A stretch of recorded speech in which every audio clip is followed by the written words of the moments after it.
continue something. Sure, the churches are supporting this attack. The churches. That's what this guy is saying.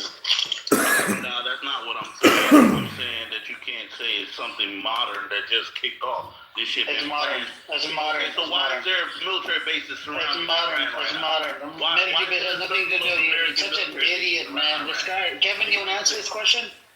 Yes. Why are there military Sir, do you support this attack by Israel and the United States? I don't believe Iran? that. I believe international law has been broken. I do not agree with unilateral decisions because the United Nations law for all the planet is supposed to protect human rights. So I do not agree with unilateral decisions. I don't think majority of Americans do. If you look at the statistics around the planet right now, they're not in agreement. But it doesn't mean that we have the power to stop this type of aggression. I didn't ask you want to stop or you can stop. I am asking specifically from you, do you support this attack? You heard the second part of my question and not answer and not the first? Bro, can you say yes or no? I do not support the unilateral aggression and the breaking of international law. The United States. So you believe this is breaking? So you believe this is breaking the law?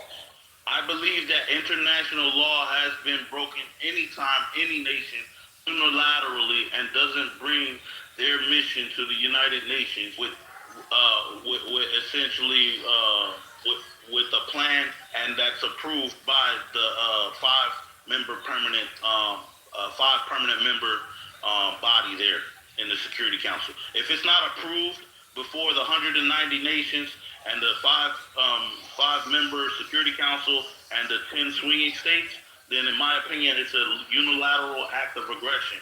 And the International Court and the International Tribunal and the International Organization for Justice are responsible to step forward and to respond to these types of acts of aggression.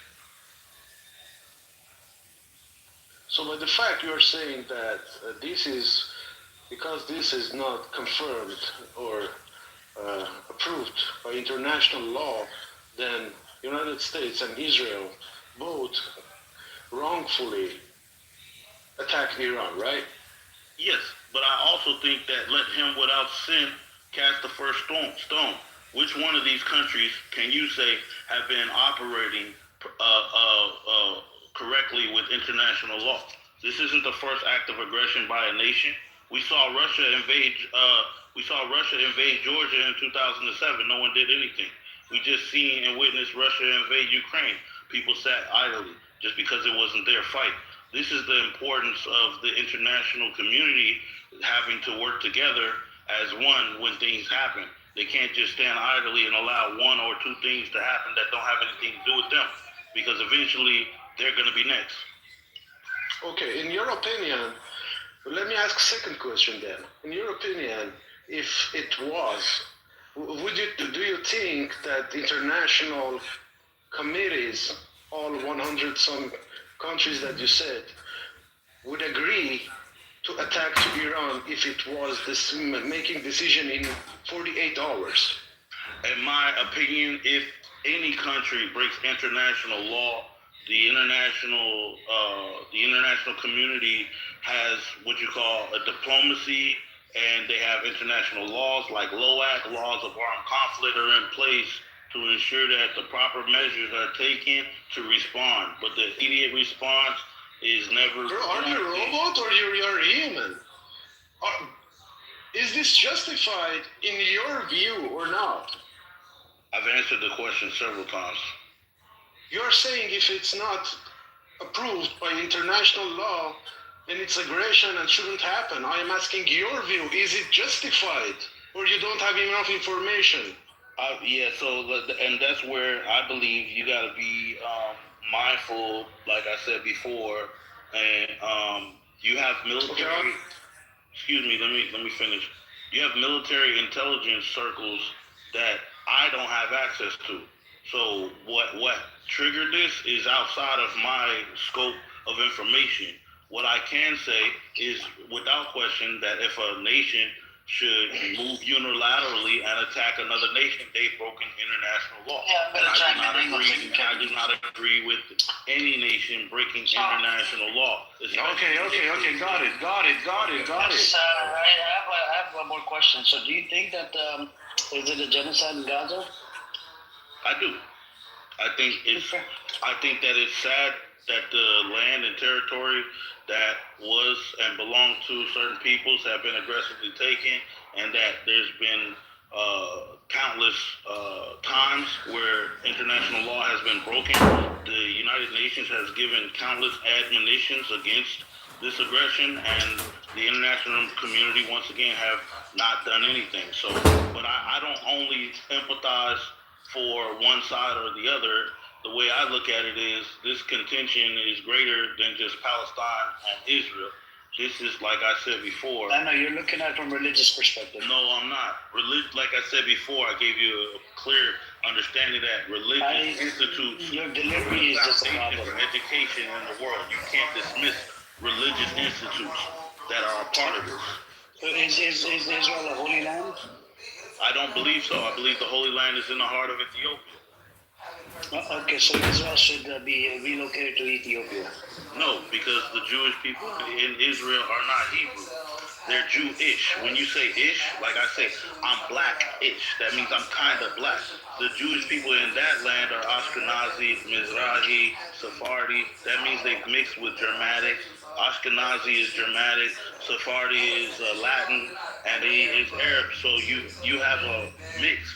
And according to their own law, you can't be mixed and make a claim that you're the original tribes of Judah.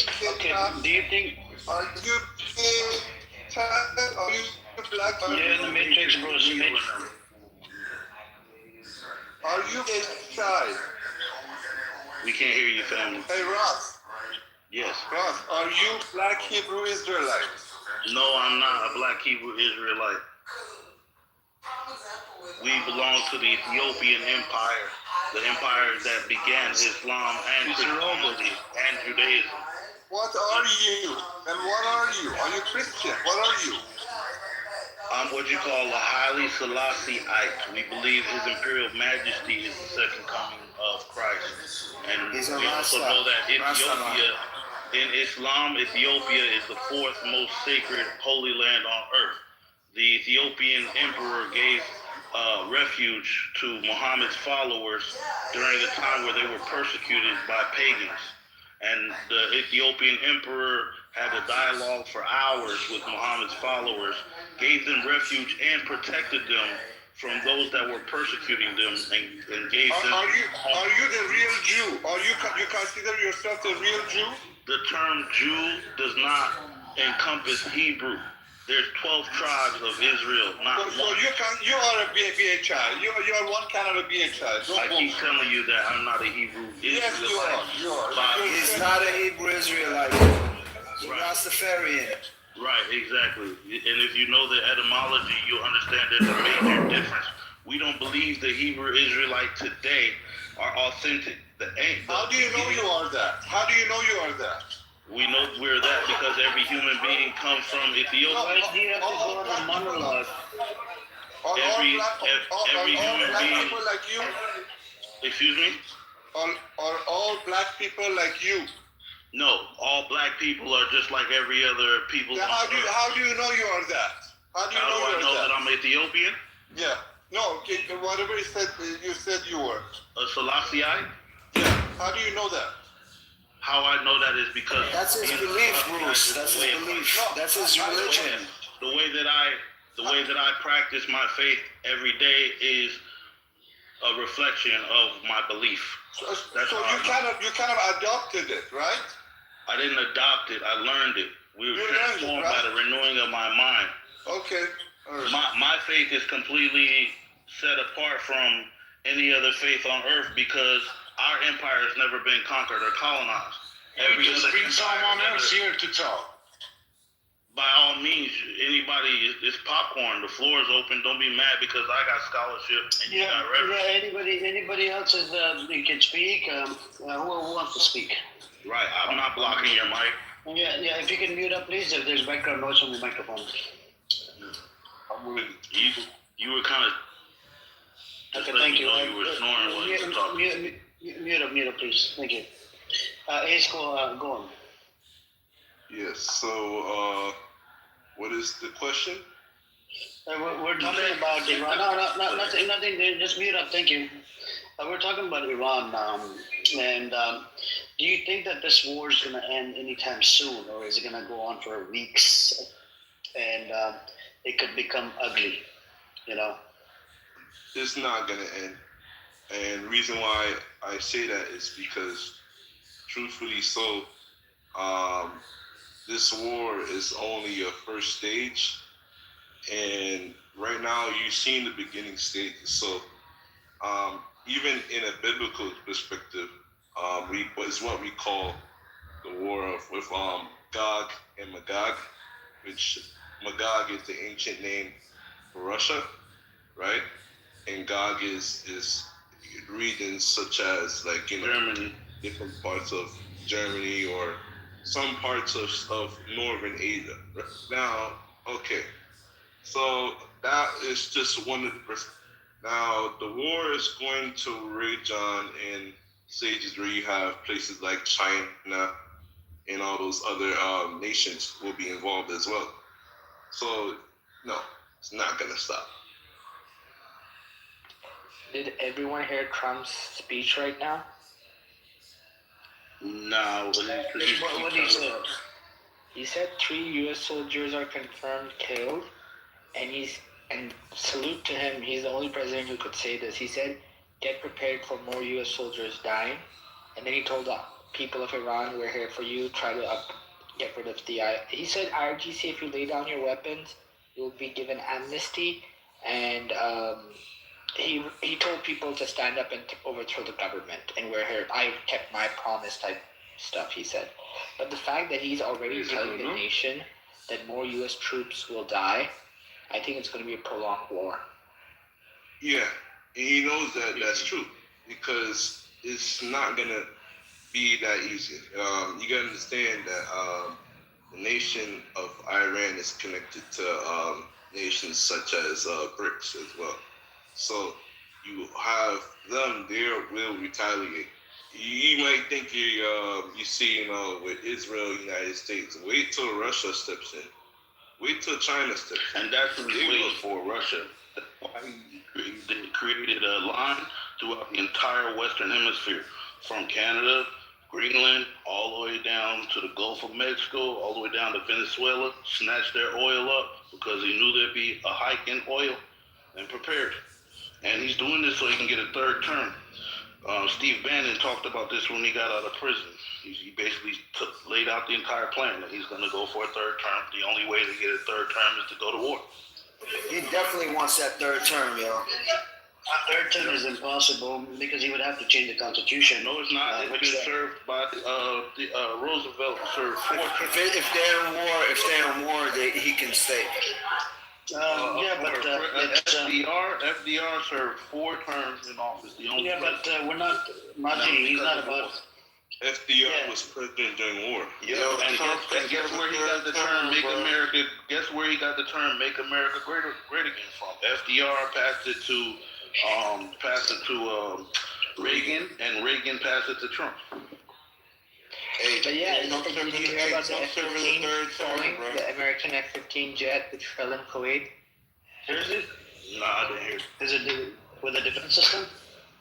What I don't understand is it fell in Kuwait. So I don't know how it got shot. Did it got shot in the air? Was it technical malfunction? But they're shooting and falling down. They're shooting bunker buster bombs towards Israel. Now I don't know what kind of rockets that they use to shoot down this particular airplane, but there's illegal weaponry being used right now. Is what I'm saying.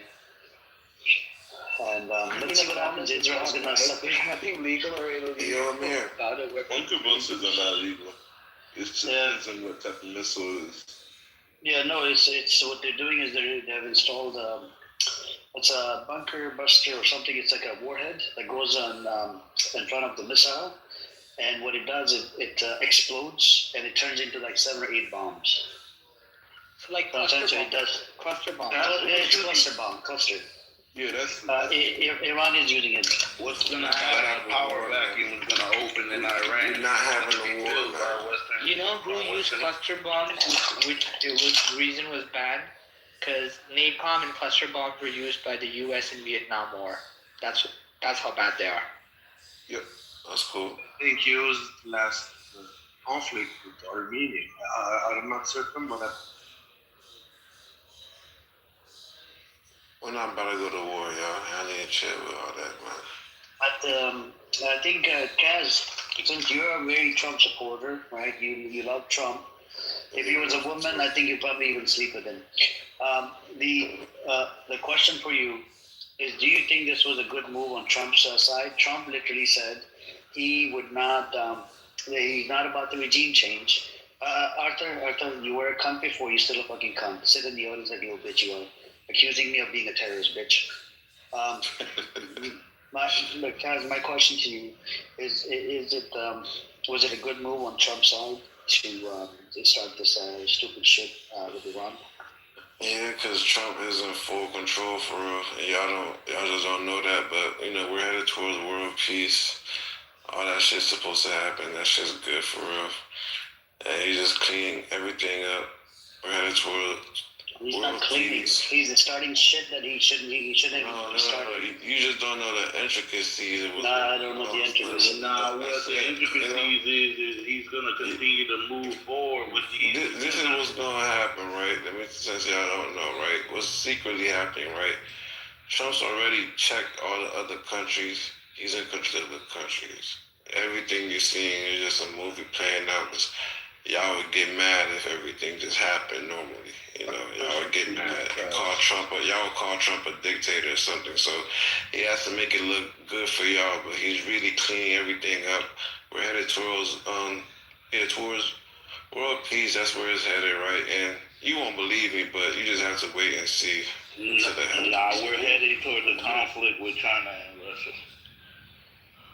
Most of this is gonna end up in even space wars. You're gonna have fights over. No, we're not. Trump is cleaning. So there's an AI race right now that's pushing. No, it's all. Listen, bro. AI would never be more. Listen, bro. An AI can't beat a human soul, bro. Like human souls will always. That's not what we're arguing or debating. But listen, there's no AI. It don't matter.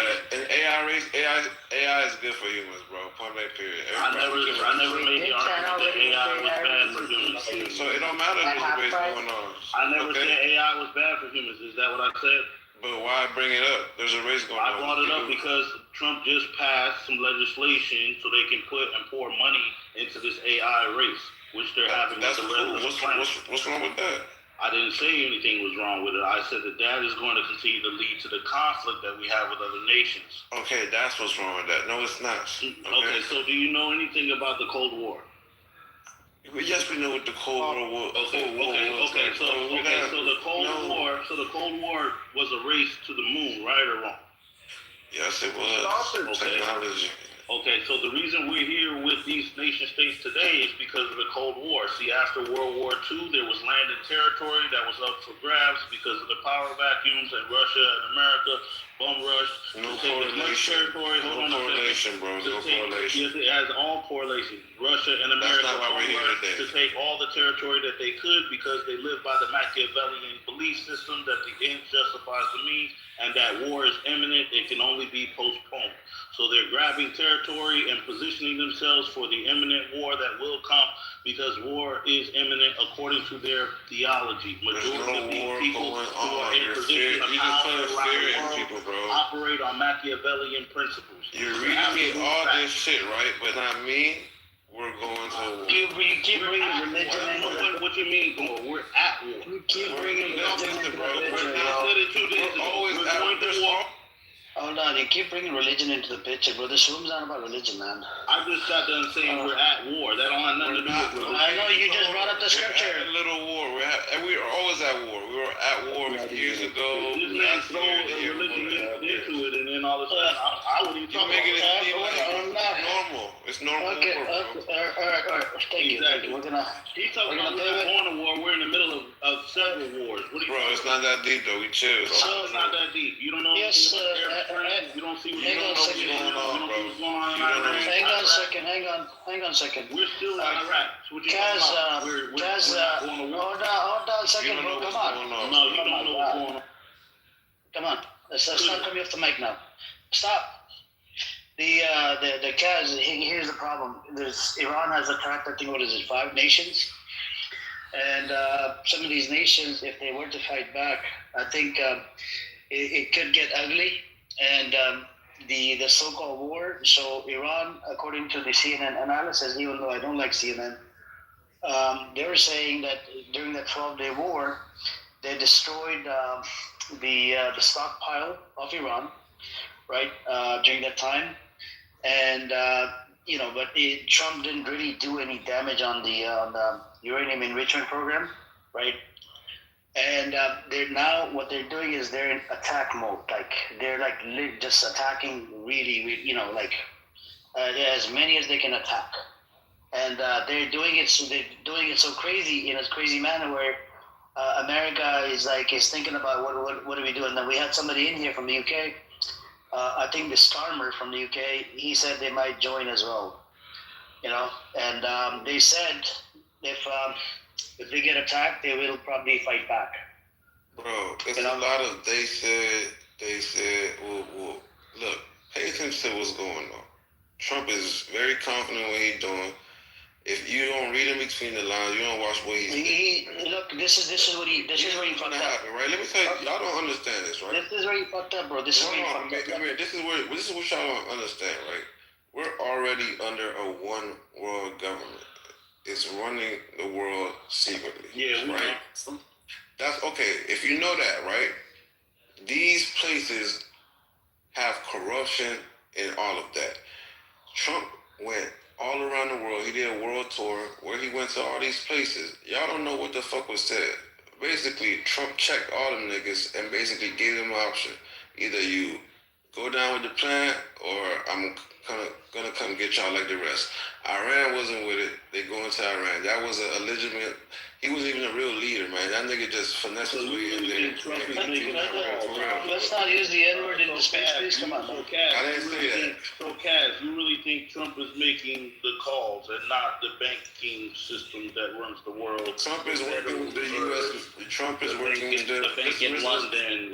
Listen, no. Is that what you're telling me? No, so that is the corruption that's already going on. Trump is working with the military, right? Secret operation to take all of this shit down. It's deeper than what y'all say. All the shit y'all saying is the surface level shit, bro. There's like a whole bunch of other layers on it. I'm trying to tell you something. Look, this is where Trump fucked up. He fucked up big time. Mm-hmm. He thought Trump. Bro, there's background noise from your microphone. The guy with the question mark, man. What's your name? Why don't you have a freaking name on there? I don't have a name. Oh my god. Yeah, I told you, Ross. Okay, Ross, can you please mute up, bro? There's a background noise every time I speak. Thank you. So, Kaz, this is where you fucked up. Now, there's two things that are connected to the leader of Iran that he assassinated. Now, one, he was an Iranian leader. Second, he's a leader of a particular school of jurisprudence under Shia Islam. Now, those people that followed his school, they're doing, they were literally, in pain, and they respected him because he was the top leader of that school, that particular school, right? And it's connected to the religion. Now, the issue I have is how come Trump, such a dumb retard that he is, why didn't he think of it from the religious perspective? The guy was the leader of this religious school. You see what I'm saying? Because now we might have sleeper cells. We might, and there's, that there's U.S. embassies that are getting attacked in different countries like Pakistan, Iraq, and other countries. You see what I'm saying? So what I'm saying is, why is he such a dumbass and just went ahead and did the assassination? He thought that it was just like Maduro. We can go pick him up. Instead of picking him up, we can just kill the leader. Like, either or. Okay. I just told you, man, he has everything under control. Like the other countries, they're already under control. All of this shit is just a show playing. It's not under control. They're literally getting attacked, bro. It's on flames. It's in flames. Go look it up. What you know is Iran, right, has been working with like people like Obama and all of them secretly the whole time. Like that's who they work with. That's who they fuck with. You get what I'm saying? Iran was blackmailing Obama, and then because they went in and lied about the Osama bin Laden assassination, they didn't kill the real Osama, and then Iran was blackmailing them because Iran said they were going to tell the U.S. people that shit. They asked for some money, right? This is a real transaction that happened, right? Allegedly. Allegedly, no, bro. It's not allegedly. We don't have any facts. You don't know. Okay, man. Here's a problem, right? A lot of these things happen allegedly. It's like 1,000 allegedly things. Don't you think that some of these things actually do happen? And if any of these things happen, don't you think it opens the door for all of Obama literally put sanctions on freaking Iran, bro. Obama literally put sanctions on Iran. Right? Donald Trump, it was Donald Trump's business to go into Iran because it relates directly to the U.S. He didn't just go in there, oh, it's not his business, why he get in there? No.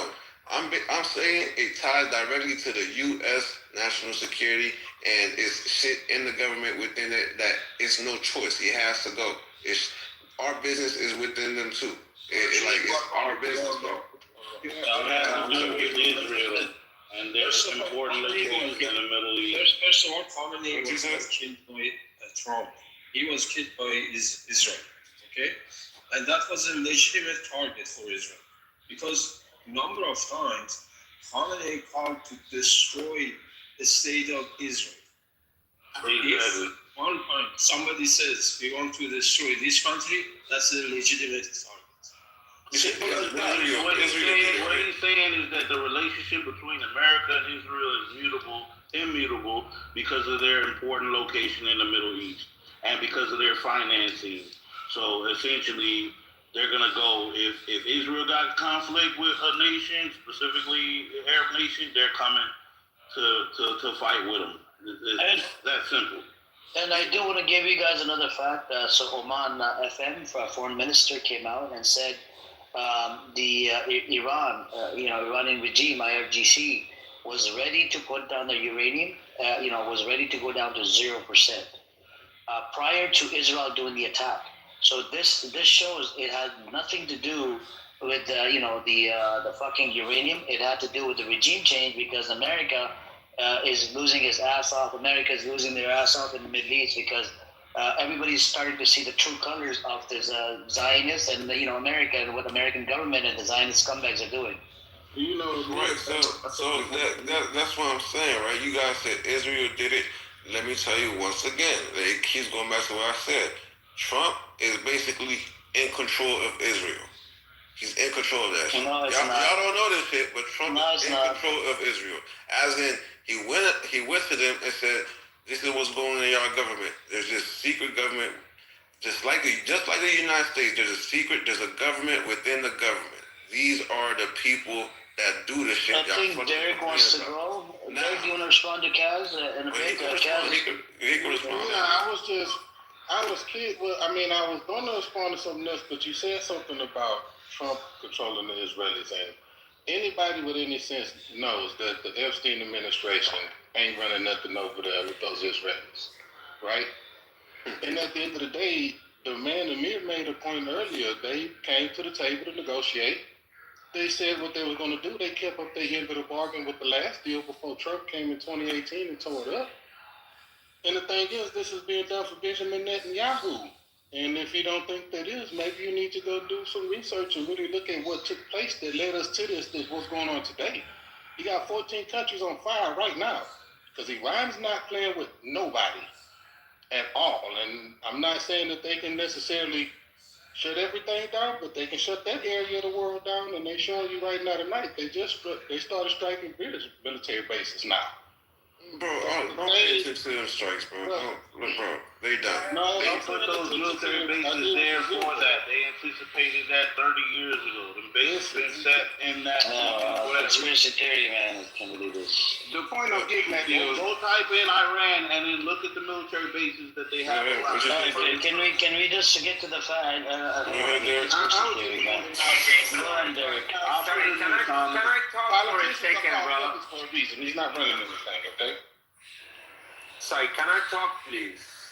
Yes, Invincible. Is there any Iranian here in the room? There's a lot of them. So, actually, first of all, this country not called Iran, okay? It's Iran, okay? If Iran. Talk about the situation, at least it's good to not know how to pronounce the name of that country. All right, so, You can't even say the word pronounced right, and you're going to tell us how to pronounce Iran? Yeah. So, it's not Iran, it's It's Iran. not pronounced. It's not pronounced. That's all right. That's it. One guy said Iran was dropped down the uranium. Oman FM said. Oman FM said. Oman did it. Hold on, bro. Hold on. Oh my God. 1 second, bro. Let me talk, yeah? Even Oman March FM now- said that 4 minutes ago, Oman. Bro, you're talking with the Bro, can you Iranians, stop okay? coming off the mic with the fucking All right, would you let me to talk, or you want? Yes. I was just calling out the other guy. Thank you. Even right now, if this regime survive, they're not gonna stop making uranium. All right.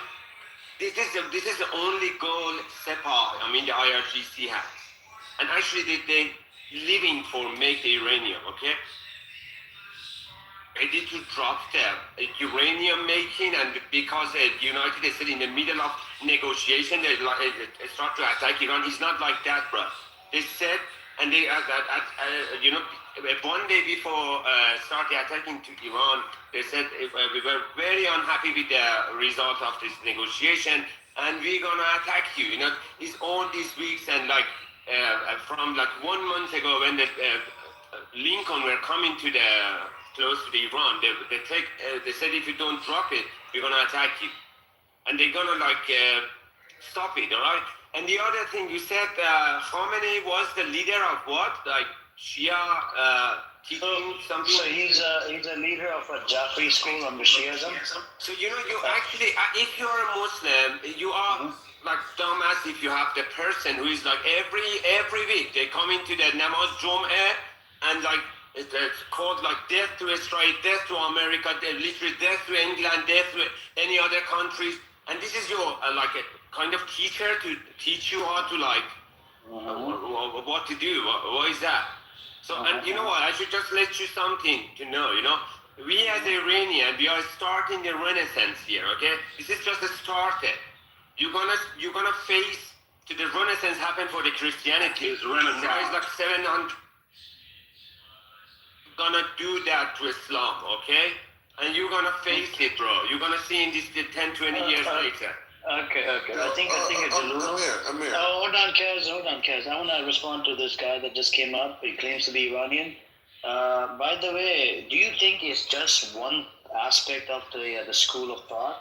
Do you know how many things and rulings are on the school, under Jafri school? Are you that retard? I didn't know that. I didn't know. And I know you left Islam. You became a murtad. I know you. You became a murtad. I know you left Islam, right? You became a kafir. You became a kafir. Hold on. You became a kafir. Hold on. To call Hold on. retard. Hold on. Watch your words. Hold on, sec. Hold on, bro. Oh my God. Keep that racist word out of Okay. your mouth. Ooh, which racist word? You said kafir. Kafir. Yeah, I know what that means. Did you say? Yeah, what does that mean? What does that mean? That's a racist word against black people. Oh my God. Kafir in Arabic literally means disbeliever, bro. Oh my God. I'm gonna go ahead and put the one that I know. Yeah, go look into what the Arabic meaning of kafir is. Kafir means disbeliever. He left Islam a long time ago. That's why I called him a murtad. Meaning he's an ex-Muslim. And they can kill the person who leaves their religion. Okay, hold on a second. Just 1 second, think about it. I wasn't done until I got rudely interrupted by this other idiot. My question to you is, you think that it's only one school? I lived in Saudi Arabia. In Saudi Arabia, they were teaching them at the Friday prayer, Friday prayers. we would curse the Yahud. Do you understand that part? Do you understand that part? You didn't know about it, right? And then all of a sudden they passed the fatwa. In Saudi Arabia, I'm talking about from a Sunni school of thought now. You're just a dumb retard, bro. The people like you are just demonic pieces of shit. Islamophobic cunts. He was not the leader of the school. Islamophobic cunt. Okay, Islamophobic cunt. You are Let wrong. me respond to you. Okay, I got you. You are wrong. First of all, if you call someone retard in 21st century, you are the fucking like cause discrimination here, bro. So you are the fucking idiot, all right? First of all, because you're calling the disabled people and like try to just make shit out of me, yeah. So you cannot call people retard, okay? First of all.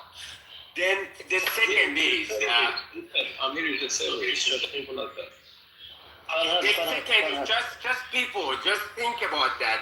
They have the right to kill a person who left their religion. Just think about that. If you are Christian or Jewish or anything, they don't. Just think about the people. They don't can kill people you. for leaving the religion, bro. What are you on about? Go study the school. Go study the school, you dumbass. Dumbass. Go study the school. If someone is Freaking Murtad, idiot. if they kill Murtad, right? Murtad means Who told you that?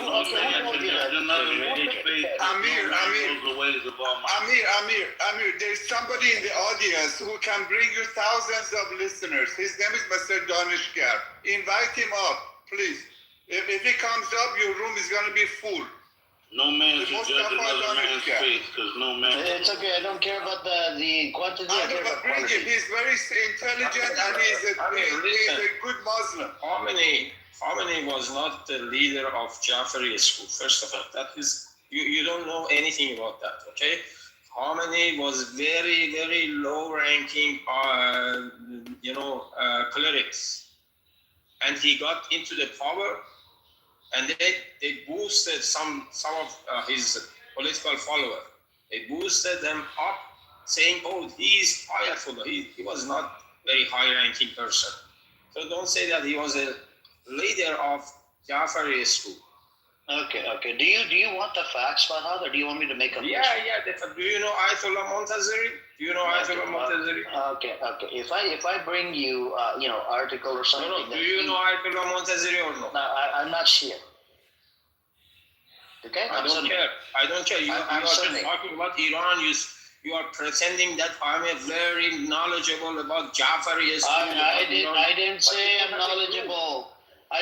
I'm knowledgeable. I said it's not one part that talks about cursing the American nation. The Western. Hold on a second. You had your Iranian brother here. What's his name? Invincible.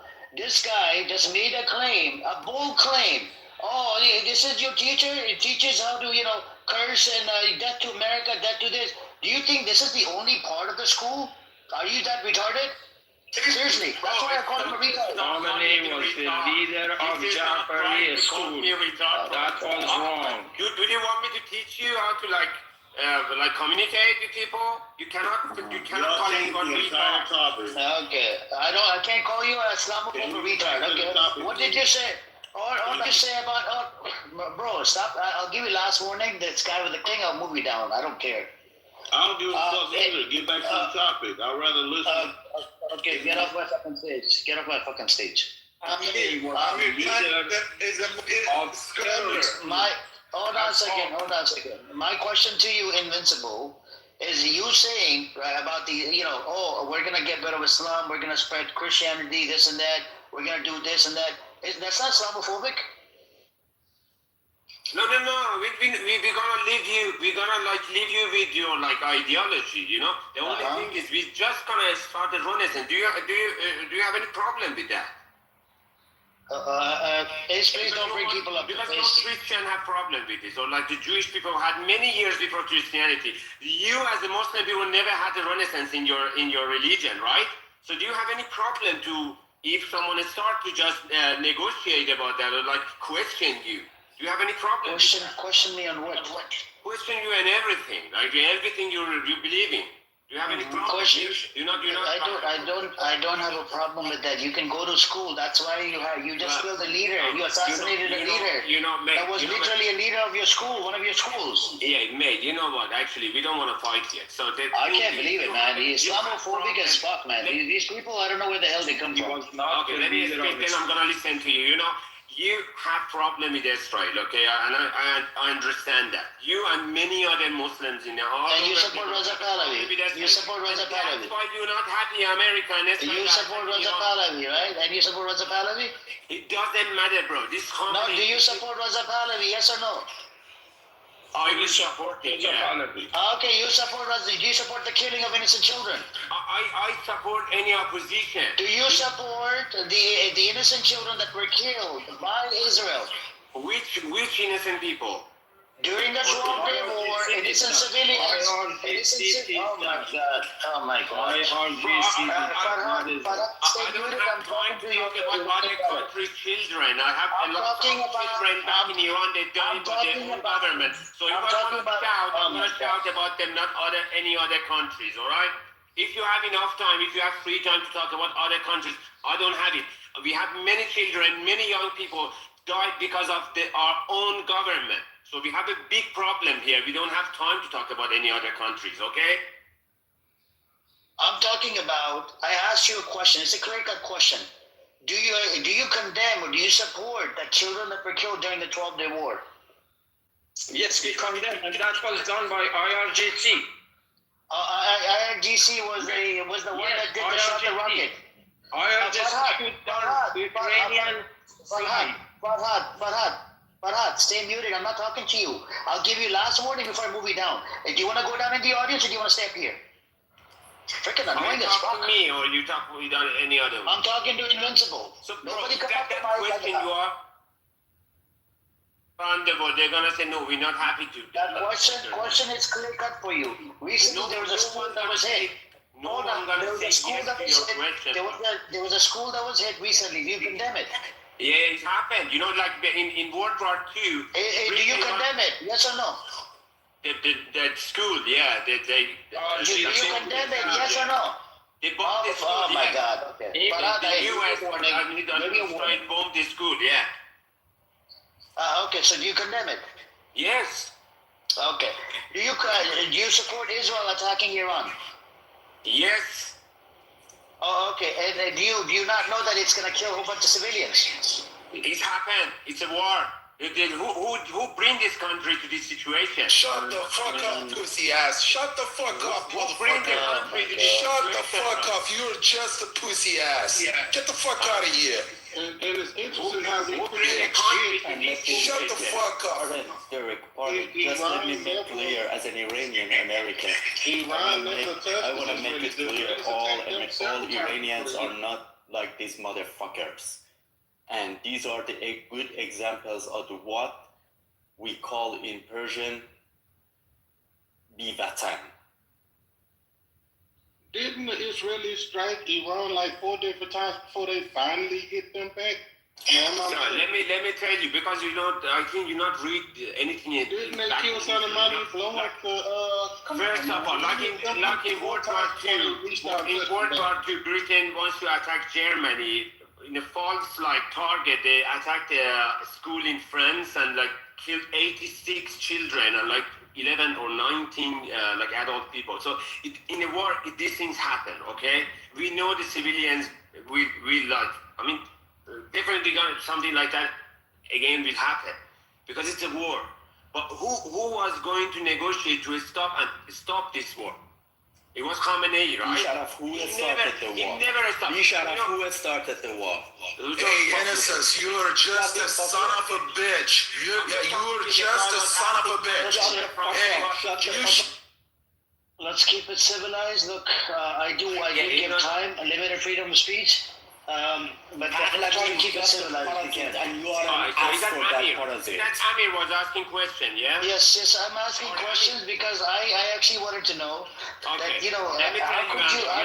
how could you live with yourself begging America and Israel to do the attack on your own nation which would mean you're going to lose a whole bunch of civilian lives. How could you do this to your own nation? You know, because like a couple of weeks ago, we tried to protest as Iranian, like all over the country. We tried to protest and stop them, and like try to change this regime to other opposition who can like rule a country in a better way. Yeah. So, but they killed around like 20K, 30K. I don't know how many thousand people died for that in just 2 days. Okay, so when you are in this situation, you see the government is not stopped to do any shit in front of you. So the only way is to just find another government. Like, you know what? Like what happened to Hitler? Who invaded Hitler? U.S. Right? Who invaded Hitler? NATO, right? So these things happen to them. Like back in history, we have many of these things. So you want to say like the countries in Europe was begging U.S. to come and like stop Hitler? Let's not curse, please. Look, I just heard you curse in Farsi. Let's not do that. Come on. Hey, I'm gonna go talk, Amir. Hang on, guys, please. Look, I want to have this civilized. I allow both sides, both parties, whether IRGC, non-IRGC, or the other side. I don't mind. I don't really give two fucks. This room is not biased. But it bothers me that how could you do this to your own nation and not be called a traitor? But who wants to speak next? Hang on a second, Invincible. I think I'm going to give it to a new person now. Amir, go, and then who wants us to go after? I want to do, look, one opposite party Raza Pahlavi and one Raza Pahlavi side. Well, you guys can pick. Amir, you can go, and then you're anti-Raza Pahlavi, right, Amir? Amir? Amir? Yes, I'm here. Can you hear me? Yes. Can you hear me? Yes, I can hear you, yes. Can you hear? All right. Yes. All right. So these idiots have a double standard. So if anything happened, they said, "Oh, okay, just because of the IRGC." But if somebody die or someone kill somebody, they said, "Oh, just because of the IRGC." IRGC, they blaming IRGC or Iranian regime for pretty much everything. But whenever somebody comes to our country and then killing the little girls, like more than 100 girls, every single one of them shut the fucking mouth, and then they didn't say nothing about it. They said, "Oh, it happened. Oh, it happened." I want to say, fuck every single one of y'all. Every single one of y'all.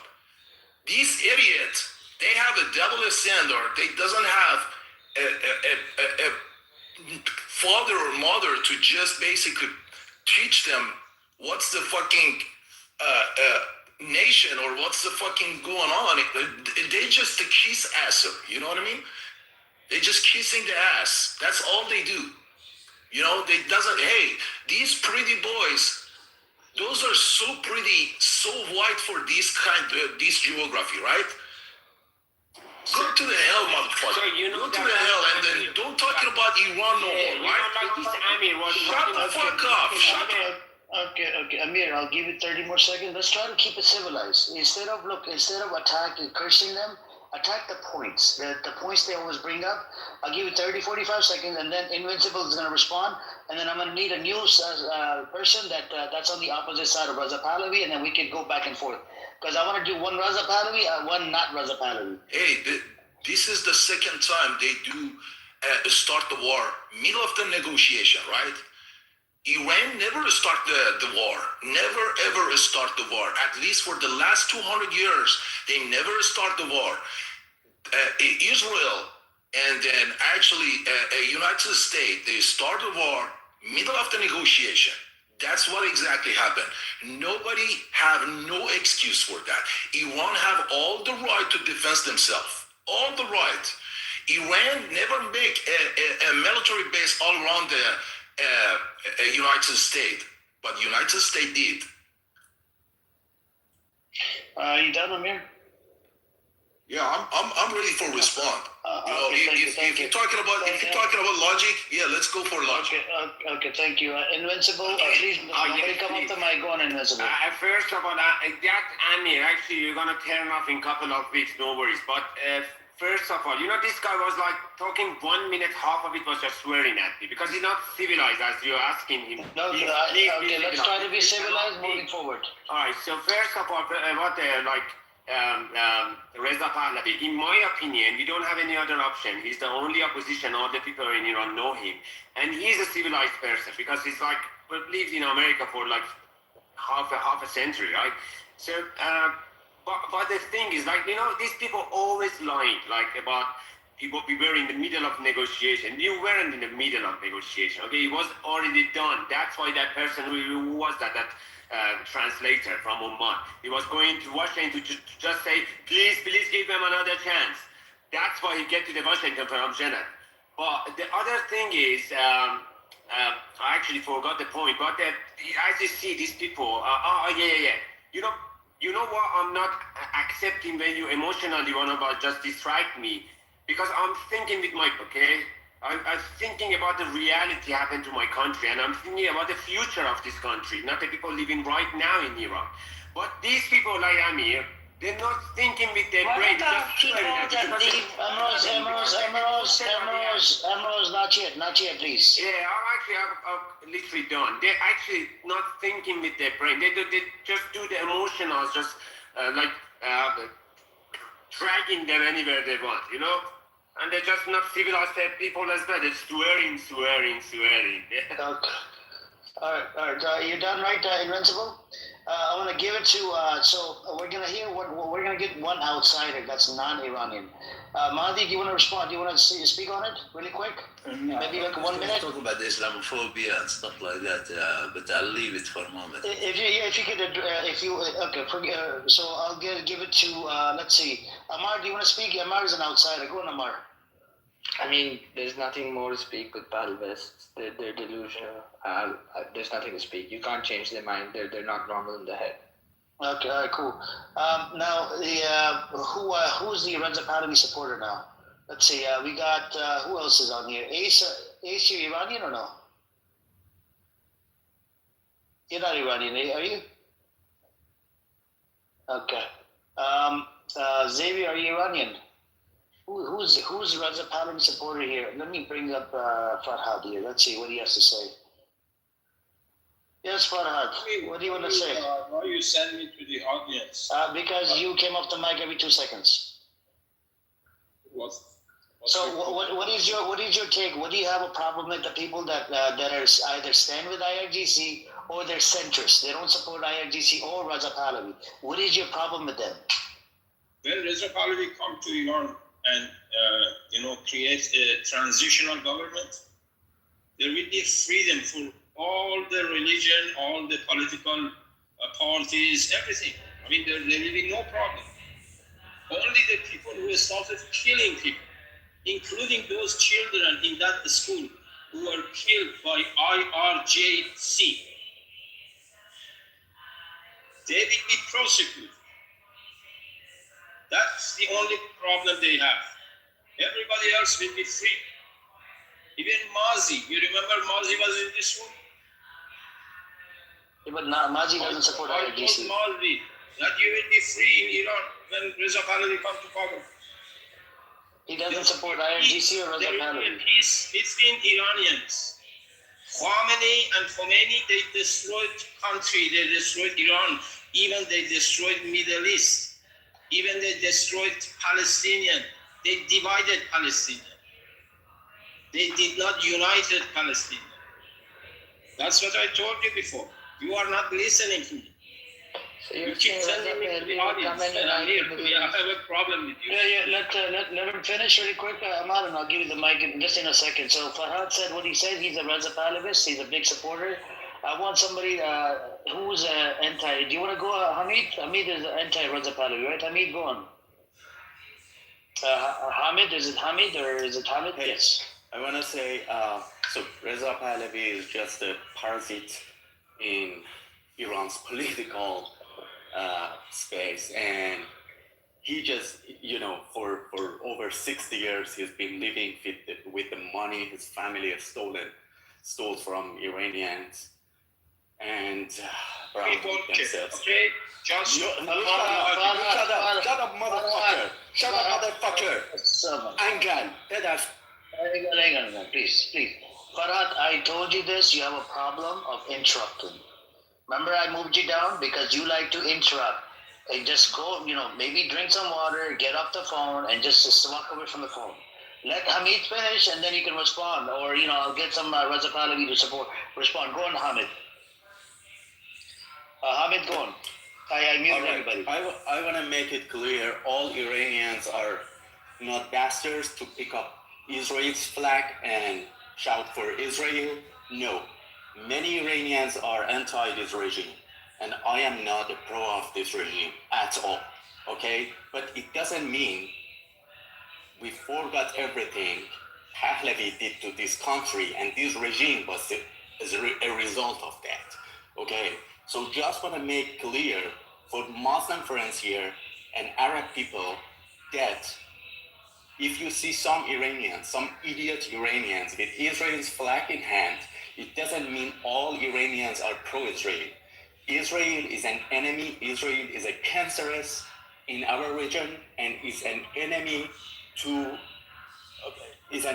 for Iran, my homeland. That's all. Thank you.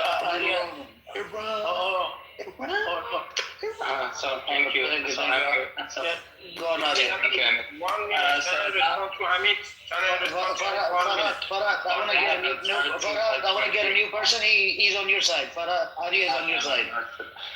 So about supporting Israel in this, so I counted in Los Angeles, there has been around 10,000 flags. I counted less than 10 Israeli flags. And at least one of the guys who was holding the Israeli flag was actually Iranian Jew, and I know him personally. So the fact that they're saying like all Iranian supporting Israel, they're waving Israel flag is completely false. And Hamid Reza is saying that Pahlavi is not supported. Like it or not, Pahlavi has some bases in Iranian right now. There are a lot of people who are protesting against the regime. And I think there was one other thing that someone was talking about here. Okay, hold on. The war that's going on right now. So let's be realistic. Who really started the war? It might be that, okay, so how we decide who started the war? Is it just shooting some missile? So what are we forgetting about 20 years of proxy wars on Israel and all US allies in the region? So I personally see that the war started because Iran being hostile to USA and Israel. So quick question: you support you're anti-Iran, your own country, because they were. I'm not talking to you about anything about Iran. 2 hours ago, we were talking about Iran, and you showed that you lack basic knowledge about Iran. No, I'm not going to. No knowledge gap. Hold on. He's an out. So we have one outsider opinion as well, right? Ali, what you said, what Tammy said. Yeah. So thanks for clarification. As long as you're an outsider, we are an outsider, but the problem is we're connected to it because of American tax dollars and America getting involved in the heart of Middle East. America doing the attack. We're gonna end up losing a lot of U.S. soldiers. U.S. weaponry is going there, and not to mention U.S. can get attacked. We have that problem as well. So we have a security concern. And then we have to worry about the sleeper cells as well in America. Because just because they killed a leader that's connected to the religion, there is a chance of sleeper cell. God forbid any type of terrorist attacks on the American soil. So Amar, there's this thing that specifically Pahlavi supporters do. They say that if you're not Irani, you can't speak. The Iranis that do speak against them, they try to gaslight them. Most of these Pahlavi supporters need to realize that Reza Pahlavi was sitting with Israel and the Zionists and has been invited to AIPAC multiple times. His agenda is not what the agenda for the Irani people. If you go and ask the Irani people on the street what they feel about Israel, they're very vocal about it, right? They see Israel as the threat and enemy.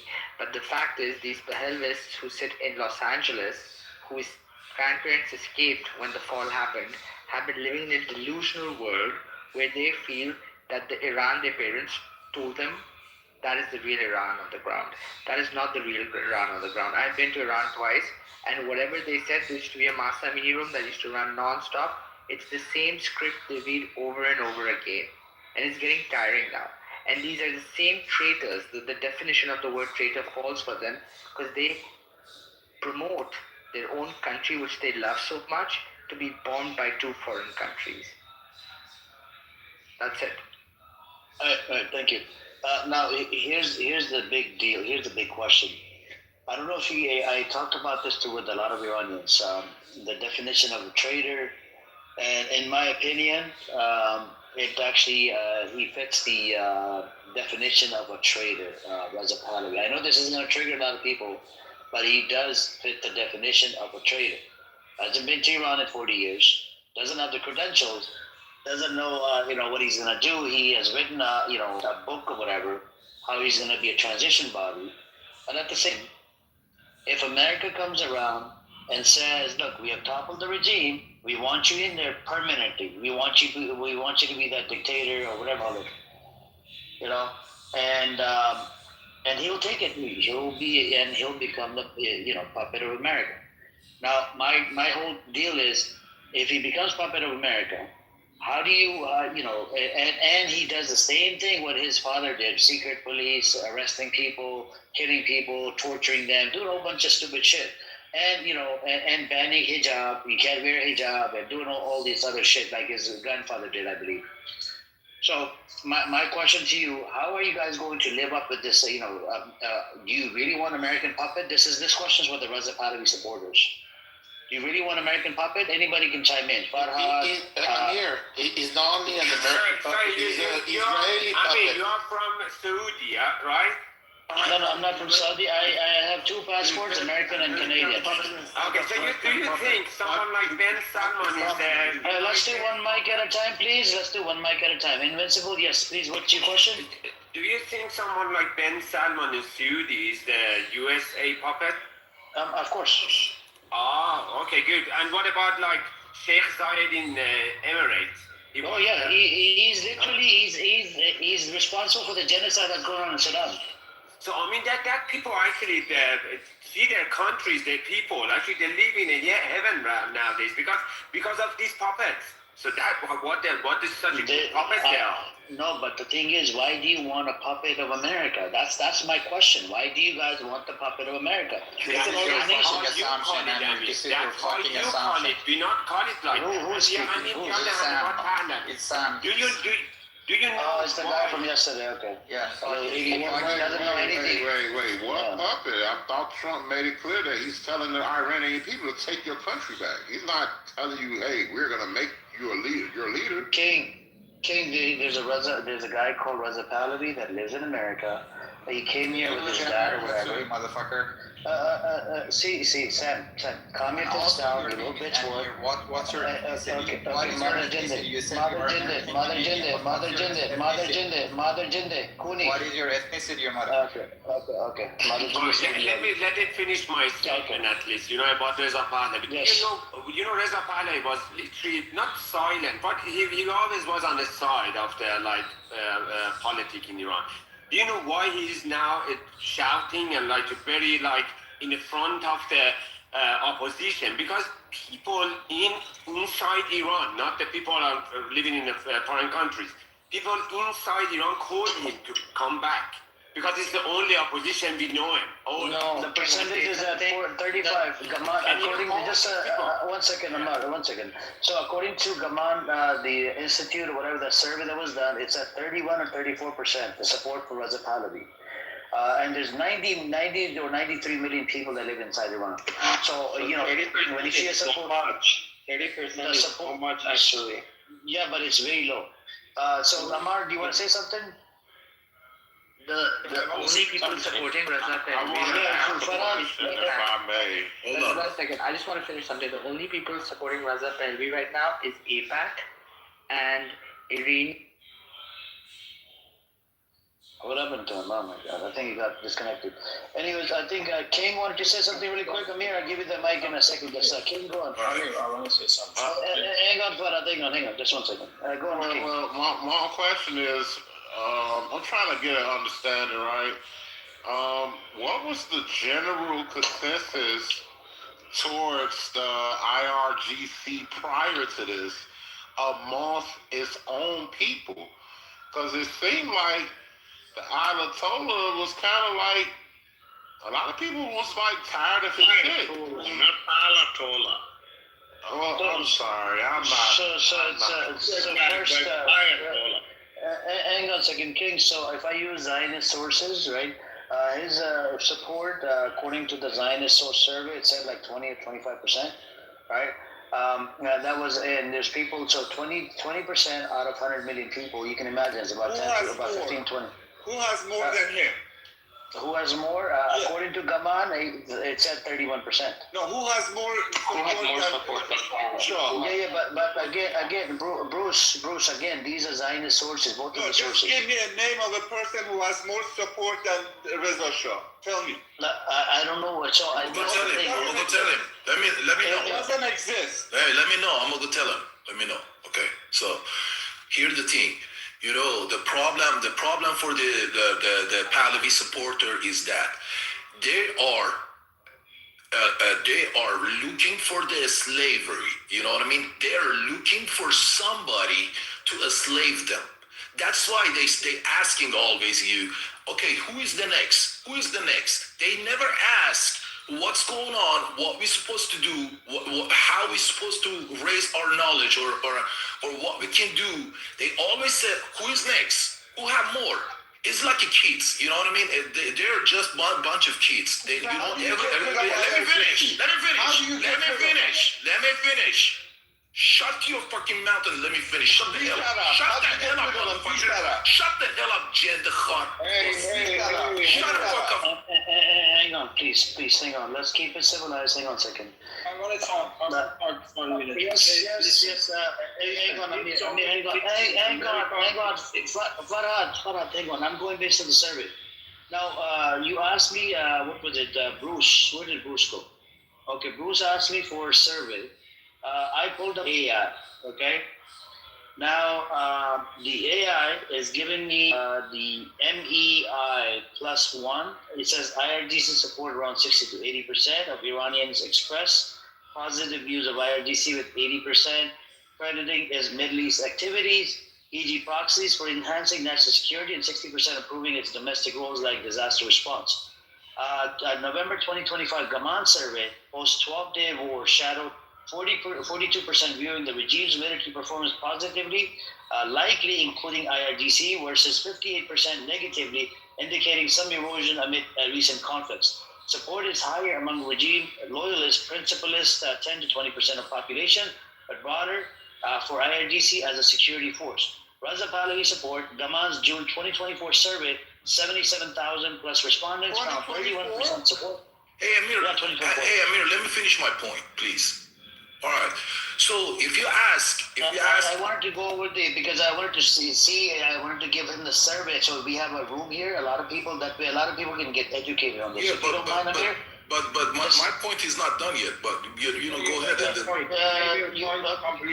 Okay. Tell you what, Amir, you go first, and then I want to finish reading the survey. Go on. I appreciate it. Amir, finish, and then I'll give you the mic for now. Hang on. I appreciate it. You know what I mean? If you ask any Reza Pahlavi supporter, and then ask them, okay, how you understand he is eligible to be a leader or whatever you call them, they have zero knowledge about anything, and then they can say anything just because he had like a holy sperm from his father, holy sperm, like a sperm of his father drop in his pussy mother and then become a baby king, like a holy sperm. That's the whole point. Who is better? You know what I mean? Please don't interrupt. I know it's tricky what you're saying.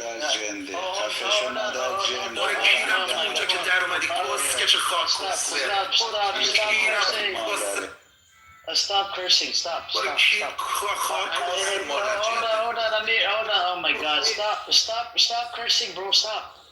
Amir, the mic is only on Amir. Next person comes up the mic, I'm gonna have to move him down. I can't do this. It's a lot of people up on the stage. Amir, finish, but try to keep it a little bit cleaner, man. Yeah, you know what I mean?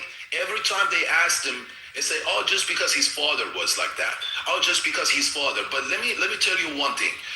His grandfather is escaped after Iran. His father was escaped also. Run away the country, middle of the war, right? Middle of any situation, they run off the country. They losing a land. They're losing Ararat Mountain. They're losing the Huron. They're losing a bunch of Ireland. I'm not gonna call them every one of them. Everybody knows about it.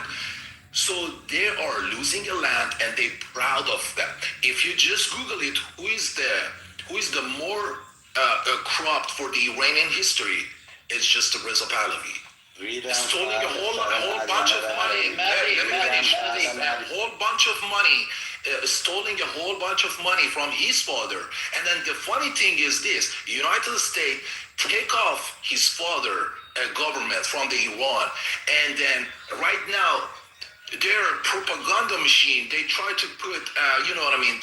They're not gonna do that, but they try to put his son back as a leader, and I'm pretty sure nobody expected. So, I mean, they're just like a bunch of little kids. They don't know what they said. They have zero knowledge of it. Shut the fuck up. Let me finish, bitch. Shut the fuck up, bitch. Hold on a minute, please. They are a bunch of cocksuckers. They are a bunch of cocksuckers. Hold on a second, please. Please, Amir. Just try to keep it clean. Bruce, hold on. Farhad has been waiting, okay? He's on your side. He's on your side, Bruce, by the way. You know, Amir. Go on. This guy, the red Amir. I mean, if somebody is the sperm of his father, there is no problem. But if somebody is a sperm of some of the Ayatollah, and he doesn't know who is the father, like this Amir, the red Amir, is a sperm of one of these Ayatollah. He doesn't know who's the father. Better than Netanyahu, motherfucker. Better than Netanyahu, sperm motherfucker. Mute your mic. Not Netanyahu, motherfucker. Listen up. Okay. Let's try to keep it clean. Let's do it from the cement part. These guys, see, Amir, Trump is sperm, motherfucker. Oh my God. Okay, do me a favor. Address his point instead of attacking him personally. These guys, the Ayatollah regime. Amir, please, Amir, because he needs to respond, and I got to put back to new people. They have nothing to offer. So what they do, they say, oh, this guy lives in America. He doesn't know anything about the country. Ayatollah Khamenei knows anything about running a country. The country is a hell. The economy is destroyed. The currency just destroyed completely. During the Pahlavi, $1 was 2 months in Iran. Now it's 220,000 2 months. This is the economy. They never because of the boycott, idiot. Because of the boycott. Amir, please allow him to finish, and then I'm going to give you the mic or somebody to respond. About the country, about running the country, running the economy. Now what they do, they say, oh, Pahlavi lives in America. So they don't know anything about themselves. They cannot defend themselves. Pahlavi, at least we know what we had during the kingdom. They had a good economy. I got one question. Just ask them why Pahlavi. Just ask them why Pahlavi. That's all. Amir, please hold on a second. Farhad, I'll give you 30 seconds to finish, because I gotta move the mic, man. I can't do this back and forth. Hey, if somebody lives in America, it doesn't mean that he's a puppet of America. America has problem with this regime, of course. This is a fact, okay? They want to replace this regime with someone. Because of the experience they had in Afghanistan, they had in Iraq, they had in Libya. They prefer someone to be replaced by somebody else who supported by people. So the reason Reza Pahlavi has a chance is not because he lives in America and America is friendly with him, no. It's because people support him. So it's easy for America to replace this regime with someone who has a support among people. Because they had experience in Iraq, they had experience in Afghanistan, they had experience in Libya. Now this time, they think that it's better to go with the vote of the people. So that's why. And this guy, Amir, who is the sperm of some of the Ayatollah. Oh my God! Again. People like you sperm as a fucking Israel Netanyahu or eating the Trump. Like that's pure sperm, like a motherfucker. All right. We're not gonna get anywhere. Hold on. You're just a bitch. I'm gonna move the mic from you, bro. Yeah, I can't give you the mic anymore. Now I need another anti. First, are you anti Reza Pahlavi? First.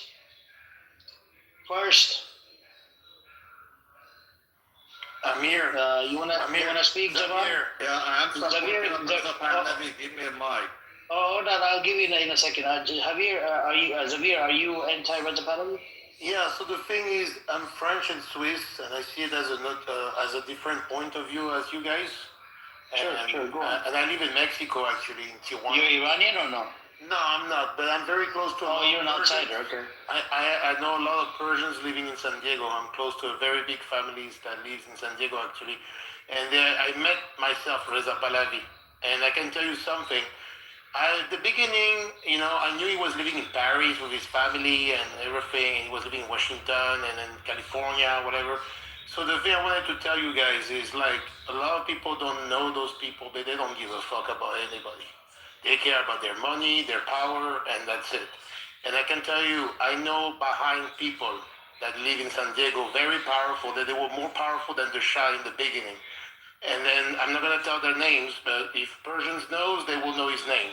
And his brother got assassinated a long time ago. But long story short, I wanted to tell you that the Bahrain doesn't like Pahlavi at all. Because they put them in jail when the time of the Shah because of power and stuff. So I just wanted to tell you guys, like, I understand for Persians, like, the Shah is the only solution to save the country.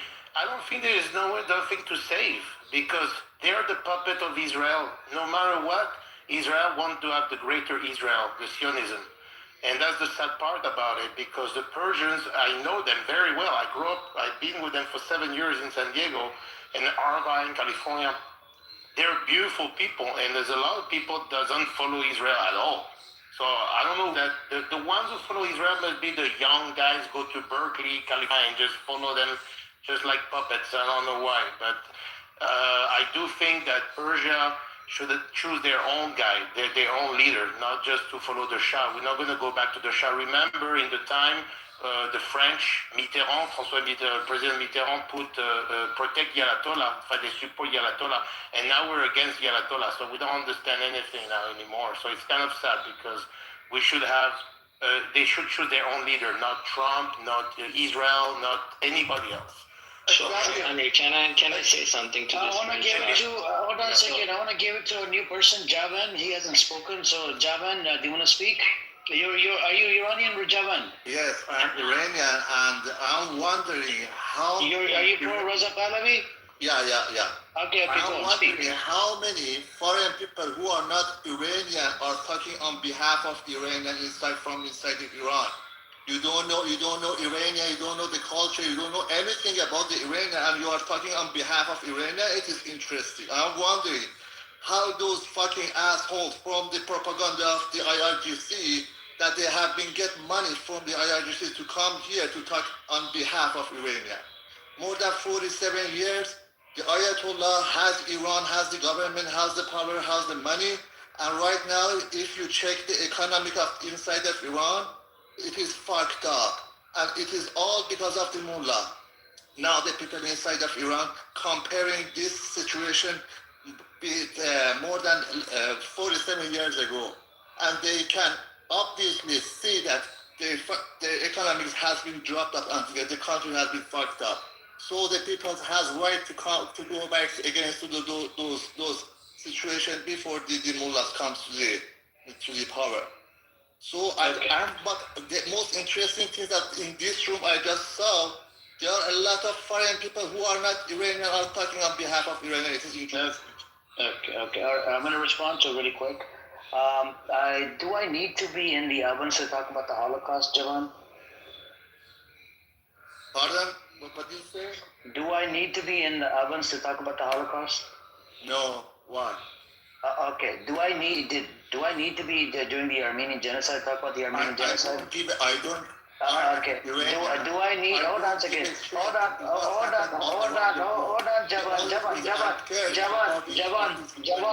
Javan. I know you're young.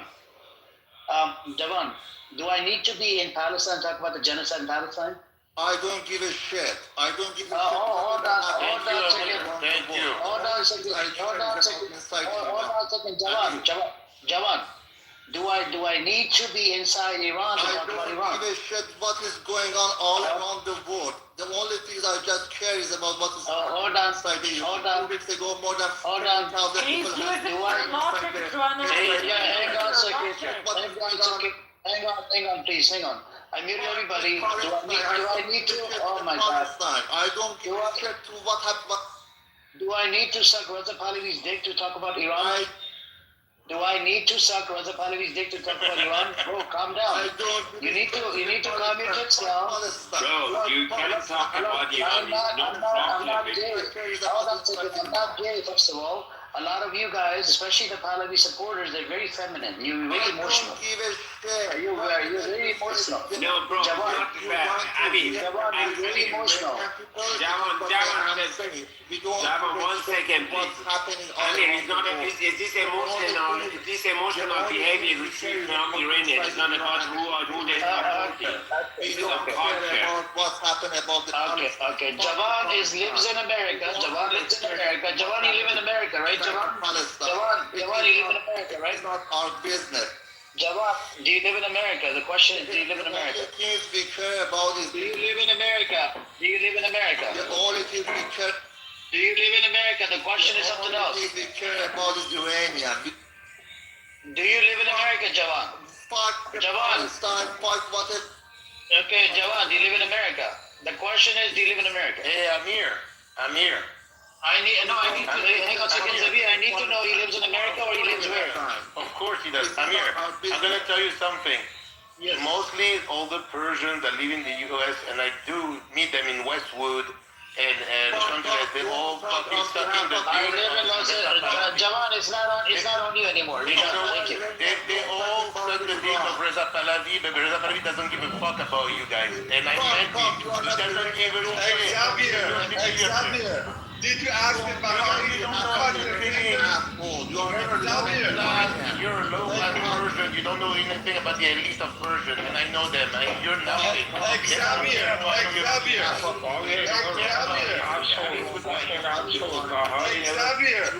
my God, these people.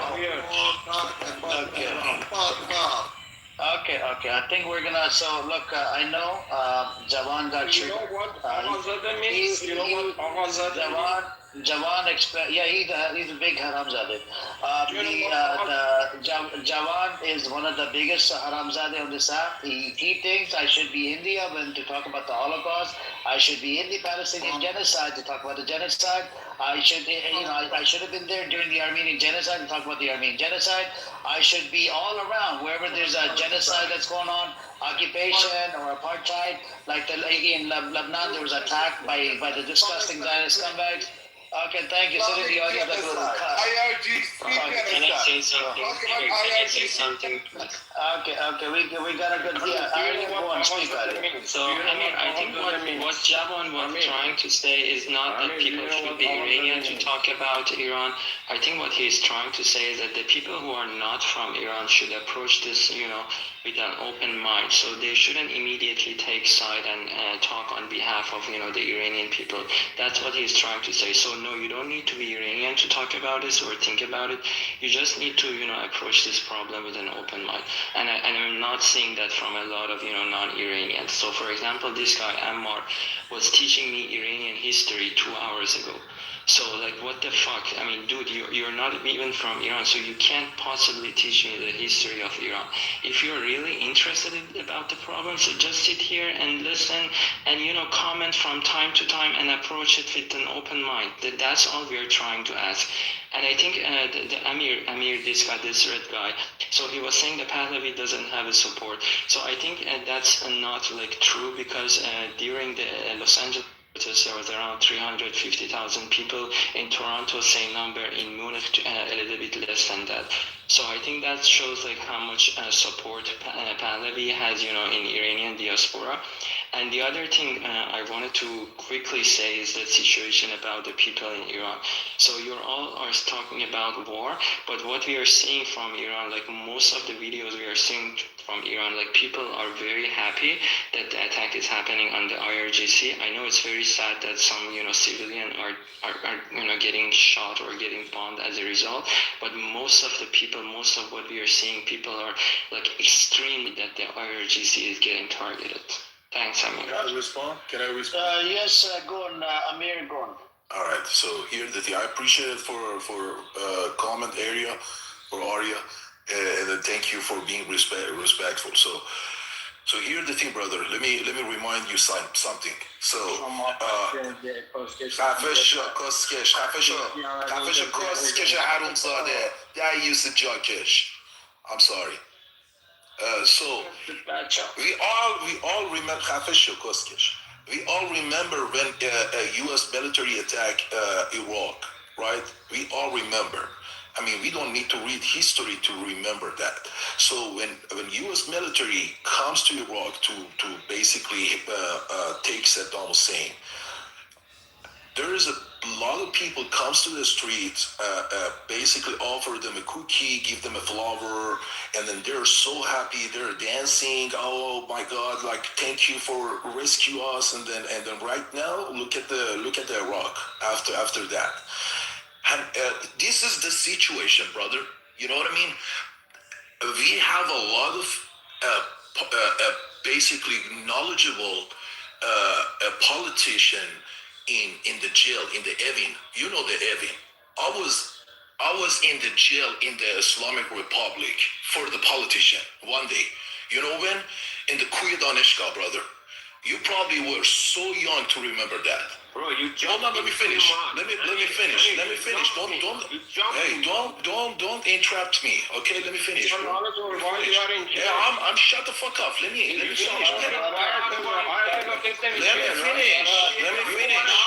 Farad, I'm giving you last warning. I'll move you down. If you come off the mic, right now, mic time is only on Amir. Only on Amir. Nobody come off the fucking mic, okay? After he's finished, maybe, I don't know, then you can maybe speak. But the problem is you tend to do personal attacks. I don't want any personal attacks. This is real, He's being respectful to Arya. Let them have a respectful conversation. Yeah, I'm only talking to Arya. You okay? So here's the thing. I've been on the protest many times, and I cannot prove it. Okay? I have a lot of picture. I have a lot of things to approve it. Okay? But here's the thing, brother. When we're talking about homeland, everything is going to be second priority. Everything, including me, my family, you and your family, everybody blood. It comes to the second priority. The homeland is always going to be first priority. That's the case. You and I and every single Iranian need to learn and need to understand. Ask any people, even in the audience, ask them, how do you like, just a simple question. You said Iranian regime is bad. Okay, Iranian regime is dictator, such and such. Okay, all right. So whatever you are standing, or whenever the Pahlavi is standing on the side for the kids killer, pedophile, and the guy they killing the children, and then the fucking island, pressure island situation. So whenever you stand, just look at the situation you stand. You stand from their side. To what? To them to come to your country. Any country have a bad situation, a small or big, any country, but you stand with the side of the people that comes to your country, destroy to your country to give you a freedom. No, brother, that's wrong, man. That's wrong. You know what I mean? They are not gonna bring the peace for you with the bomb, with whatever you think. They're not gonna bring nothing. They're gonna destroy all the city, all the like a power source, all the everything, and you and I gonna pay all of them, and our children gonna pay all of them. You like it or not, and then you don't need to know. You just need to open your eyes and see all around in the Middle East, in the Libya, in the Syria, in the Lebanon, in the Palestine, in everywhere. That's the situation. That's not really hard to understand. I mean, right now, I don't know where you live, but any company you want to hire, you have to have a professional resume to hire, even as a regular operator or whatever, like a technician. Or so you asking me to support a Pahlavi, which is have non-resume, just because a propaganda machine, some people supporting. Oh, just because too many people support it. You know what? If the whole world have like 6 billion people, if 6 billion people support them for no reason, I'm not going to support them because I don't see any logic system. I don't see any logic, a reason to support this guy. And this guy is the one to standing on side of the enemy, brother. I'm talking to you, Arya, and then you cannot ignore that. They're bombing the school, they're bombing the hospital, they're bombing all over the neighborhood, they're bombing and then they are the one to start the war, not the first time, the second time, and they are the one to have a plan to remap the Iran. That's it, finish. Hey Farhad, you cannot tell me how to finish when I finish, okay? Just repeating yourself. Farhad, if you're gonna do personal attacks, I'm sorry, I can't. I have a question from Amir. Farhad, understand this. If you're gonna do personal attacks, I can't allow that. Because I wanna go to a respectful conversation like Arya and Amir were having. That was good. Personal attack. I'm not. Okay, go on. What you have to say. Go on. What you have to say. Okay. You see, from the tone of this speech, it seems that he knows this regime is gone because he's not defending the regime anymore. Because the regime is gone. Okay. Now he's trying to confuse people, saying, "Okay, Reza Pahlavi is not a good guy." Okay, who is the good guy? Yes, some people are in jail. Some people are knowledgeable, educated. They are in jail. Who put them in jail? The same Ayatollah who is probably, I don't know, the father or whatever, and he was used to support them. Now he's not supporting anymore because it seems very ridiculous because the regime is gone. So, he just needs to understand this regime is gone. Even the supporters, they gave up. Now they're trying to confuse people. Okay, you just repeat your question. Let me respond real quick. Shut the fuck up and let me respond real quick, motherfucker. I'm talking. Amir, just hang on a second. Let him finish. Amir, let him finish, and then I'll give the people that are anti-Reza Pahlavi a chance to respond. Yeah, the regime is gone. He's trying to confuse people. Okay, who is the good guy? Do you know a good guy? Yes, there are some people in jail. Why they are in jail? If they are good people and Ayatollahs are good, why they are in jail? That's sad.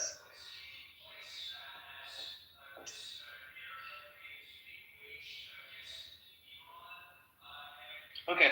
I just want to clear something here. The thing is, I like to do one Reza Pahlavi, one non-Reza Pahlavi. So Farhad said, I want, Hamid, do you want to respond to what he said? And then I can give it to Invincible? Hamid? Or Hamid? Pardon, no, I have nothing to add, just a quick question. Pardon, Hamid. I mean, if you give me a second, I want to ask Arya Shahverdi, were you cursing at me? Is that correct? You started cursing at a whole bunch of people when you were on stage. Okay, you were cursing at me. I know you. We're gonna talk. So what? You know him, and we know you. You are Azadeh. I know you. Oh my God! Oh my God! Farhad. Haramzadeh literally means bastard, bro. Calm down. Oh my God! What an idiot. Anyways, the Invincible had a question. Go on, Invincible. Invincible? Yes. First of all, he was talking about Iraq and the situation after America, tried to invade it. This Bache Shia couldn't go to pray for Hussein in Karbala before America invaded Iraq. So Iraq was in a much worse situation before America attacked them, okay?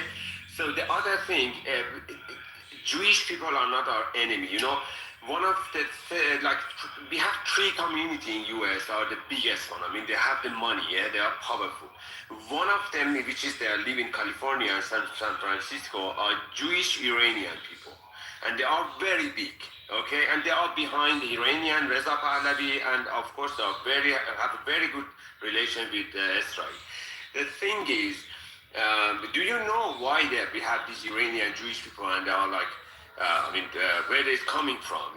That time in the Reza Shah, because actually he helped them, they should rescue them of, Hitler was looking for them to kill them. So they came to Iran and they just, Reza Shah helped them to just try to hide themselves in Iran. So don't say they are our enemy. Maybe they are Arab enemies, maybe they are Palestinian people, new Lebanese people.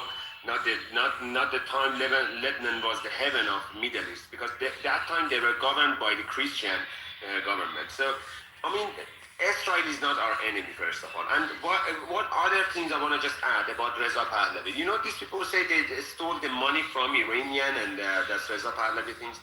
They're talking about something between 40 to 60 million dollars, yeah? And this is, if you want to equivalent, it is around 40, 50 ballistic missiles Iran launching with no sense to other Muslim countries.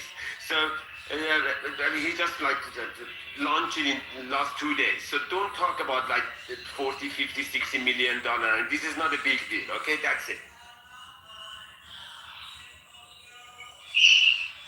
Okay. Now, can you give me? Kevin, yes, you're Reza Pahlavi, right? Pro Reza Pahlavi, Kevin? Yeah. I don't know. Can you? I don't know which category I fall. No, are you do you follow Reza Pahlavi? Are you centrist? Are you in the middle? Middle. I can explain. Okay, go on. Speak. Yeah. So this thing, Reza Pahlavi, at least for last couple decades, he never claimed he want to become a king. That's the false. What he's saying I want to be leader of the transition. And the people inside Iran at 2026 are not stupid. They want to just vote to whatever they want. So that voting thing for Reza Pahlavi, he might have 20, 30, 40, I don't know what the number is, percent of the vote. But the voting thing is when you have a secure transition, then you can come and debate and provide what you want to do. But as of right now, I just watched 50 minutes program on the YouTube. He again claimed, I am not running for the office. He said this million times, I am not running for the office. I don't know what Amir is saying.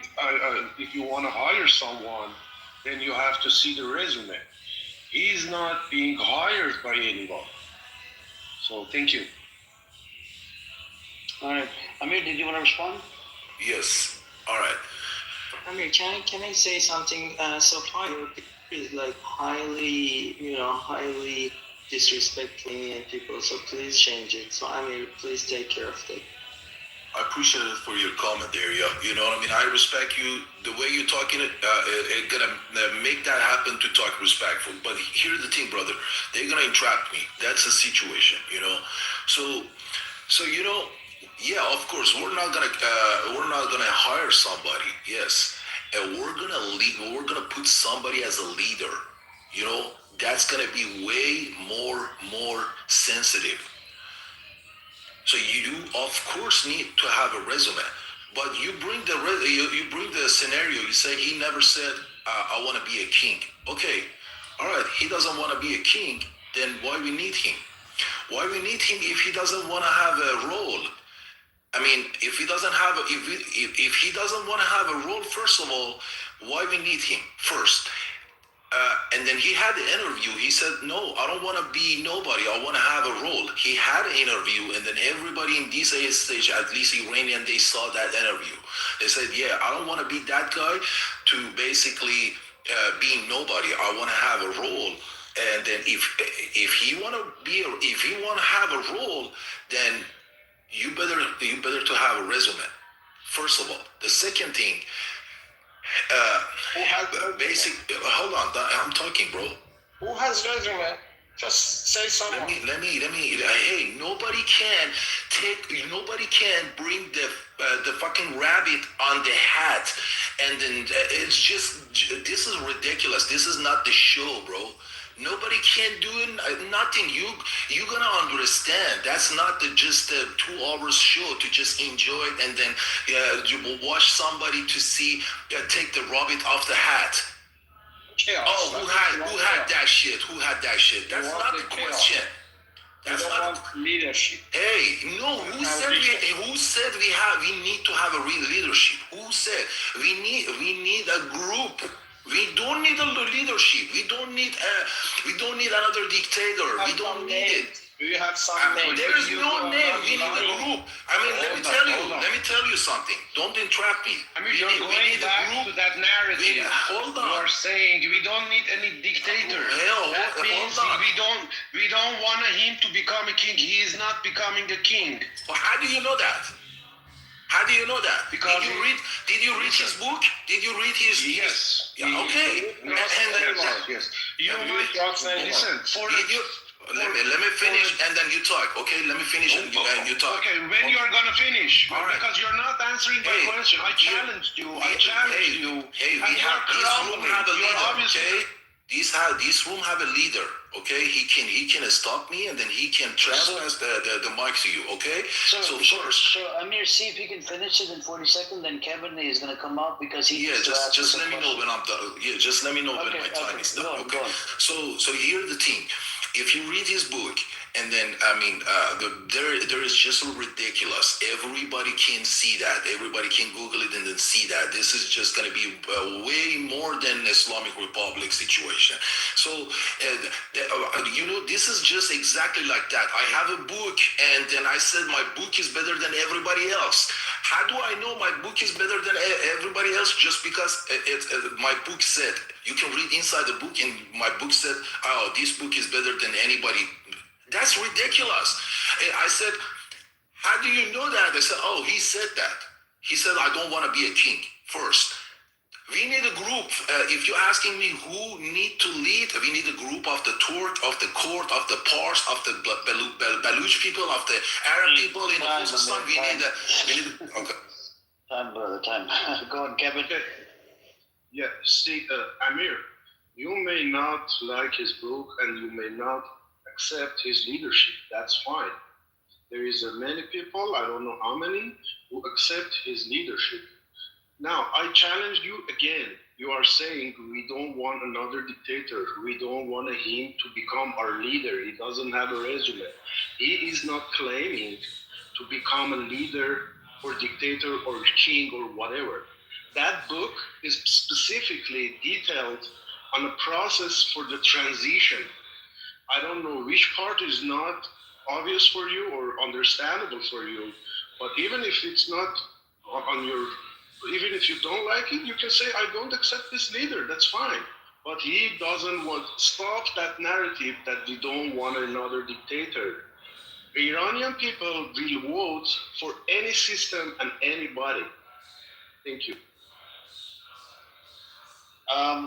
Kevin, Farhad, just 1 second. Kevin, I don't think Iranian people will vote for anybody or any system. Because, there's a lot of people that want Democrat, they want secular, some people want religious, right? So you're going to have to find a common ground amongst all of the folks, because it's about 93 million people you're talking about. You know what I'm saying? And then you have people that live in the West that, and what I heard, the narrative that I heard, some of them, they want to go after the IRGC supporters as well. And I kind of feel scared. I kind of feel scared. People that, but then what is the point of democracy if you're not going to allow the freedom of speech? Exactly that point has that's the big problem. Exactly that point he mentioned many times, and it's in his book, that anyone who hasn't killed anybody won't be judged in a future constitution as a first-degree murder or something like that. Don't be scared. If you didn't kill anybody, so in the future of the Iran, if that is the issue that some 10 million, I believe it's at least 10 million Islamic Republic supporters right now in Iran. So if those people are being scared that they committed something or not, it's going to be, like a constitutional thing, de jury or something like that. If we look at in the reality, that is the point. But some people are going, no, we want this king, and the other people are saying, no, we don't want any other king or dictator. Both are saying both they believe what they believe. Okay, all right. Bingo, did you want to say something, Bingo? Are you there, Bingo? Because I think he's been here, he hasn't said a word. So, Bingo, did you want to say that? I want to get some new voices in you, Bingo. I'm here, can I talk? Yeah, 1 second. Bingo, are you there? Okay. So, Robin, I'm going to come to you just in a second. We have Mahdi here. Mahdi hasn't said that he was cursing earlier. Mahdi, are you calmed down? Are you not going to curse anymore? We got to thank you so much, Amir. Okay. Hello to everyone, and let me to say Farsi درود بر همه هموطنان عزیز و گلم. تبریک میگم به درک واصل شدن علی خامنه ای. Hey Amir, are you happy or you are not satisfied with the Khamenei? I don't support Khamenei, or I don't support Reza Pahlavi. What did you Okay, no, my question is from my bro Amir, that he said he was in a jail about maybe 20 years ago in a Kuya Please, no cursing, keep it civilized, okay? No cursing, keep it civilized. Okay. What was your question? Do you have any question from me? Amir, did you want to ask him, or? No, I want to. If Amir answer me, if you are in a jail with the Khamenei, okay, are you who bring you in a jail? Okay, and he was in a hell now, fortunately, and we don't know who is good for the country. We want to go to the country. The Pahlavi said after the government dropped and he go to the Iran, we have to election, maybe 1 year, maybe 2 years, maybe 6 months. And after that, the election, the people select, they want a democracy, they want monarchy, the people select what they want to do. Reza Pahlavi didn't say, I want to be a monarchy or a leader in your country. If you listen, the protester it's not about January 8th, January 8th and January 9th. Mahdi, hear me out. It's not about what he said, what he wrote. It's not about that. Okay. Just keep this in mind. Once the regime change happens, he comes in. Hold on. He comes in, and America tells him, America and Israel, that now you have to be the permanent leader of Iran. Would you be okay with that? With who?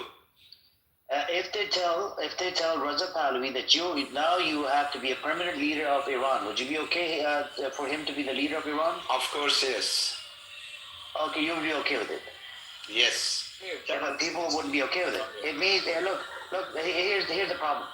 If America tells him to become a leader, right? Which means he lied to the people because in the book he just wants to be the transitional body. He doesn't want to be a leader. No. It's not correct. It's not correct. If you said the U.S. said the permanent leader, not for. U.S. tells Reza Pahlavi that we finally toppled the regime. Now you can go and take over. And First of all, U.S., Israel, no country can decide that for my people. The people in my country, in January 8th and January 9th, they say they called Reza Pahlavi to come to the Iran. The Khamenei, the motherfucker Khamenei killed about more than 40,000 people in the street. And no one talk about the people. But now everybody, I said, why the US, why the Israel attacked Iran? Because the government, the terrorist government killed my people. And we don't any weapon. My brother, my father, my family, they are in a street, but they don't have anything to defend themselves, and they need some country to help them. The IRGC country fired all of the Arab country. Why? Why they send a missile to the Emirates? Why they send a missile to the Dubai? They're attacking America. Hold on, they're puppet leaders and they're attacking. That conversation is not going to go in. Hold on a second. They're attacking American military bases, and they're going after all these puppets of America because they're working together. Saudi Arabia was behind the attack on Iran, by the way. Do you want the post? I can give it to you. It's funny, man. It's funny. Thank you for your mic. Thank you for mic. Push them for Israel to stop. That's the thing. But Amir, the big picture is that you guys have to face the reality. Okay, the reality is that basically this regime is gone. This regime is gone. I don't support the regime. The other you understand that? I don't know how many times I have to tell you this. Listen, let me finish then. This regime is gone. So there are two scenarios, either a chaos or an orderly transition. All other countries, of course, they support orderly transition. So that's why, the other Amir, the Red Amir, basically this guy is supporting chaos because, his great leader, Ayatollah Khamenei, is gone. So let's make it chaos. And they are saying, okay, Reza Pahlavi is nothing, he doesn't know anything about the economy. I don't know what's the education of this guy or other guys. Hasn't been to Iran in 40 years. At least has a plan, okay? So, but hasn't been to Iran in 40 years. Okay, listen. Reza Pahlavi is the only alternative to make the transition.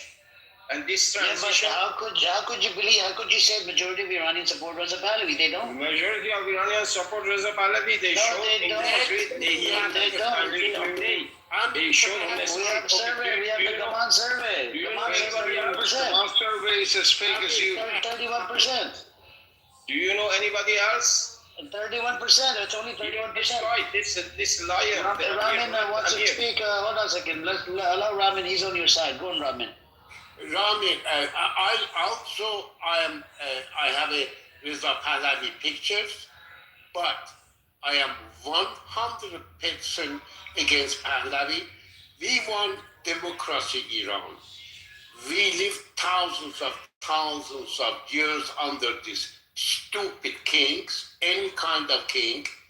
After that, for the last 47 years, we lived under a sheikh, Islamic rules. We want democracy in Iran. This all. But he doesn't want to become a king, sir. Hold on. Yes. Hold on. Please do not come to my mind. We want democracy in Iran. Iranian people has passed the notion of religious government and any kind of king. We admire and appreciate Reza Pahlavi. If he could help, we get rid of the Islamic government. We do admire that. On the other hand, if Iranian Islamic government gets destroyed, there are thousands of people more qualified than Reza Pahlavi, who's been womanized in the last 47 years in the U.S. Those guys are all right, well educated Iranian. Iran will be my perspective of Iran. Future Iran will be government of laicity, no religions, and Federal Republic of Iran. I am from Azerbaijan. Pahlavi has no place there. Some other guys are from Kurdistan. Pahlavi has zero support there. Some other guys are from... Say these numbers without any proof, bro. Just propaganda is not going to work. You cannot prove any of those numbers. Zero support. I have the Gaman report that says the survey 31%. Only support Reza Pahlavi. Okay, yeah, but this guy is, insane, saying 0% here, 0% there. No, okay. He's a minority, right? Very right. 4% of Azerbaijani people, we have fucked up experience with his grandfather, with his father, then this motherfucker is gonna come to become a king. We have. But you're accepting his help for the transition, right? If he loves Iran, Iran, I don't think he does. But Rami, he could turn on you. That's what my worry is. That's the point. That's the problem, because he's a puppet of America. Absolutely. We do not... Iranian people won't accept that. Iranian people want a referendum. Iranian people want a referendum. Give us some time, we can make this happen. I'm not a religious person at all, period. But it is going to happen. We don't need no help from Israel, neither from US. This is going to happen. Thank you, Rashid. We have new people, and thank you, and we have new people, Daria. I have a question. Hang on, Madi, you can ask a question. Just wait because we have a new person. Go on, Daria. What's your opinion on this? Hey everyone. Well, I'm not Iranian. Well, I'm from Afghanistan. I was in Iran during the 2 days of the protest, so I do feel for the youth who were on the streets, and I heard them join the protest. I heard, and I saw lots of... Do you support Reza Pahlavi, or are you for it, or are you anti? I do not. I've seen what the USA does. Look at Afghanistan, look at Yemen, Libya, Syria. So many countries, they come and take over in the name of humanitarian help, but all they're looking after is the natural resources. Iranian people are just struggling between making decision between two evils, right? They're not happy with the Islamic regime, and they're calling upon the USA to come and help. But I think they chose the evilest of them all to come and help, and the country is going to not recover from this. Can you tell a little bit of your observation of those 2 days? You said you were there. Well, I didn't join the protests. I was near.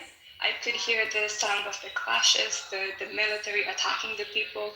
Those people were not armed, obviously. A majority of them were younger generation. I lost 5 of my friends. They were injured. They were not able to go to the hospitals because they would have been arrested, and they would have been given execution orders. So it was horrible. But even trying to my friends, don't. Thank you for speaking to.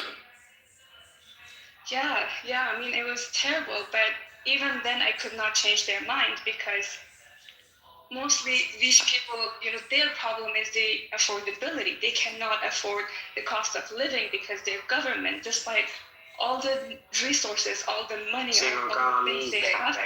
Call me baby.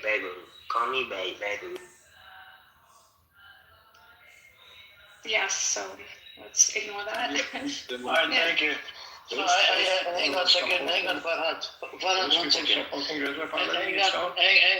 Farhad. I'm asking Hang on a second, Farhad. No, he does not support Reza Pahlavi, Farhad. Shut the fuck up. Oh my God! She doesn't support. She doesn't support Reza Pahlavi, Farhad. Hang on a second. No, Hang on, Farhad. I believe Pahlavi is just being used. No. by the US People to who start saw, this you saw people on the street, right? You saw people on the I street. do, yes. People are calling upon Reza Pahlavi because they don't have an alternative leader to call upon, right? Nevertheless, they call it. Nevertheless, they call it. Hang on a second. Hang on. I need to ask somebody else. Hold on a second, please. I need to ask Daria. Daria, are you pro-Taliban or anti-Taliban? I'm totally anti-Taliban, and I live in Afghanistan at the moment. I'm a Canadian citizen, Do you support didn't they have a Shah as well, I think, in Afghanistan, right?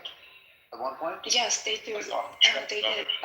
Do you support the old Shah days? No. I supported the democratic government that was prior to Taliban takeover. Although it was. You mean under American invasion? And hold on, Farhad, please stop coming off the mic, bro. Get up. Did you say what America has done? Did you support that whole government system that they're running under America? Well, that's the thing, right? So before the US. Hold on, Ramin, please let her respond. We had a Taliban takeover and Mujahideen war, right? So we thought, the best option would be for the US to come and take over at the time. And after I saw what the US did to Afghanistan, no, I did not support that. But I was not looking for Taliban to come and take over. I did not expect that to happen overnight. But again, that was a US-led operation. Again, right? Okay, thank you. Can I jump in here real quick? I ain't say nothing the whole time. I'm gonna jump in here. Sure, go on. See, personally, I think that whenever you have an authoritative state where there's no democracy whatsoever, there's gonna be people who dislike the person in power, people who like the person in power, and there's no way of getting any like one person that everyone can stand behind, because at the end of the day, no one's voting for him, and nobody's voting for their leader. But that being said, I don't know the ins and outs of Iranian politics or Afghanistan or Afghani politics or the Taliban or how they run things. I don't believe anything that Western media, because I live in Canada, I'm Canadian. I don't believe anything that Western media does to portray, because it's all propaganda and they label everything as terrorism. Anything, I don't believe any of that shit. One thing I will say though is fuck Israel, fuck everything Israel stands for. Whatever Israel's side is on, I'm on the other side.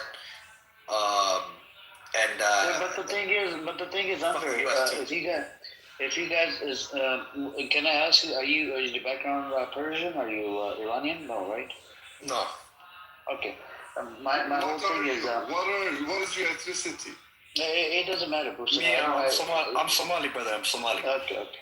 So my whole thing is, if Israel is doing the attack on your own people, I mean, I don't know. Would you? Are you Muslim? It doesn't matter, Muslim or not. I know you're Islamophobe, Bruce. Just calm down. Let me ask you. No, it's okay. Don't worry about it. Don't worry about it. Yes. He's Muslim, bro. He hates the West. He hates whatever countries. Why would he hate the West? I don't hate the West. He doesn't trust Bro, you gotta stop assuming shit. Bro, you do this all the time. I'm right here. Talk to me. You can ask me the questions. I don't know why Yeah. You said you don't believe anything that Western media says, right? Yeah, I hate Western media. You think Iranian Islamic Republic of Iran media is accurate? No. I think that's propaganda too. He doesn't believe that. Bruce, you shut the fuck up. Don't make shit. Yeah, Bruce, you shut the fuck up like Ramin said. No, it's okay. Let him talk. Let him ask me the questions. Let me ask him. I want to know where he is. Bro, he's Islamophobe. What do you want to have to ask under? Just leave it. No, he's a Muslim and he has... You're Islamophobe, Bruce. He's just Islamophobe. Leave it. Maybe he likes the Islamic Republic of Iran. No, he doesn't. No, he doesn't. I don't know enough about Okay. The big question for you, Andre. Hold on, Ramin, please, brother. I know you're an old person. I don't want to, do it, say anything bad to you. Under my question to you. I know. I don't want you to get a heart attack. Under the question for you is if there's a country, let's say what the Iranians are facing, right, and they want this puppet called Reza Pahlavi that has been living in America for the past over 40 years, doesn't have the credentials, but you have these Reza Pahlavi supporters waving Israeli flag at the protest, and they want him to come back, and this guy is begging America and Israel to do the attack on Iran, on their own people, which means that would end up killing a bunch of civilians in Iran. These people support it. My question to you: doesn't that fall under being a traitor? I think that anytime you intentionally kill an innocent person, that's terrorism. No. Asking another country to come into your country and to attack. Yeah, it's fucked up. That's literally a definition of a traitor. No, it's not. And if they're just circumstances. Your misinformation, Amir. That is misinformation. It's not a black and white thing. I also agree with what Sky's saying. I don't know the situation. Don't get me wrong. I don't know what's going on. But Who's asking? There's no such thing as a black and white situation. So I don't think that he came in. Okay, I want you guys to look up the definition of a traitor, and then the definition of a traitor. Based on how you described it, if that's exactly what happened, then yes. Nobody is asking to attack Iran. No, but I have an article that Reza Pahlavi literally asked America to attack. No, it's not. Yes, attack on what? Attack the Iranian regime. Can I explain? Go ahead. More explanation. IRGC. Give me 2 minutes. Yeah, the organizations who killed sovereignty laws, Kevin. No. Sovereignty laws. Yes. Reza Pahlavi. Don't misquote people. No, I have the report. Let me tell you what he asked. He asked. Okay, can you allow the what's her name, Sky, to respond, please, Kevin, and then we can go back and forth. Thank you. Yes, Sky. Amir, I would really appreciate if you moderate your room properly. Every time I come here, I get the biggest headache ever because people keep talking over each other, and that's not how people should talk, especially in matters that's so important. So as an Iranian American who lived most of my life in Iran, people have no weapon, and when they try to protest as a peaceful citizen for things like inflation, for things like politics, every simple thing, when they come out, they get responded with the military-grade weapon. As we saw a month ago, 40,000 people got killed in the streets simply protesting. So when you have a country like that suffocates you, kills you, executes you, just simply expressing your opinion, there is no other help rather than military action. And we Iranians, we've been begging for this. We kept protesting over the war. Just in Los Angeles, 300,000 people showed up 3 weeks ago, literally begging. I was in that protest. 575,000 people showed up in Toronto. These are all Iranian citizens. They're begging for Trump to please help us with your military so maybe we can get rid of these mullahs. So under these circumstances, no, it's not treason. But in any I didn't say treason. A definition of a traitor. Traitor. So it's not, because people were asking for it, and people in Iran are asking for this, and everybody literally I talked to before the internet. Do you have a survey on this guy? Do you have stats on this? People are asking for the government just today, I went to this Persian restaurant just today, and everybody was dancing. Like, this is not a normal situation that you feel sorry. No, I understand. Sky, again. According to survey that has their surveys, I can provide you surveys. Iran International did a survey. 20%. Even though I hate the source, I hate the Iran International because it's a Zionist source. Only 20%. It says 20% of them they support IRGC. Okay. Which is the highest. Hold on, Bruce, please. You give me a headache. You're worse than other people, man. Seriously, you're worse than Fahad. And then there's another survey by Gavan Institute, whatever. It says 31% they support Reza Pahlavi. Okay, so 31 plus 20, that's about 51%. My question to you, if there is, if there's other 49 or 50% of people that don't support any of these parties, why are these Raza Pahlavi supporters pushing this narrative so badly? There is only his name shot up. They want him to listen. Another 50%.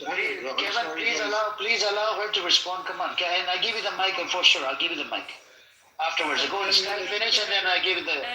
So people in Iran, when they were protesting, they're shouting his name. Any protest in Iran is happening, you see that flag that belongs to Pahlavi regime, they still keep shouting his name. So that's why he came forward. Now, and he is trying to say, I'm not a king. He also released a 60-minute video just today itself, expressing everything and clarifying everything, saying that I'm only being a leader for transition period. So I'm ready to take over under the book that he released for 167 pages, which has been updated just 2 days ago, that explaining how he wants to handle the situation, coming to Iran, trying to Who's going to give you guarantee? Yeah. Who's going to give you guarantee that he's going to abide by the book? I give you guarantee because you know why? Because you can't. No, we cannot give anybody. No, he becomes a transitional body, and America can be like, no, you have to be a permanent body. Only what we know. What we know is this regime has to be gone. There's no fucking way. No, that's fine. The regime has to go. My question to you, if he gets placed in there, America tells him you're going to be the permanent body. Then you can't have this guy will be in there for years and years, just like the freaking Shah. Then we come on the street again. No problem. Just okay. And hold on a second. At that moment, he's gonna have support from America. You guys can forget about your rights. As long as there is. Because he's gonna be puppet of America. That's what's gonna happen. People are not behind him for that reason. People are behind him because if we have actually one biggest criticism against him, that's he's so soft, just like his father. If you go over the history of... His father literally terrorized the F out of the people, man. He killed a bunch of people, tortured them, and arrested a whole bunch of people. You know this. No, you don't know that history. But I have historical facts. Do you want me to read it out? What kind of shit that he's done? What are you talking about? Okay, did he have a secret... Was there secret police? Was there secret police guy? What you read was our reality, so it doesn't... Did he have a secret police? Was he arresting people, yes or no? All countries do. All countries Bruce, hang on a second, I'm asking Scott. Was there secret police under his father, that arrested a bunch of people? That tortured people. No. That's not... Yes, he did. Yes, he did. I like the conversation to be. I just want to say thank you. I have a 10%. I have a 10% battery now. Thank you very much. Yes. Kevin, you want to speak?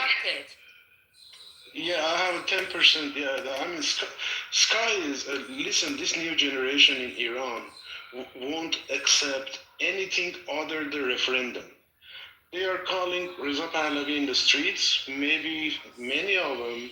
They are calling out of desperation. Maybe they won't vote for Reza Pahlavi. Yeah, maybe my dad is Reza Pahlavi. So what? What are you maybeing about? What we're seeing is the reality and the fact. I'm not talking about maybes and perhapses and what your grandmother thinks. Tell me facts, maybe. Okay. What we're hearing name. Do you hear any other name? Fuck no. No.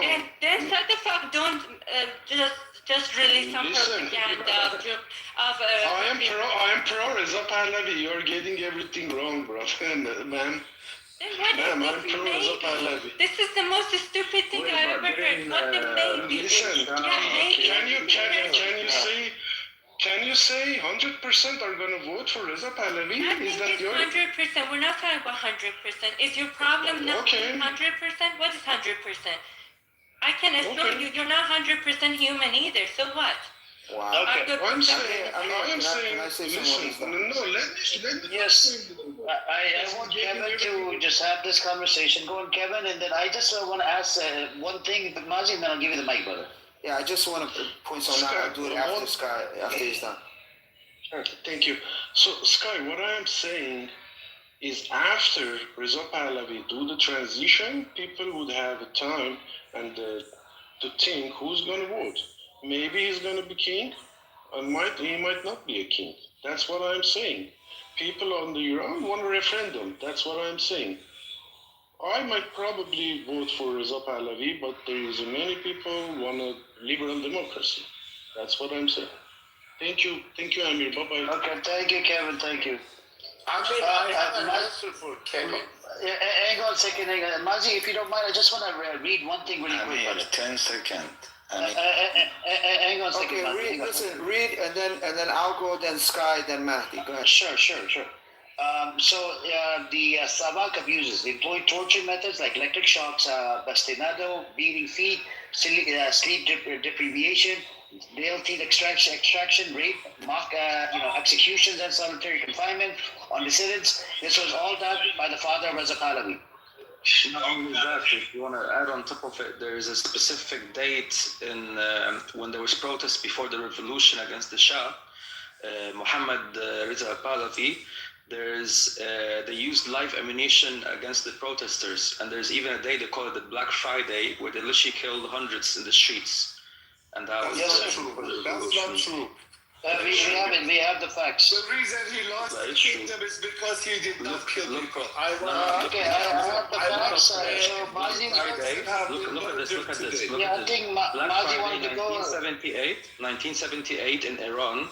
In Tehran, they killed hundreds on that, and they call it the Black Friday. Just look it up, Bruce. Why don't you look it up? Just look it up instead of talking out of it behind. Just look it up. They lose the live ammunition against the demonstrators, and also the secret police is called the Savak. The Savak is a secret police. They used to arrest and torture and imprison like all these political opponents, whether they're Islamists or leftists or nationalists. So that was under the Shah. So I don't know why you guys. They keep on denying these facts. I don't know what's wrong with you. If you guys are gonna say one second. I tell you why. If you're gonna tell me that the current Shia, for example, is bad because they killed protesters right now, but then the Shah also. These numbers are not correct, by the way. It's not 50,000. It's 7,000. Bruce, calm down, man. These numbers are not true. 7,000 is more than Shah. Abdullah, even 7,000 is more than Shah. Okay, Mazi wanted to chime in really quick. Mazi wanted to speak. If you guys don't mind, please, Mazi, and then Abdullah or whoever wants to speak. Mazi, go on, Mazi. I wanted to refer to the traitor thing that you and Sky were going back and forth. Sure. You have a valid point by saying what you're saying about the traitor stuff, but also you got to realize the Iranian people felt betrayed by the government for so many years. So continuously, year after year of protesting or things happening to them, they felt betrayed because they were promised things and things didn't happen for them. And then, with what happened a month and some change ago with the protesters being killed, they felt betrayed. So it can apply both ways. And that's all I want to point out. It can only apply one way, according to the definition. By the way, you can't apply two ways. No. I'm saying the people felt betrayed. So I'm not talking about. I'm talking about outside. I'm not talking about inside Iran. I'm talking about inside Iran. What the people felt. The betrayal was felt inside. Yeah, but I wasn't talking about inside. I was talking about outside. Okay. You see what I'm saying? Outside is only one definition. Anyways, who wants to go next? And Sky, when France was occupied by Germany, wanted to go. Hang on a second. Maddie's been waiting for a while. Please allow Maddie. I just hold on. I'll come to you. Just hang on. Maddie, go on. If you want to say something quick. Hang on, Farad, Maddie. Go on, Maddie. Amir, I have a question about the Goman. Yeah. Okay, where is the Goman? Where is the Goman? Where is it? Isn't it in the west? He's in inside the Iran. Mm-hmm. I don't know. I'm asking you. Where is it located? Is it in the west or is it in the inside Iran? I think he's in a U.S. I think. He's in the west. Okay. And yes, and the owner is Ammar Maliki. Okay. And if you see the last, because you're talking about Goman, everything you want to talk, you say Goman.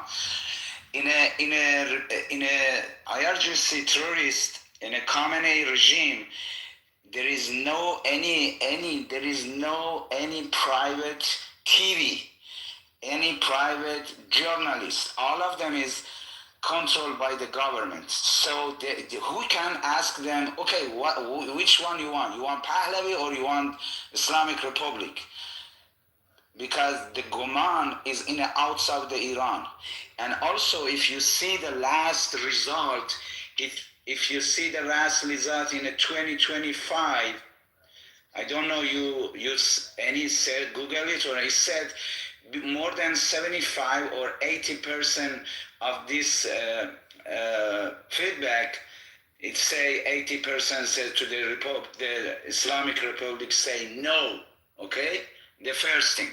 And the second thing, Mr. Amir, why you this room is to listen about the opinion. Why you want to say Pahlavi is not good, Pahlavi is not good, Pahlavi do something. You say why the Pahlavi has Sawak. If the Sawak was bad, listen, it's my last word for you and for Abdullah. I'm about maybe 55 years ago where the revolution was happened. I was maybe 12 years. I remember the Sawak exactly because they come to my home and arrest my brother, okay? But they didn't do anything. They say, okay, come to jail, and he was jail and they release him. But the last word is, if the Sawak was bad, why he didn't kill Khomeini? Why he didn't kill Khamenei? Why he did kill Rafsanjani, Muntazeri? All of the government was in a jail with the Sawak, but no one was killed. Did he torture them? No. There was no reports of torture. He didn't kill Khomeini because he didn't want a martyr. He didn't want the people to no, he's joking, bro. He's joking. I don't know why you're Indian. It's pre the terrorist IRGC. I don't know why you support the IRGC. Nobody knows why you are. You know what's crazy? You know what's crazy, Amir? Hold on. You know what's crazy? Hold on before I throw you down. Hold on. You know what's crazy, Amir? That every single day, at least 10 times, you have to make it clear that you do not support the IRGC. These people either want a punching bag because they need to project their anger on IRGC on people like you, or they just are retarded. I don't know what it is. Bro, we do not support the IRGC. How many times do you want us to fucking say it? Why do you want to destroy the vehicle to get rid of it? I don't know, man. This guy, Abdullah, I think you are trying to weaken the Abdullah wants to say something, please. And the last thing, Mr. Amir, are you Muslim? Can I ask you, are you Muslim? Yes, I am Muslim. Are you fasting now? No, I'm not fasting. Did you fast or no? Yes, I've fasted. If you are Muslim, it's not a Muslim that talking the people the same. It's not good. Yeah, I don't even know what that even means. Because you're kidding everyone. Why you say gender to everyone? Are you Muslim? I didn't say mother gender. You said 10 times. Oh, okay. I didn't say this to you. Fuck you, Muslim. Hold on. Sorry, I had to mute everybody. I didn't say to you, what's his name? I didn't say this to you, Mahdi. I said it to, there was one guy that came in here, started cursing at me. It might have been you, and I moved you down. But I think Abdullah wants to speak. Ramin, if you don't mind, just say Abdullah, and then you got the mic. Go on, Abdullah. Yeah, quickly. So let's just break it down here, because I don't know these people. I understand that these people coming from an Islamic Shia regime, and they have like this trauma, and they want a liberal secularist secular government take over, which he's clearly a Zionist, and he's probably a clear puppet put by the Zionists to get in power. But even if he got forward, here's the reality of it. Iran is now very complicated. You have the IRGC, you have the what was it called? The military. You have there's many different infrastructures right now that are in power, that are pledging allegiance to the supreme leader. And if it's not the supreme leader, they're all coming from the exact same ideology of since the Islamic Revolution. So, and the Islamic, even the IRGC right now, if you bring on Reza right now and he becomes the president, how he's going to be able to act, like how he's going to be able to control the military, the police force, he's not going to have that kind of power. So what he's going to do in that case, he's going to rely on the U.S. to come in to send their CIA agents and the Zionist Mossad to further infiltrate them and to completely dissolve the Iranian from any kind of military, so that he can make sure that he stays in power and to stop them from committing the coup against him, because they're not going to give the power in any shape or form. So what's only going to happen right now is that the war is going to continue until the current regime is completely weakened. Then Ali Reza can come in power, and obviously use all these secular traumatized people to say vote for me, and they're going to use the same talking point. 100,000 people died, millions of people died in the protest, which is not true. But it is true. How do you know it's not where true? are you going to get the power from? He's not gonna. How is he going to be able to stabilize the country? Who are you to say it's not true? Yeah, so basically Iran's going to become another proxy for the Zionist countries. What number is true then? If it's 100, first of all, according to the hospital records, about 7,000. That's the death toll of the reported. And who gave you the hospital record? Can you put a reference in the chat room? Because even Trump and every single... It's a human rights organization based out of U.S. They have it at 7,000, and they're in the process of investigating another 11,000. Because it's 40,000 if you didn't know. And that's a 40,000 from Iran International, which is a Zionist source. No. This is from exactly all the hospitals in Iran. You had another Holocaust happening in Iran. Can you provide the sources, please, Sky? Can you provide the sources? Is me being on the phone for months with all the doctors that I worked with. Oh, so it's your anecdotal experience. In the hospital, you had to. Now, let me tell you, Mazi, I hear you. It's all emotion. All emotion. Let me talk. Oh, listen. First of all, don't try to go to that route. That's female emotion, okay? Don't even try. Don't even try. You're never going to provide sources. I have to believe your word. You're infallible. You're a prophet, right? Please let me finish.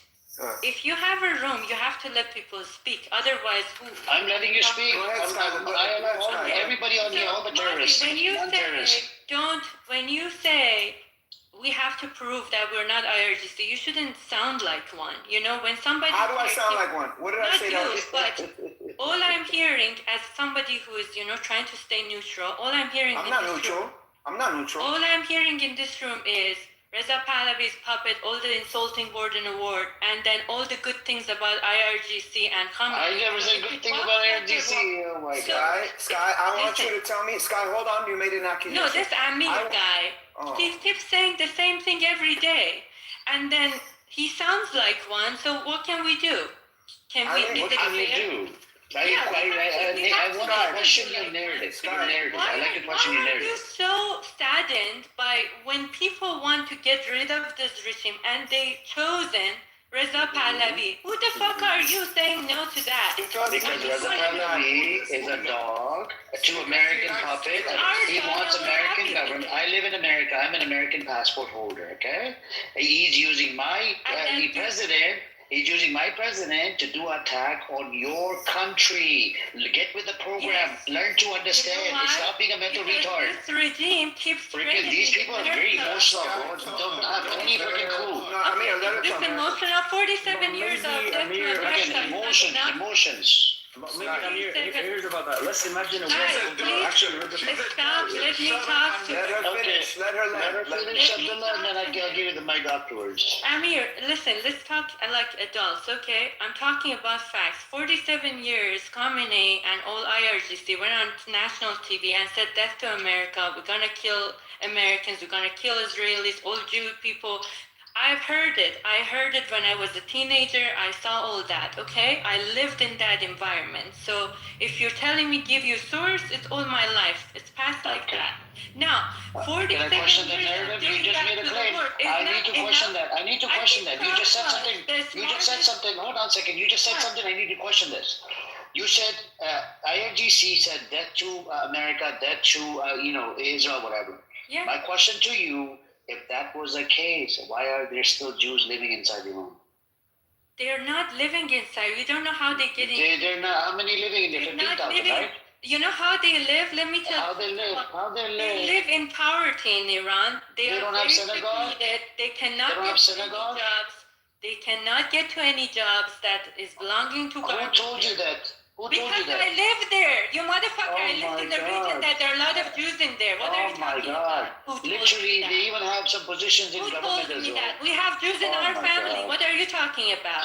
I can't believe this. Listen, when we play, another thing, we shouldn't play the game of numbers. Like, oh, they killed 5,000. Oh, they killed 40,000. It doesn't matter. They lie, They bro. killed. It doesn't matter, Amir. They killed. Mazi, There are do you understand? Hold on a second. Hold on a second. Hold on, Sky. Mazi, do you understand? Hold on a second. Hold on a second. Hold on. Mazi, do you understand the Zionist scumbags? They're pushing this narrative so hard that IRGC has killed 40, 50,000 to minimize the genocide. Hold on. Bruce, oh my God. Hold on. To minimize the genocide in Palestine.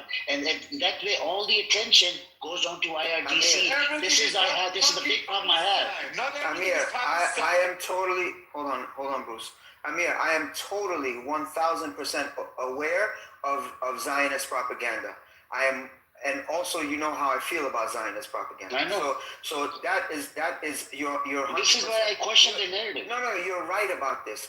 But we can't also trivialize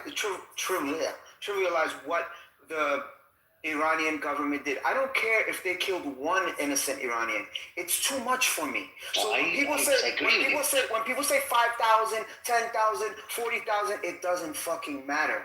They killed, and that's. I want them to stop the cap. I could do even in related to Zionism. Did you not see when I debate them? I question them on everything. Yeah. That's what I do. My job is to question their stupid, disgusting narrative. Mazi, that's what I meant to. How many they shot in the eyes, Mazi? How many they shot in the eyes? Bro, I'm not disagreeing with you, bro. Tell him. Tell him. I'm not disagreeing. How many you think are blind? I know people who got blinded in Iran. I know people personally that got blinded in Iran. Only one clinic in Iran reported 6,000 people coming for eye surgery because of the government using the special gun. One clinic, 6,000, and you're telling me only 3,000 people in the whole country died? Sky, when we're saying... I never said 3,000, I said 7,000. 7,000. Only in my alley. There is only 20 homes in my alley. There are 25 people killed in that alley. Emotions, right? And then some people like Amir come here emotions.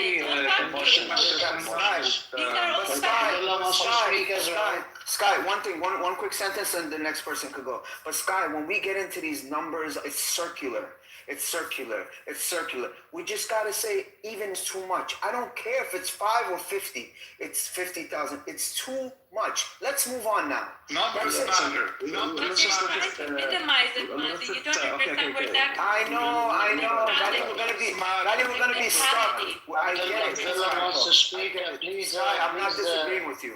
Please allow Abdullah to speak. I don't want to be stuck in this circle of a vicious cycle. These people think that the Shah of Iran is actually a good person. Go on, Abdullah. Yes. Let the smart people talk for a second. Okay, so here's the actual difficulty, because I understand, I 100% understand the psychology of these people who are trying to push for Reza to become the president because of their political agendas. It aligns with them. They want a secular Iran. They want a Iran that's liberal. They want chance to be teaching in schools. I get that, no problem. But the issue is Iran is very complicated because the IRGC is not only in control of the military, they're also in control of major crucial industries. Like they're in control of construction and oil and telecom. They're literally embedded in business and in the military. Any secular governor who will come that's not part of that party, he will not be able to control Iran. So he doesn't even have a chance in the first place. One second. Yeah, bro, doesn't matter. Doesn't matter if the people, you can cheer for him all day, and even the Trump supports. Even if Trump takes a plane and send him to Iran and ships him there and say, "Hey, take over this country," he will fail because the IRGC is not going to let him take over the country just like that. So what you're talking about? Let's be realistic here. What you're talking about is your dreams and aspirations. What you want this country to look like. What your logic has the biggest hole in there, and that's you're talking about. Okay. So if I am right now in the position of the IRGC, why should I let somebody like you made a lot of false accusations, so and then based on that you want to get to an even more fucked up conclusion. So it's not going to happen. So first of all, you say IRGC as its entity. IRGC, the head of IRGC is gone, right? And there's something called chain of command. When you have in a chain of command 3 loose holes, the whole system will collapse if you don't know how that works. So in certain days, like 3 days, 2 weeks, what is Legos? Okay, yeah, it's close to Legos if that makes it simple for you to understand, really? Because I think your small brain won't take it. Are you saying that oil companies collapsing in Iran? Now, here's my prediction. The telecom Within a week, Iran. because listen, even today, you go and take a shit in your toilet, you have to flush twice for that shit to pass through, right? But Khamenei was killed in a first fucking bump. What does that tell you? That these guys have zero security for their own lives, right? And they're very weak. So within the certain 3 or next 4 days, or even just like what happened in 12 days with Israel war, that day 3, the sky of Iran was taken. So watch this one. Within the 3-4 days, next 3 to 4 days, IRGC will completely be out of weapon and everything, and they come forward, right? And then military will follow. And then when that happens, Reza Pahlavi can take over. But what you're saying is true if they were in power, but they no longer in power and they're under attack. So get that, please. Thank you. I'm just asking, what kind of shit are you? I think who's next, Bruce, or any new people want to speak? Tapioca, Aria. I just want to say one quick thing. When France was occupied by Germany, was it treasonous for the French to ask Americans to come and attack France and free them? No, but the Americans only got involved after they got bombed in Pearl Harbor. No. As far as we're concerned, Iran is occupied. You may not look at it like that. Iran is occupied. Listen. As far as we're concerned, okay, give me a UN international report that says it's under occupation. Go on. Hurry up. Wrap it up. Okay. For the past 47 years, I need a UN report. Go on UN report. Provide me UN report. No, I'm telling you that I need a UN report. I need a UN report. Go. Streets, and if we go on the street, people on the street, it's all emotions. Again, emotions. No, there's no emotion. If we go on the streets, we get rid of this bastard governments, and they shoot us, and they kill us, and they rape our women, and they abduct our children, and they take them to jails and rape them because they're saying you're virgin. We can rape you so you will not go to heaven based on Islamic laws. We are occupied. We ask America, we ask France, we ask Israel, we ask Turkey, anybody who can come. Can you please provide me UN report that says it's under occupation? Can you please do that? Hurry up, rapido, I'm waiting. I'm gonna question every fucking narrative that comes out of your disgusting mouth. I need a fucking proof. Provide me source. Go source up. Instead of bullshit, instead of talking out of your mouth. So I need a source. I need a fucking source. Otherwise, shut the fucking mouth. Yeah, I need a source. Provide me a fucking source. I talk to Zionist scumbags all day long. I always ask for source. I need a source. Source up. UN report or fucking HRW. Amnesty International. That says it's under occupation. That says it's under occupation. That says it's under occupation. It is as far as we Iranians are concerned. Provide me source. I need a fucking source. I'm not gonna. Oh my God. The demonstrators on the street will really. Your anecdotal experience. I don't want to hear your emotions. I want source the fuck up. Bring me source. Fucking bring me source. Bring me source. Bring me sources. Sources. only Fucking care idiot. about This is the Palestine. problem with the Iranian fucking narrative. This is why a lot of people don't stand with the fucking narrative. You don't. I don't care about your people. This and that. I need to source up. This is occupation, and Yeah, he said I wanted to source up. Give me the fucking UN report, motherfucker. Don't I see? Fucking idiot. Doesn't exist. These are the dumb fucks Iranians, these Raza Pahlavi cunts that come in here day in, day out, fucking don't make no sense. They always fucking bring up the stupidest shit. Too Don't have no emotional, sources. Amir. Stop. Fucking you know, cunts. Stop Emotional. yelling and shouting. I thought you had to flush. I thought you had to flush twice to get your shit flushed. You guys don't understand analogy, do you? Because We take a small shit. You take a big shit. I know. You take a big shit. We take a small shit. You understand zero analogy. That's how smart you are. Fucking idiots, man. Idiot you because you're using it so much. The biggest idiot in the room is you, motherfucker. And you're the emotional gratitude. You little pal. You submitted your fucking resume to your mom and you got hired. Now you're here to call everybody an idiot? Who the fuck are you? You are a fucking idiot. Who the fuck are you? Your anecdotal experience. You keep repeating the same idiotic. Your fucking anecdotal experience. You keep repeating the same shit for 200 million. Oh, you said you're a walking, talking, you're a proof that says, oh, you've seen 40,000 bodies. Like, what a stupid person you are. I can't believe this. A stupidest person that I came across. A stupid fucking... It's all emotions. I mean, don't be so emotional. Okay. Such Can you please provide the emotion? Can you take the emotions? I thought you were... We don't want you to get so hurt. You're so emotional of a man. You probably have the smallest size too, that's why. Whoa. You emotional. Keep repeating. I can't believe it. This woman actually wants my penis. Oh my god. That's for you. That's very disgusting. Let's stop. Let's all stop. Please. Oh my god. It's very disgusting. This woman wants my penis so badly. Oh my god. Let's all stop. Please. Let's just all stop and regroup, bro. I can't believe this. You have Mazi. You have the stage. These clubhouse fake ass assholes that they think they have it smarter than everybody else. They don't know shit and they call everybody an idiot. Who the fuck are you? Put some credential out there. Why we should listen to you, asshole? Okay. What? You guys are here, guys. I'm here. If you guys are here and you don't like this conversation, you can leave. No one's begging you. You're welcome to leave quietly. Nobody's begging you. We just don't want anybody who's not Iranian. There's no We want them need to shut the fuck up and don't tell us. This needs to be a fucking logical We don't want any non-Iranian IRGC not brother over bullshit that you don't have any evidence. We just You don't don't have want any that fucking shit. source. No sources. Especially a third-class Pakistani like you guys talk out of your assholes all day long, every day. You don't make any sense. Nothing. Hold up here. Scott, you sound like the most vile. Listen, I don't give a fuck what you think of me, okay? I'm happy with who I am. What you think of How us, about Sky, open your own room. How about you wake Go up? there. Go open your room. Go cry about it in the room. Go. Go suck Raza Pahlavi. I didn't. So why don't you keep your opinion to yourself? Guys, can you relax here? Ace. Yeah, what's up?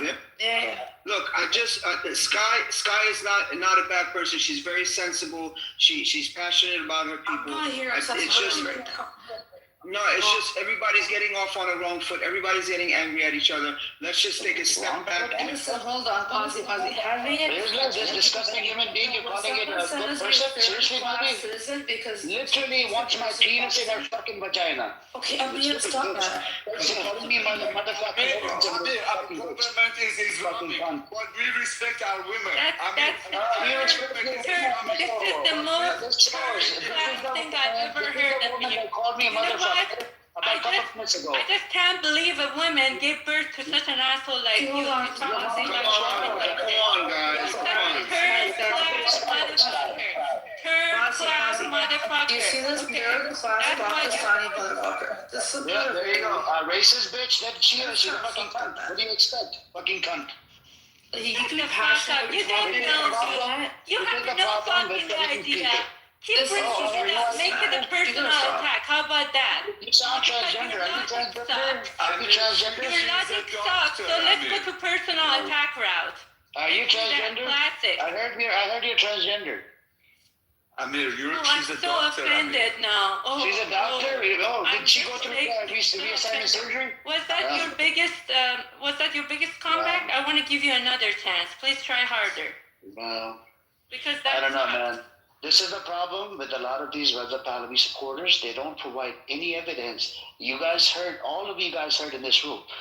We have an idiot called Bruce. For the past almost a year and a half, Islamophobic cunt that comes into this room all the time. I had him blocked for about a year. He was crying in other spaces. Amir has me blocked. Yeah, hold on a second. I had this idiot blocked for about a year and a half. I did. No, I blocked your old account. Your old accounts are blocked. I have one account. You can go look it up. You go look it up. Go check your old accounts. Your old account. You had 3 accounts so far. Your second account. You got. Hold on. So I'm speaking. I'm speaking. Mute up. Thank you. Don't lie. So this Islamophobe. I called him out multiple times for saying Islamophobic shit. Mute up. Thank you. This Islamophobe would come in here and say the Islamophobic wild things, right? And this is a problem with Reza Pahlavi supporters. It's all out of emotions. They don't never provide any sources. And this guy literally just made a claim. It's under occupation. Now, when it's under occupation, I need evidence. I need evidence. I need evidence. The evidence is from the you have the UN, you have the HRW, you have the Amnesty International. You got a whole bunch of other organizations that would say that it's under occupation. In your case, in your fucking case, there's no reports, nothing. There's nothing, nada. I did not ask you about the house. I'm asking about the occupation. You made a claim about. Oh my God. Hospitals and morgues show you that Iranians are under occupation by this fucking Islamic Republic of Iran. Okay, can you please provide evidence that it's under occupation? Yeah, that's the definition of occupation. When they keep killing and not. murdering and raping people, that's occupying power. Can you provide sources from the UN? Can you provide sources from the UN? Can you please, can you Google it? Can you Google it? You don't need Can you Google it? Okay, can you Google it? Can you Google it? Okay, can you Google it? For that. Okay, you are the UN. You are the UN.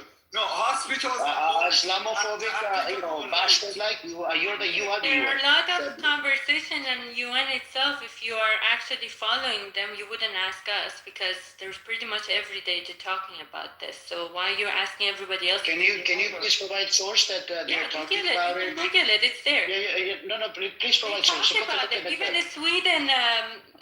Representative was talking about it too. How women get talking about what? What were they talking about? Women are getting raped in Iranian jail. I did not ask you. I did not ask you about the rape. This guy made a claim about occupation. Provide evidence. Occupation of what? He said it's under occupation by IRGC. I need a source. The jail is under occupation? No. The country of Iran is under occupation by IRGC. So the source is when they have an interview with Ahmadinejad and Mohsen Rezai, and he confesses to the whole thing. And what is in Farsi, if you want to translate. Can you provide me a UN report, please? It's inside the country's conversation between two people in power. What do you mean? I asked you a question. Do you understand what occupation means? Can you provide me with your DNA test that you belong to your dad? I hope not, because that's not possible, right? Mazi, this is the respectful woman you were talking about. No, This is a disgusting human being. This is a stupid bitch she's here. I know your type, okay? Bitch, Cooney. I know your type. You can't get your way. When you can't get your way, you start personal attack. But it doesn't you just attacked me personally. You just attacked me personally, bitch. It doesn't work on me. Fucking cunt. If you're trying to deny what's happening in my country and to my people, we have nothing to talk about. I didn't deny. We're not here to I didn't deny. I like to question the fucking narrative. If you can't answer the narrative, if you can't something that is every day happening in Iran, that means you're an ignorant person. Occupation. You're an ignorant person. Provide I evidence. cannot provide to an ignorant person any because guess what? Because your ignorant mind won't take it. How about that? Evidence. Put the link in the chat. That's evidence. Please repeat it 200 more times. Maybe that happens. Please, 300 more times. Maybe that makes it even more. Okay, thank you. Get the fuck off my stage, bitch. Fucking stupid bitch. I mean, you talk like this to your women around you. Iranian people are not used to that. Oh, you know? She literally said if my mother was my mother. You didn't hear that part, huh? I'm just telling you. You don't talk to women. Do you hit women? I mean, do you hit women? I heard you hit women on the stage. Have you ever hit women, Amir, in your life? It goes against my religion. Huh? It goes against my religion.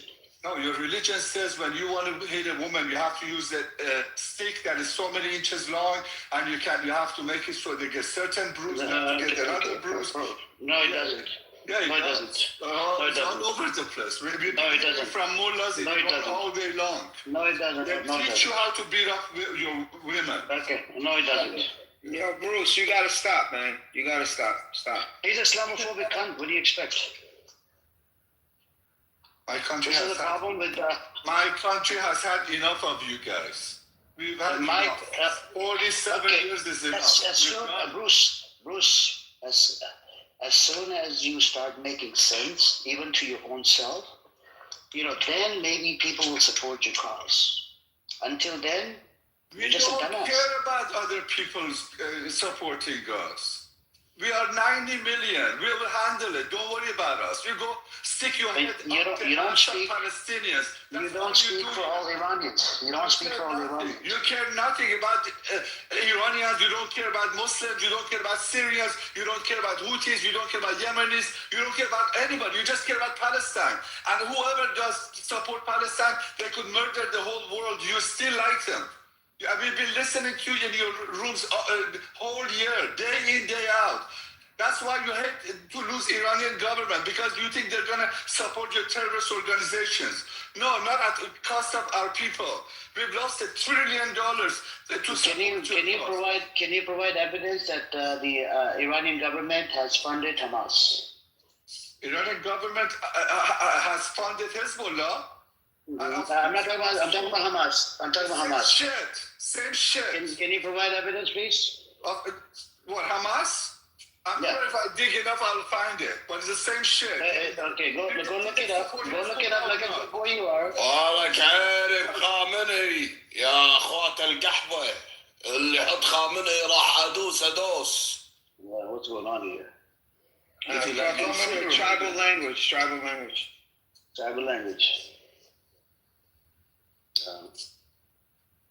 That's why in the stadiums are screaming, shove that Palestine flag up your ass. This is 100,000 Iranians chanting on the soccer stadiums. Go listen to it. Why do you think it is?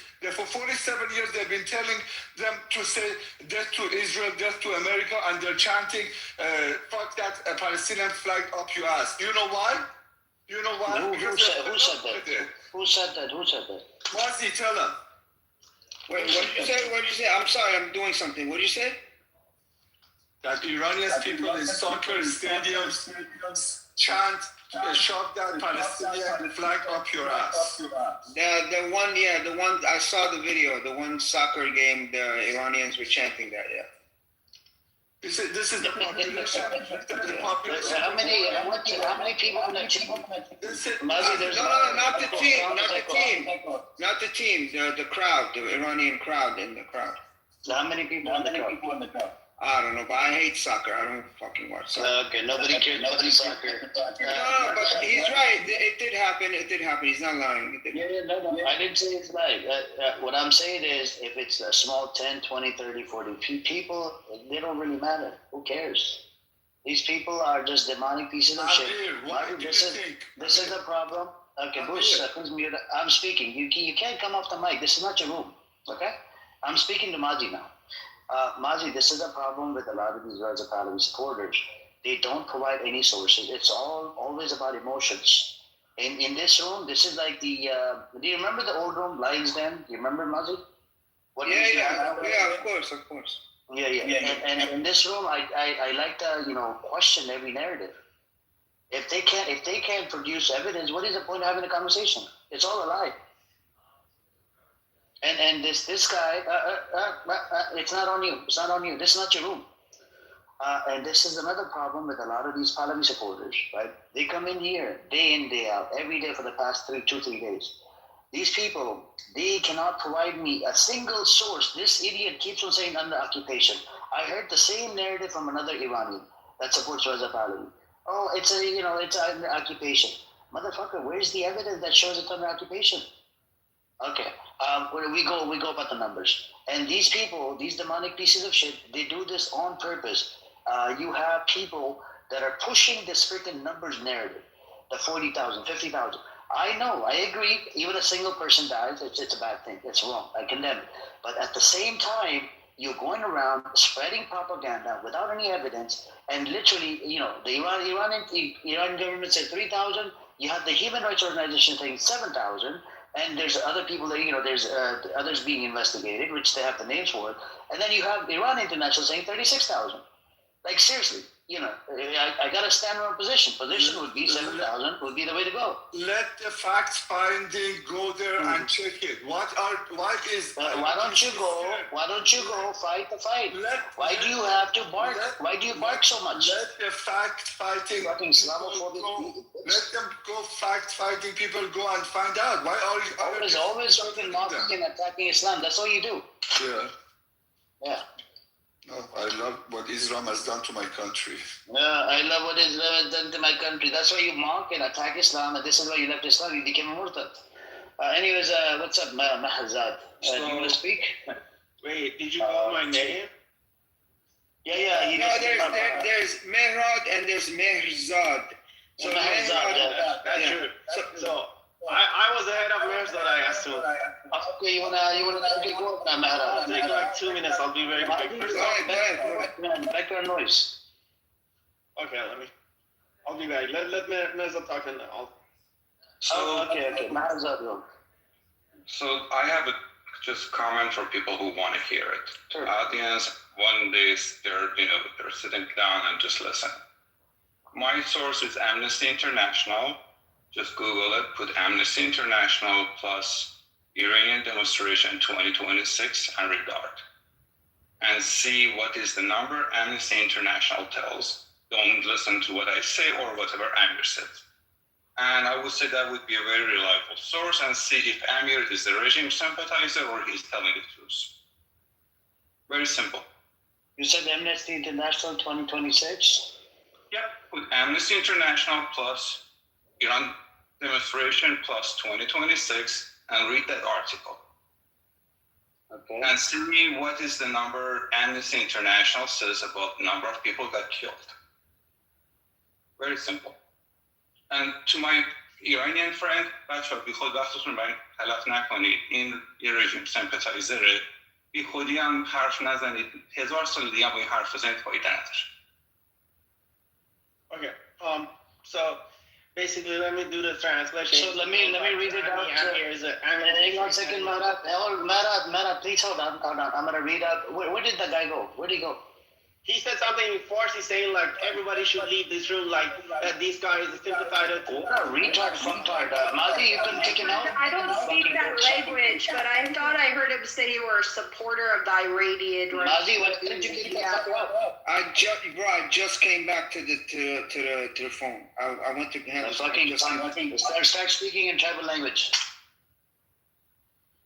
I caught the tail end of what he was saying. I didn't even hear the whole thing. Go ahead, Mehrad. Oh yeah, all right.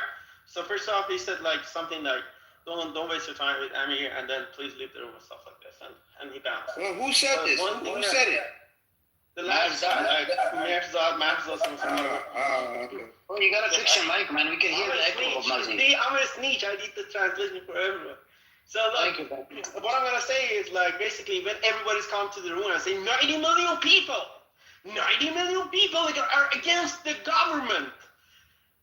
What about those 40% that voted for the recent election? What about that?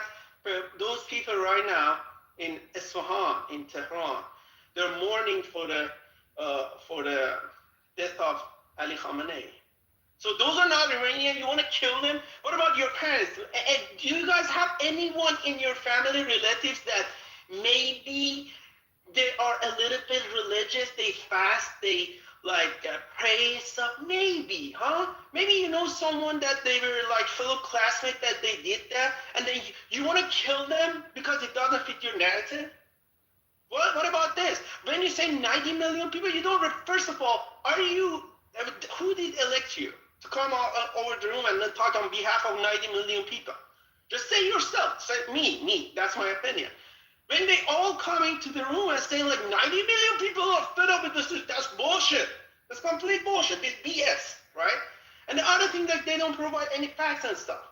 I'm not saying that whatever they say is complete bullshit, but they don't know how to argue. That's why they lose the arguments all the time. And then whatever you say against it, they want to kill you. They say, okay, this is a regime sympathizer. They're all getting paid and shit. Come on, dude. Like, if you define the democracy in the way that if they say something against you, they are getting paid by RGC, they're regime sympathizer. So you are the guys, I was on Twitter, X, formerly Twitter. And then they made a list, 50,000 people, not from the government. The people on the Twitter have the different opinion.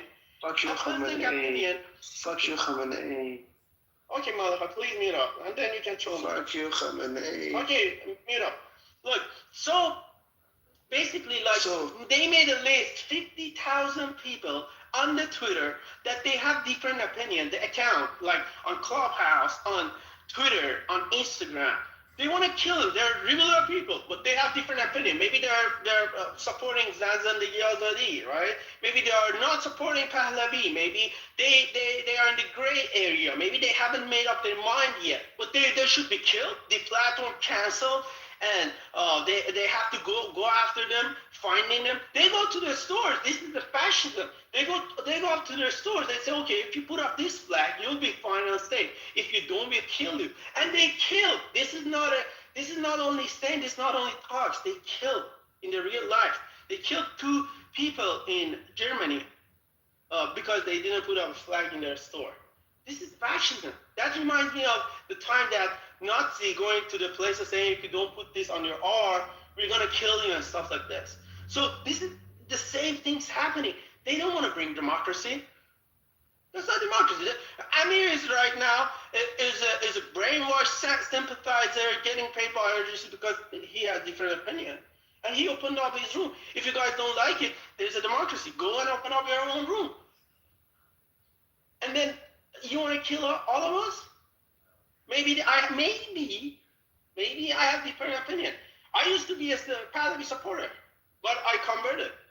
There's a conversion too, because I saw that with my own eyes.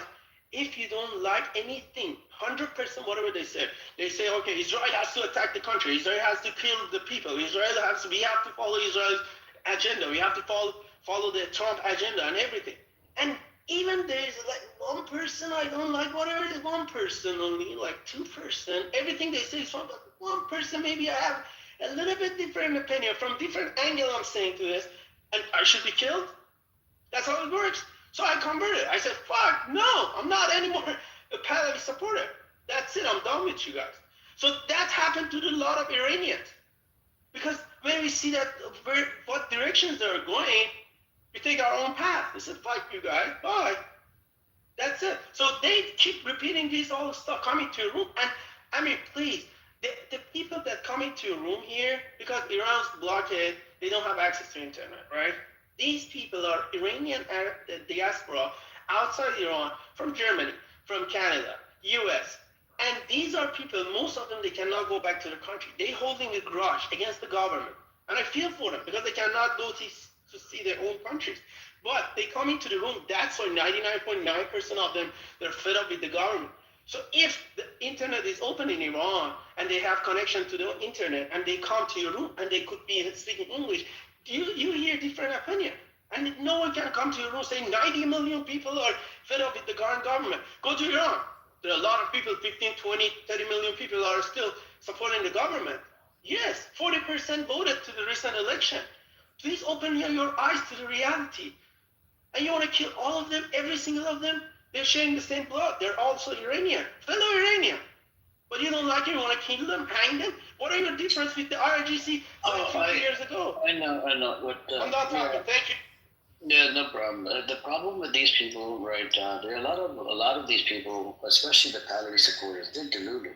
I don't know what the deal is, and they tend to come up here, provide no sources. They don't provide any sources. And with Zionist scumbags, at least I can go back and forth with the sources, and I question everything they provide. And up till now, I don't even have the IDF proper count. How many IDF soldiers were killed? They keep on reporting only 800 has been killed, and then we're seeing this Hamas videos. They're freaking sniping 2, 3, 4, 5 freaking these baby killers, right, at a time. And why is the number hasn't changed? It's only 800 or 900 people or 8,000 IDF soldiers. That's it. So anyway, my mic sounds better now. Much better, bro. Much better. We got I think you knew him, Maharzad. I think you co-mod with him in that other room. With that person S. No, the only time I seen Maharzad was here. Don't you co-mod in the other room? Bro, I co-modded twice, bro. Relax. Maybe you do it all the time. Nah, twice, brother. But do you know what happened today? Twice, and the first time me and Taco modded, we were arguing back and forth with that person. Oh my God. Yeah. You know what happened today? We had that other brother, Hashmi. Okay? Hashmi came in here. I asked him, because I see him in my hallway. He was in that room, right? I'm not going to name any names because there's always people recording. Right? But let me just say this. Those people that are having it, that used to be cool with you, and now you guys have discrepancy. Both of you have your hearts in the right place, in my opinion. It's just you guys are just having problems right now. But Mazi, your hearts are in the right place. Should you not go based on facts? Yeah, of course. Okay, and what do we do, people that are not factual? You have to check them. When you check them, they get butthurt and start calling you Zionist or IRGC support. Yeah, well, that's not cool. So then make it make sense. I was being called a Zionist by that person. No, but I'm not saying that person didn't make a mistake. That person made the mistake of doing that. That's a mistake. Because I was questioning the whole narrative. You know what I'm saying? Just like you just seen what happened with that woman and Bruce. I had to kick them down. I'm like, get lost. But anyways, so what were you saying? You were saying something before that. I was just saying that you could have friends or whatever. Do you know how many people I've lost that I was cool with, especially because of 7th of October? Some of them were Jews and some of them were Christians. Yeah, I'm sure tons. I lost quite a few friends. Yeah. And I realized that these people are demonic piece of shit. Like they believe in like literally Israel and this and that, and it didn't. And I even lost some of the friends from the Arab side.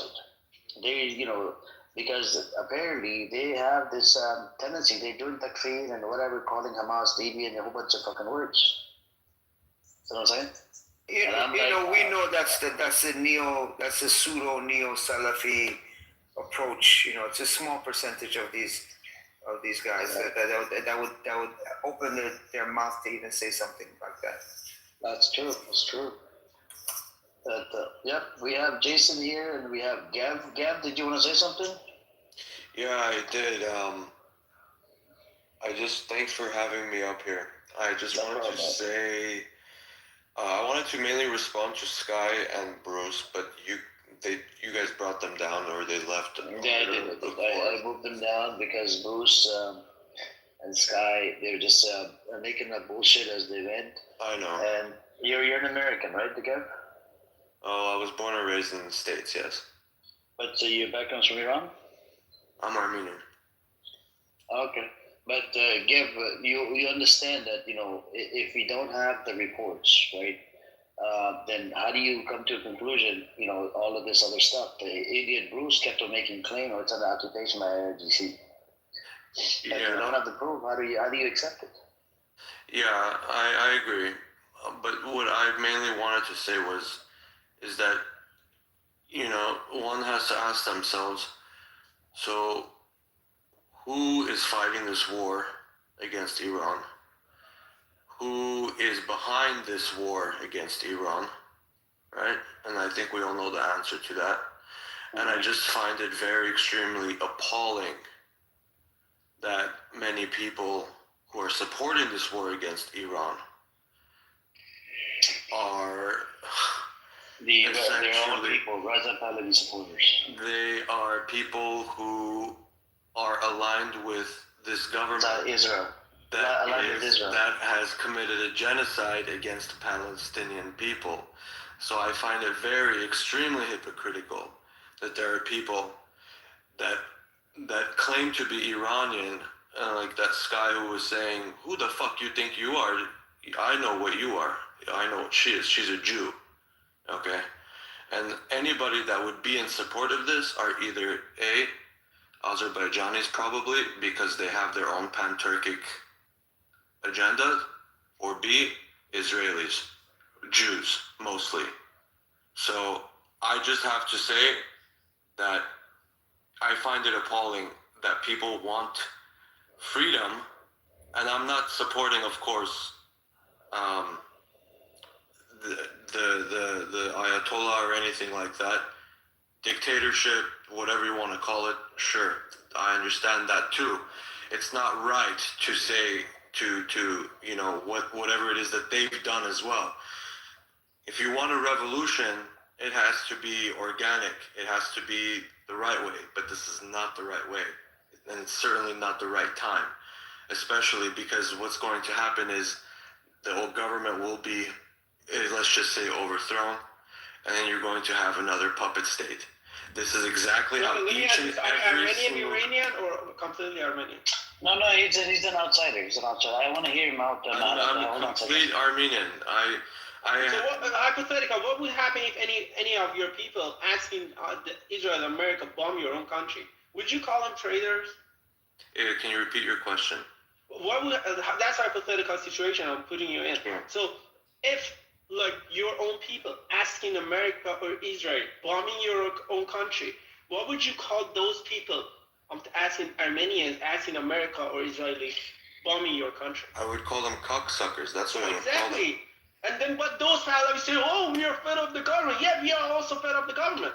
But is that the right thing to do? Bombing my own country? When the Armenian genocide happened, you didn't want anyone to come and help. Jason, by the way, I want to give you the heads up. There's a bill in the Knesset every year about Armenian genocide. Guess what? They do not want to recognize it. Why is your disgusting Zionist criminal entity does not want to recognize our genocide? Every year there's a bill in the Knesset. That's not true. That's true. That's true. One second. I just stop deviating from the agenda. When the Armenian genocide was happening, would you want other nations to come and help or no? Hold on, Ambrose wants to speak. We're gonna give her the mic. She's more important than I'm not gonna speak with someone. Hold on, Jason. I don't want you to engage with anybody. I don't want you to engage with anybody. I know, Jason. Can I at least ask Jen? Not right now. Armenian genocide? Hold on. It's on Ambrose. Okay, I'm going to make this short. For those of you who don't know, the same day they started attacking Iran, they also informed that they're shutting down Rafah completely. So effectively, we're back on a full-on blockade, and we are already getting concerned information that people are starting to go short on food. With the recent announcement that this is going to go on at least until March 12th, at the very least, and nobody knows, this means Gaza is again under full-on blockade, which means that we're probably going to see starvation death starting to happen within 2-3 weeks if nothing is done. So please, when you talk about this, take this into consideration, because whatever Iranians and Israelis and Emiratis and everybody's going through, mothers in Gaza have been under bombardment and starvation and fucking apocalypse for 2.5 years, and now they're being blockaded again from food and any medical assistance. Please don't stop talking about Gaza, please. So, Emily, should Israel not go help the Iranian people? Why are you telling me to fuck off? Jason, mute up. Thank you. Should Israel help the Iranian? Mute up. It's not on you. By the way, Emrose, I do talk about it. I actually Jason, if you don't shut up, I'll move you down. Okay? Emrose, I do talk about it, but at the same time, I debate them as well. And some of these Iranians, because they see a Palestinian flag, they always bring up, 7th of October, 8th of October, this and that, blah, blah, blah. I know you do. It's important for me for others to hear it too. By the way, the West Bank has been put under total siege as well, for those of you who don't know. That's crazy. Emerald, are you going to condemn the IRGC? Are you going to condemn yourself? Fuck the IRGC, fuck you, fuck Donald Trump, fuck America, fuck Israel, fuck Bibi, fuck Zionism. Anything else? Fuck all of you. I haven't seen you advocate for the Iranian people at all. I haven't seen you advocate for the Palestinians. Many of them were killed. I've heard her do it. I've heard her advocate for them. So, Emerald, can I hear it now? I want to hear it now. Well, you don't trust your Iranian brother, Mazi? She's perform for you, okay? Oh, that's Thank you. He's not obligated to answer any of your questions. Thank you. So, Jev, I wanted to ask Jev, the Armenian genocide, would you have wanted other nations to come and help when the Turks were doing what they were doing to the Armenians? Yeah, I can answer your question. It's Gev, first of all. And second, I don't want my country to get Jewed. That's what I don't want. Oh, okay. So you're an anti-Semite. Emerald, this is the people you deal with on this stage, Emerald. This is why I say you're delusional. The other country, Turkey, did the genocide, not its own people. So that's the difference between the hypothetical that you're putting in. I asked him the same question. If your own people asking the other country to bomb your country, that's different than Turkey committing genocide to Armenian people. These are two different things. And if another country intervene, that's totally different. So why did Israel go down when the anti-Semitic stuff comes out? Why did she go down? I do want to hold on a second. I do want to. A lot of courage and intelligence. This is the time when you come in and you tell Gab, whatever his name is. Be quiet, Jason. Be quiet. By the way, I'm going to give you guys a heads up. So the Armenia, you're from Armenia, right, Gev? Jev, right? Jev or Gev? Gev, I was born and raised in the United States. But your background's from Armenia, correct? That's correct. Okay. So I want to give everybody a heads up. At this moment, Israel is giving them weapons to the Azerbaijan, and Azerbaijan is using the same weapons to kill, attack Armenians. Yep. And it's very sad. It's a very sad situation over there. And the Armenian genocide, there's a bill in the Knesset every year inside Israel. They will never recognize Armenian genocide. Netanyahu, to mock the Palestinian genocide, he said it, while he was laughing at it. In one of the, I think the video that he came out on, and it was very disturbing. And and you wouldn't believe it. There's a lot of Turkish out there, Turkish people. They would not recognize Armenian genocide. I've spoken to quite a few of them. They're a bunch of fucking retards, right? And they would not accept the Armenian genocide. Genocide is a fucking genocide, but they wouldn't accept it. A lot of countries have recognized Armenian genocide. There's a scholar from there's a Zionist Jewish scholar. He has he said the closest. He's a genocide studies scholar. He said the closest genocide that comes to the Holocaust is Armenian genocide. The person that coined the term, his name was Raphael Lemkin. He was what was it? I think he was Polish or He was a Jew. What was he? He was a Jew. He was a Polish. I think he was Polish Jew or something. And he coined the term genocide.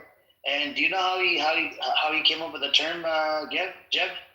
He came up with the term genocide.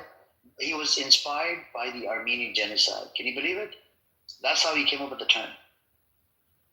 And the second thing that inspired him was the Holocaust.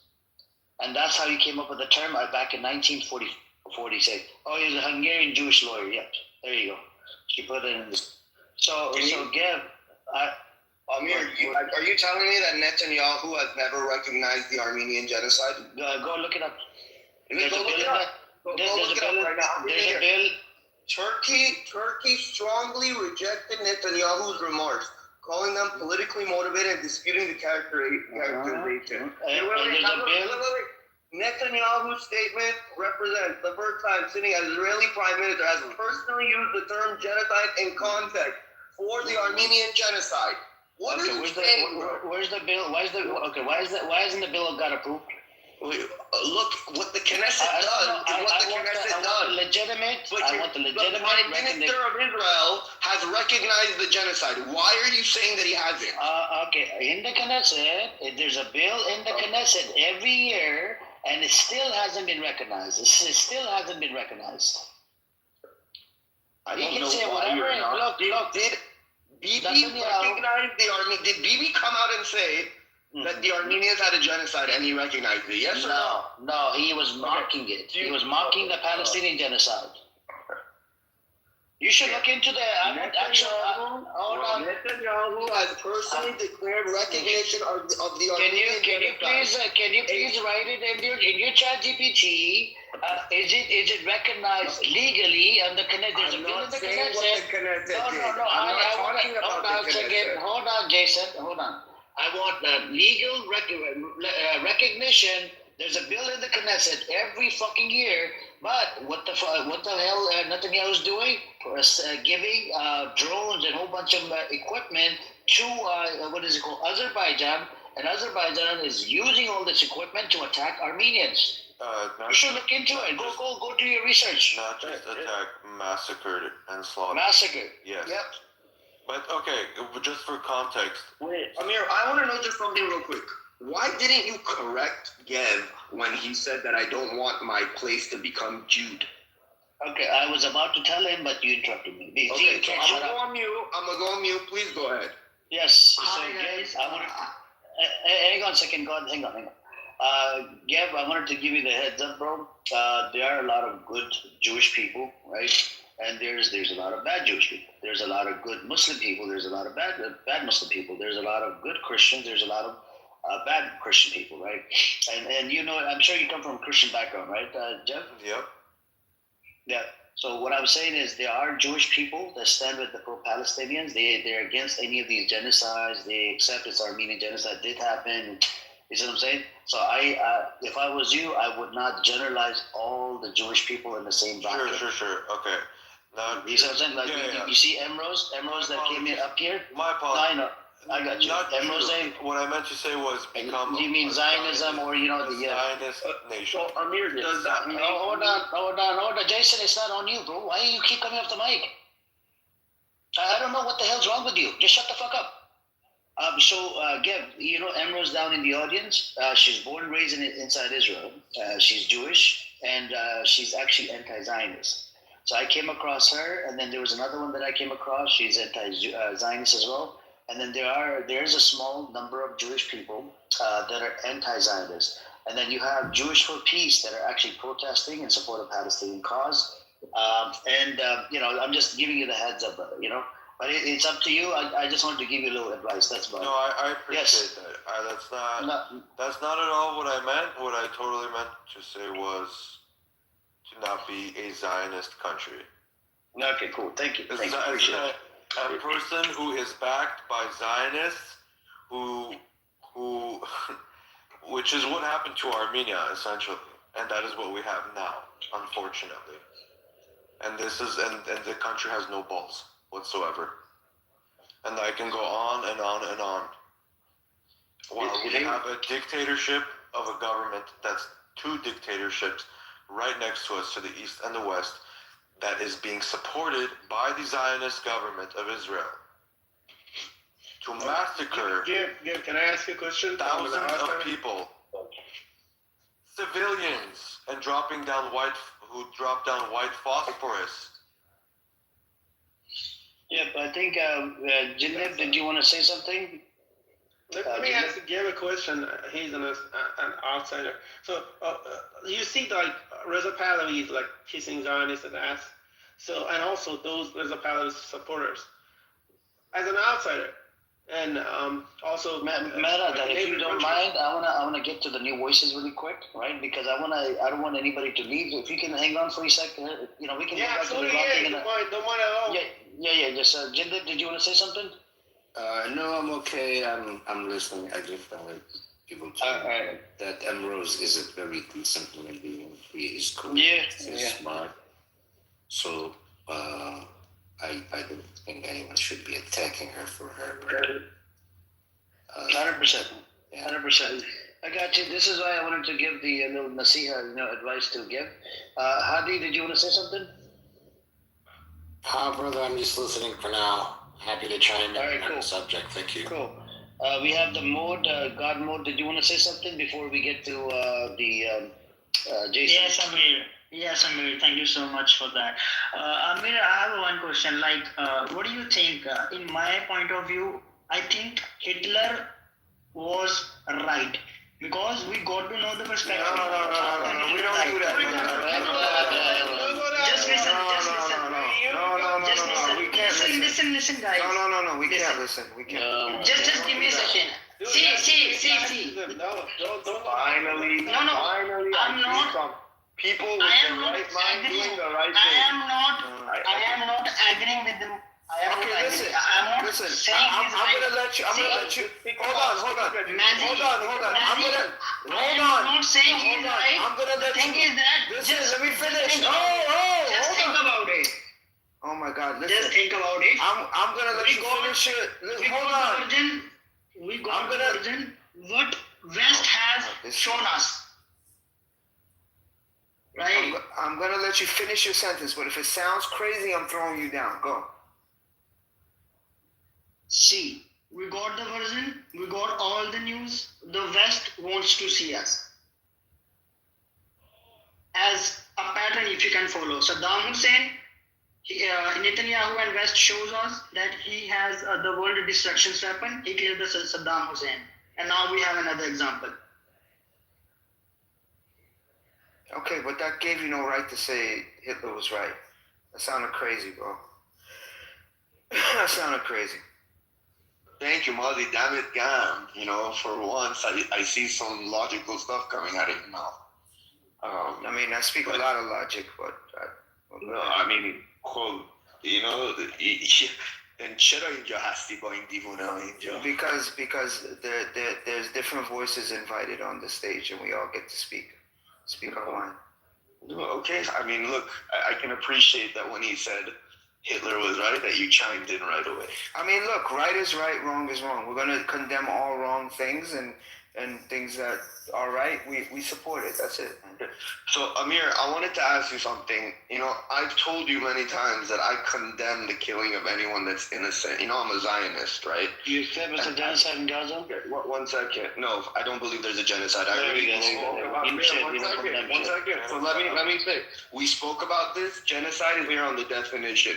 Numbers go down, population go down. It doesn't multiply by 2.5x. If there was a genocide going on, the Palestinians their population would be numbers don't matter. A fraction. Let me finish. It'd be a fraction of what it is, and not only will it be a fraction of what it is, you would see Palestinians wanting to leave. There are 2 million Arabs staying in Israel. They don't want to leave. They like it. Numbers don't matter. Hold on a second. My friend, listen. We're just talking about somebody. We're talking about somebody that's. Numbers don't matter. I told you this number of times. What part of that don't you understand, bro? Numbers don't fucking matter. I don't know. Okay, Amir. Okay, so why is it? Let's see. Gev, can you tell me the numbers of the Armenian genocide prior to the Turks doing what you did and then after? Numbers don't matter according to the Geneva Genocide Convention. Oh my God, the state. When Hitler committed a real genocide, right? There were 16 million people, 16 million Jews. Then their population went down to 10 million, 9 million. The numbers don't matter. Okay. Numbers. According to Raphael Lemkin, there's no. I'm sorry. I think I lost you. I lost you guys. Can you listen to my point? We're not interested. Gucci, Oh my God. Jews? Yeah, I'm just telling you, I'm calling them Jews. They not. Can we? Oh my God. We have order in this room. Are you a Jew? Are you a Jew? Oh my God. Yeah, I'm a real Jew. The real people. Would you do me a favor? Do me a favor. I can't. Do me a favor. His For everyone here mic to sucks. Yeah, he was eating the microphone or something. Yeah, the question is, according to, please, anybody look up the definition of Geneva Genocide Convention. Numbers are not on there. It says in part or whole, and that's about it. That's all it matters. Okay. Amir, look, that doesn't change the fact of what I'm about to ask. No. I don't want to hear your number bullshit. It's not. Okay, whatever. Thank you. I'm a Zionist. Okay. I'm sitting here telling you as a Zionist, no innocent person should die. Christian, Muslim. Okay, then say it's a genocide in Gaza. Let him just get to his point so we can address it. Can I finish? Does that make me a bad person because I'm a Zionist and I'm literally condemning any innocent person? Am I still a bad person? Yes. Yes. Or you're a Zionist. Yes. Or Dipset. He could be a good person that's just misled with fucked up ass views. Mazi, I don't know if you know me or you don't know me. Like, we know you. Okay, good. So you know me. So look, Taco knows you really good. Taco knows you really good. Yeah, I'm here. You know I've been up here on your stage ripping you guys left and right before Mozzie came in here. I've been on the stage for years. So, well, I mean, look, I've never seen you up until like a week or two ago. You're the biggest clown on the stage. I mean, if you want to do this right now in front of Mozzie, so Mozzie knows that at least I'm not brainwashed and I have maybe an idea of what I'm talking about, I'm more than welcome to do it with you right now. You don't have any idea. Amir, I've challenged you. Don't have idea about the Armenian genocide not being recognized by the Knesset. Okay, Amir, I've been up here and I've challenged everyone here. I said pick one, your smartest one, to a moderated debate where there's time where we can cross-examine. We have our time, you have your time. Nobody has accepted the challenge. Nobody wants to talk to you because you're annoying as fuck. No, it's not that. Jason, when it comes to this matter and this many Palestinians being put through that much shit for over 75 years, I'm not going to debate.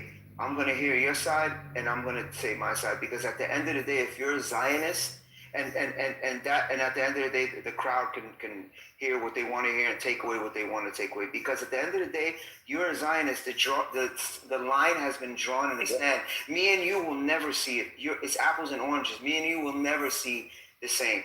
What is a Zionist? What is it? I'm not doing this with you, bro. I'm not doing it. I'm not into your hands. I'm not. Define Zionist. I'm not doing it. You define Zionist. Jason, I'm not doing it, brother. I'm not. But look, bro, you're the one that's brainwashed, bro. I'm not brainwashed. I never said you were. I never said. Hold on. Merad, hold on. I never said you were. I said there's the line drawn in the sand. You have your views, I have mine. It's just, we're not going to change each other. Do you understand what I'm saying? It's apples and oranges. It's just not going to happen. Do you believe that the Jews should have a land? Not at the cost of what they're doing, no. Okay, wait. So you're so one second. In the Torah it says that shit. Okay, wait 1 second. Yeah, that's true. Madi, you know, my people have been literally like all over the world they've gone to. I'm sure you know the history. I don't even have to like tell you. Yeah. Okay.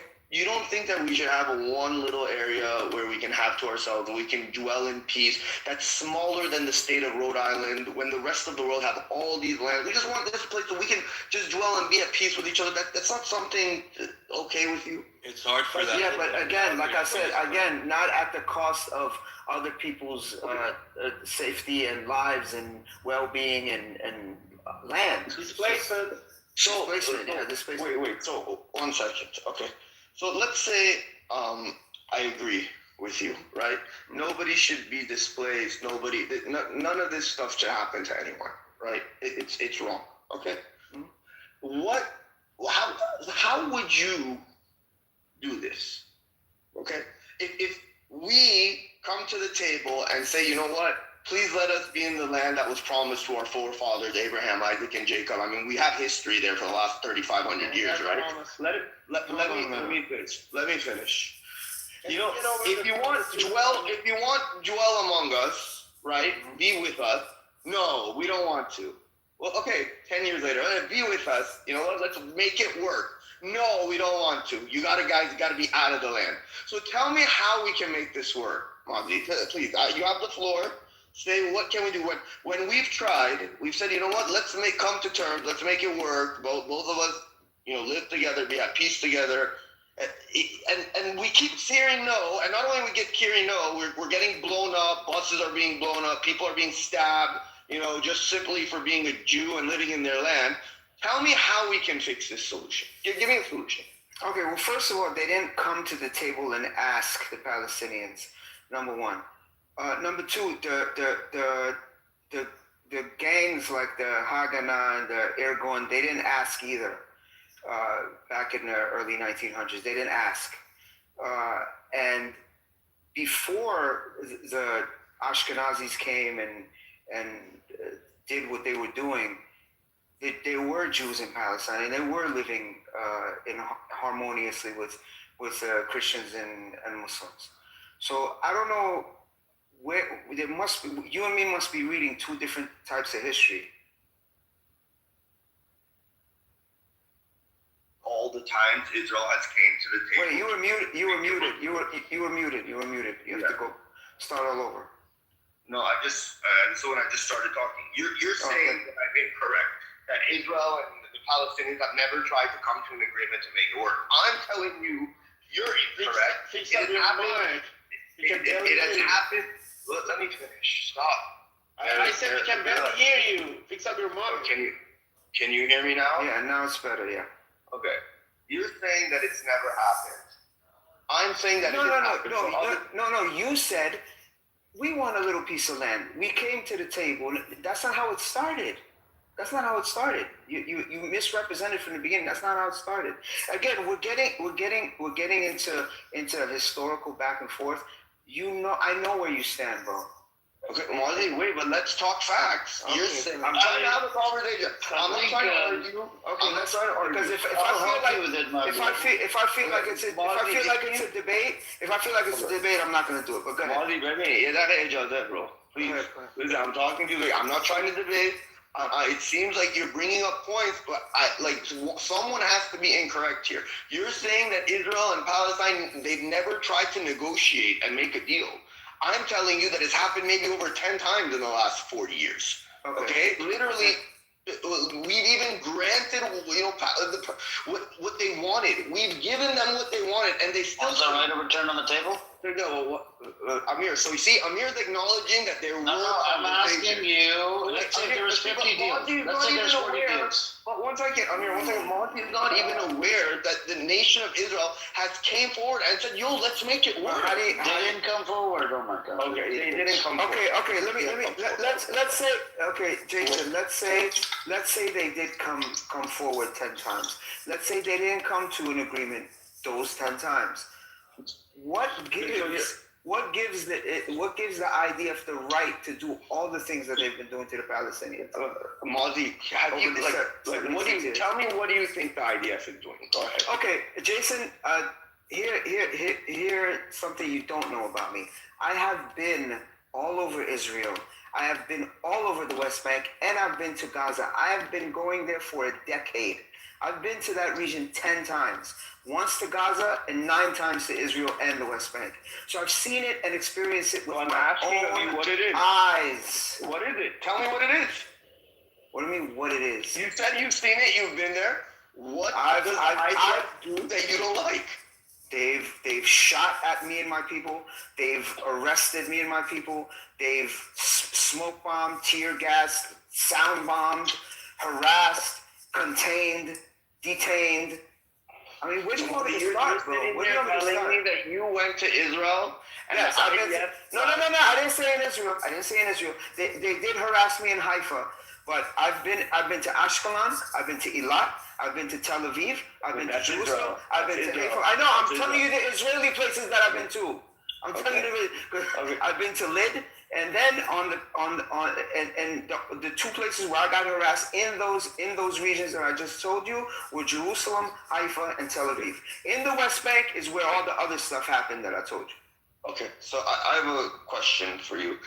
From what I'm understanding, is you've been to Israel countless times, and you survived murder from the IDF countless times. You stated to everyone here that you've been shot at, that you've been arrested. I got shot at once and detained like about 4 times. Yeah. So, and you're saying that they did this because you were an Arab? I'm not an Arab. I was in. Which scenario are you talking about? There's I'm just asking, why would the IDF? I don't know why they would do it. Because they're Zionist pieces of shit. Because they're xenophobes. Because they're racist. I don't know. Ask them. Okay, so what do you think the reason was? Why are we entertaining they're oppressors. This guy's delusional. Wait, they're oppressors. One second. So you're saying, okay, so Mazi, how many Arabs today are living in Israel? Mazi, why are we entertaining this? Wait, one second, guys. I'm just trying to say. He's telling me that he's not even an Arab. He's a Persian. I'm a Persian. I'm Persian, and it looks like a Zionist is garnering sympathy from the stage. All right, what? I know you may not like the build that we're having, but we're not debating. We're not. You're asking for sympathy for the biggest war criminals on the planet. We're just having a conversation. He's saying the IDF is murderers. I'm saying the IDF is not murderers. Why are they not? How are they not? Okay. How are they not? Look, Jason. I have tons of anecdotal experience and personal experience, and then the stats are the stats, bro. Okay, I don't know. That's what I want to do. I want to talk about stats. So, Mazi, you're not even an Arab. You're a Persian. Doesn't matter. Okay, so you're saying that you go there because you're Persian. They're oppressing you and they're trying to. Because they don't say, hey, are you Persian? Come here, Persian. They don't do that. I'm in an area where they're oppressing people, so I get looped up into the bunch. Okay, so, I understand what you're saying. Now, can I ask you something? Mm-hmm. In these areas that you are, how many Arabs are in these areas? I didn't count, bro. I don't know. Okay. So I've been to refugee camps, mostly refugee camps. Okay, if it's okay, I'll educate you a bit. The population of Israel is about maybe, 8-9 million right now. Out of that 8-9 million, it's actually 10 million. 10 million, even better. 10 million, even better. Out of the 10 million, roughly about 25% are Arab Palestinians. No, it's 20%. 20. Okay, 20%. Big difference, Amir. Sorry. So instead of 2 million, instead of 2.5 million, 2 million. Is that better, Amir? Is that better? Yeah, it's 2 million and maybe a couple thousand. Maybe 10,000. I don't know. No, it might be 11,000. It might be 11,000. Amir's my actually, it might be 999. I think it might be 999. Saying pretty much the same thing I'm saying. 20% is 2 million people, 2 million Arabs. Okay, fine. I'm okay with that number. So, are you including the Arab Jews with it? Are you including the Arab Jews? I'm including Palestinians and Arabs only. Why not include the Arab Jews? No, that's not in the number. That's not in the number. Why is it not in the number? Jews are considered a part of that extra 8 million that you're saying. Yeah, but they're Arab Jews as well. There's almost 40% Arab Jews. No, I'm saying those Jews are considered. Why aren't you including the Arab Jews in there? I gotta go for Sahuf. So let him just finish. I gotta go. Okay. Go ahead. So, Mazi, 2 million Arabs, Palestinians are in the land. Okay. Okay. If I were to ask you right now, Egypt, Iraq, Afghanistan, Syria, Lebanon, what would you say the Jewish population is there? I don't know. It's zero. You can look it up right now. Zero. Maybe 5 Jews in these countries, okay? The reason it's zero is because Jews were actually oppressing these lands, so they had to leave, right? Because they wouldn't stay there if they're really being oppressed. They had to get the hell out of there because they were right. So they're oppressing other people so they can get their land. Okay, it's like an abused child who abuses somebody else. If there was really an oppression going on, like you say, then there should not be 2 million. There should not be 2 million people there. The numbers should be like the numbers of the Jews in the lands that they were living in, which is zero now. So the point that I'm trying to make is people that go through oppression, they leave. You see, my family, they were in Iran. 1979, they went through oppression. They left. Because they were actually being oppressed. Okay, so here's two reasons. Here's two reasons why they won't leave. Hold on. There's two I'm willing to hear it. Give me the reason. One reason is a lot of these places that I went to, they're impoverished. They don't have the money to leave. That's number one. Number two, they shouldn't leave. It is their land. That's why they keep their symbolic keys all the time. There's a brother who passed away, God rest his soul. He used to always take us around in Hebron, which is, for those who don't know, probably one of the worst places I've ever seen in my life. Hebron, the settlers are the most vile I've ever seen.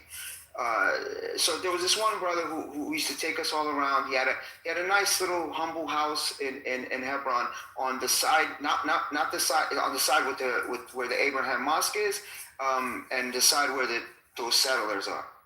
And he ended up dying. But before he died, they offered him like 1 million for his house. His house wasn't even worth $100,000, but they offered about 10 times more so he can just leave, and he wouldn't leave. It's their land, bro. Why would they leave their land? Why would they get pushed out of their land if they're being oppressed? What is that? To me, that makes no sense. I would never do that. Okay, so could it be that it's their land, but also the experience that you're sharing is not the actual reality? What do you mean? Could it be that? Could it be that, you know what? It's what you say, and it's also what I say, that they want to stay in their land, right? They want to be in their land. They consider their land their home, right? But also they're not being oppressed bad enough to pick up and leave. No, they are. You know, I'll tell you. I'll give you. Hold on. I'm gonna give you two quick stories. One on this guy that passed away and wouldn't take the 1 million, and then on an Indian Jew that I met in Eilat. Actually, no, I met him in Jerusalem, and he drove us to Eilat. Yeah, that's where I met him. So this guy, his wife was pregnant, and the settlers broke into their house. He had a son, and his wife was pregnant. The settlers broke into, and I think this is the main reason why he wouldn't. The settlers broke into his house, took a couple rocks and his little son's, like his son was like a young teenager, smashed his teeth in, kicked his wife, and his wife lost the baby. And they beat him up. So they beat him to a pulp. And they also threw garbage and debris in front of his front door, so that he couldn't even get into his front door. He had to always enter through the back door. He had to do like a climb up a little hill and mount a little hill. And they poisoned all his olive trees. For that reason, that's his resistance. He's not selling his house. Would you do that if somebody did all those things for you? I wouldn't do that. This is the courage that the Palestinians who've been there for so many generations have. They're not leaving, not going to get bullied and pushed out like that. And that's where the oppression is. Now, I'm going to give you an example of this Indian guy. I never forget. Can we go one at a time? Can we just go one at a time? No, because this is quick, because it's to your point. It's to your point, because you said can both be prevalent at the same time. At the same time, in Jerusalem, I met this cab driver named Shlomo. Never forget him, Indian guy. And he drove us to Eilat. On the way, I had a nice talk with him. And he said, and I'm just picking his brain about everything. Long story short, he said, listen, I have no problem with Palestinians. I think they're great people. I am just an Indian Jewish man who was living poor in India, came to Israel because I had a chance to get a job, and now I'm just feeding my family. I don't agree with what the government is doing, the Israeli government is doing. I'm just living my life. And even though I don't agree with them, and I don't have anything against Palestinians. That's just one example. I've met other people in Tel Aviv and other places who said the same thing. But I can't point fingers at somebody who's just living their life, doesn't agree with the government, and is in favor of the Palestinians, but just living their life. I'm not talking about those run-of-the-mill, regular working Israelis. I can't be mad at them. They're just doing what they're doing, and they're actually voicing their opinion. But my problem is with the vile Zionists, the settlers, these people who you know and I know who they are. Go ahead. Okay, so Mazi, you see, this is what's not connecting for me. They're so vile. They're such settlers. They're doing so bad. They're killing people, but yet Palestinians want to stay where they are. You see, let me tell you, my man, I'm going to be honest with you. My family in 1979 went through oppression. Their businesses were taken. Their bank accounts were seized. Their homes were taken from them just for being Jews. Okay? Listen to what I'm telling you. Their life was a lot of property back in Iran. They couldn't even sell it. They had to leave because it was taken from them. See, this causes people to actually get up and go somewhere else because they're genuinely being oppressed. They're losing everything. But see, now the point that I'm trying to make to you is that you're saying Israel is so vile.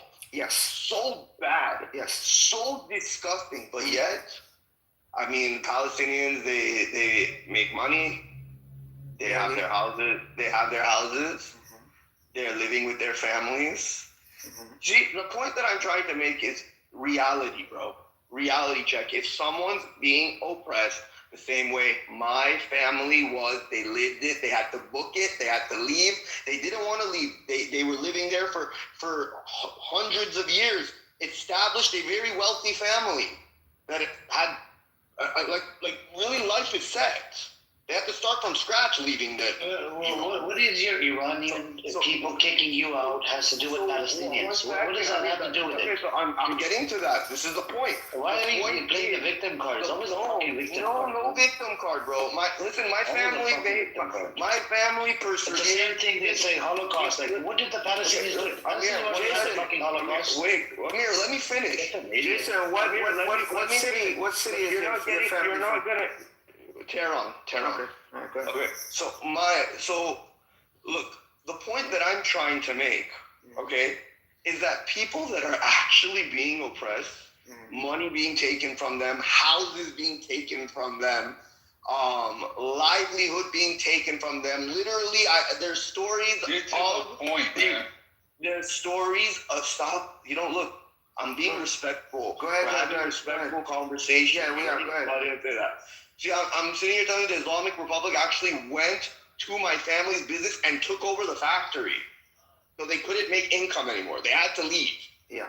So this is oppression. This is what, like, okay, they don't want us here. They're going to kill us. We got to get the hell out of here. And they secretly left the country through, certain ways that they did. The whole story behind it. But regardless of the fact, the point that I'm trying to make is if Palestinians really have it as bad as you're saying, my man, they wouldn't stay there. They would leave. Where would they go? Okay, so the same way my family that was actually being oppressed, right, lost everything and they were fearing for their life. Jason, can I give you advice? I get it. I know what happened to certain Jews in Iran. I get it.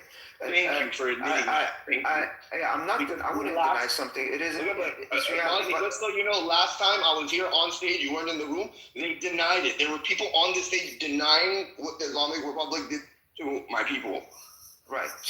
I want to hear what Jason has to propose 1 second. in terms of where. 1 second, Gav. Let me just finish because I have to go. Just let me finish. So, Jason, I don't know if have you ever do you visit Israel a lot, or do you go there, or are you there? No, I've never been to Israel. Okay, so I have family there. I've never been there. Got you. So when all this craziness dies down, the attacks, war, whatever, I suggest, and I've done this. I've said this to many of my Jewish friends. I live in New York, so I'm surrounded with Jews.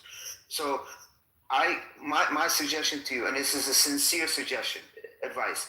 Go to Israel, yes. Go to see your family, do whatever you got to do in the Israeli territories, but also get in a cab and go to the West Bank. Don't worry, you won't get hurt. Nobody will mess with you. Go to the West Bank and visit some refugee camps. Visit some of the cities. Visit some of the villages. And just sit down and talk to the people. If you want, I'll facilitate it for you. I'll make sure you're safe.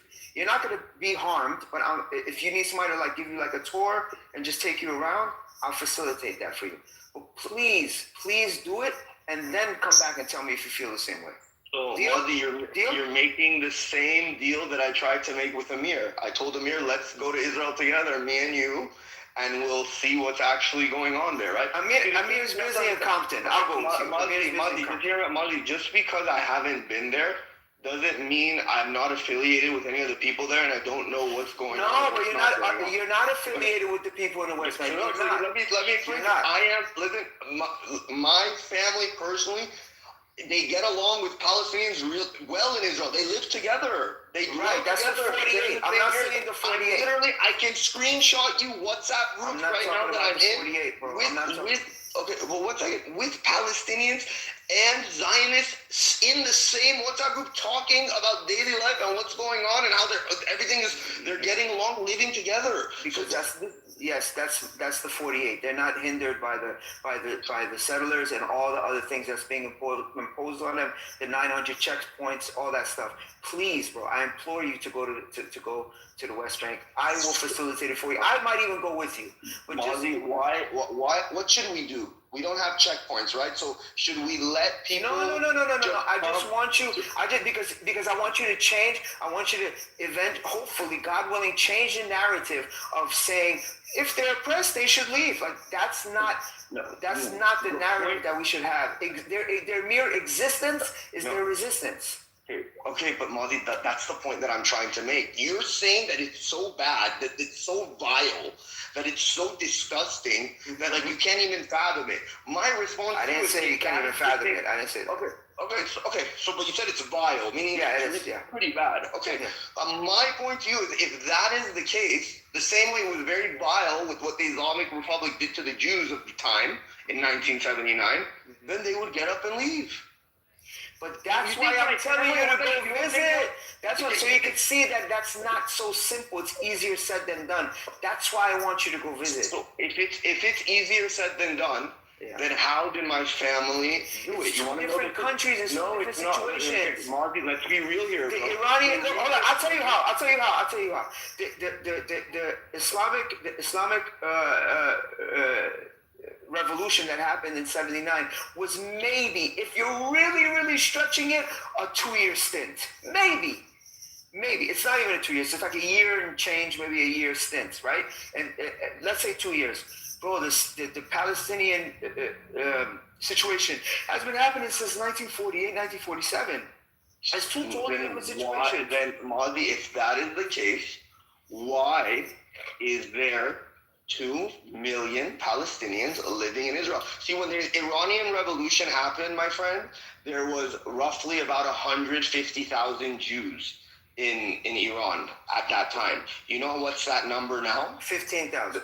15,000. You want to know why? Because they were genuinely being oppressed. That's why they had to get the hell out of there. That's why. I'm not going to deny your trauma. Like, I'm not going to do that. You got it.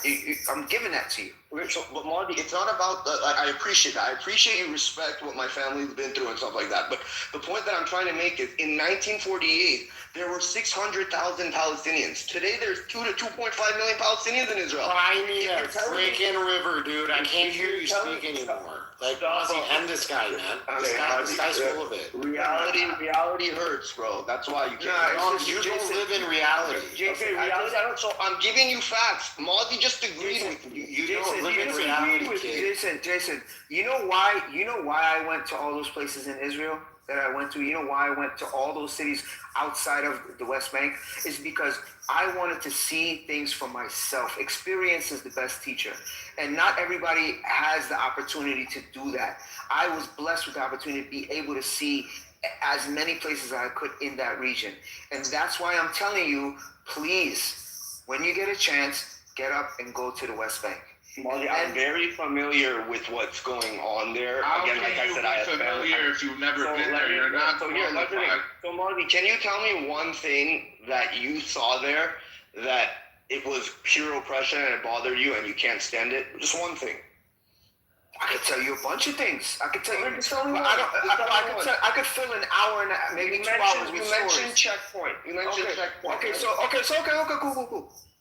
I went to a village. This village is known for their resistance and also known for being extremely oppressed by the IDF.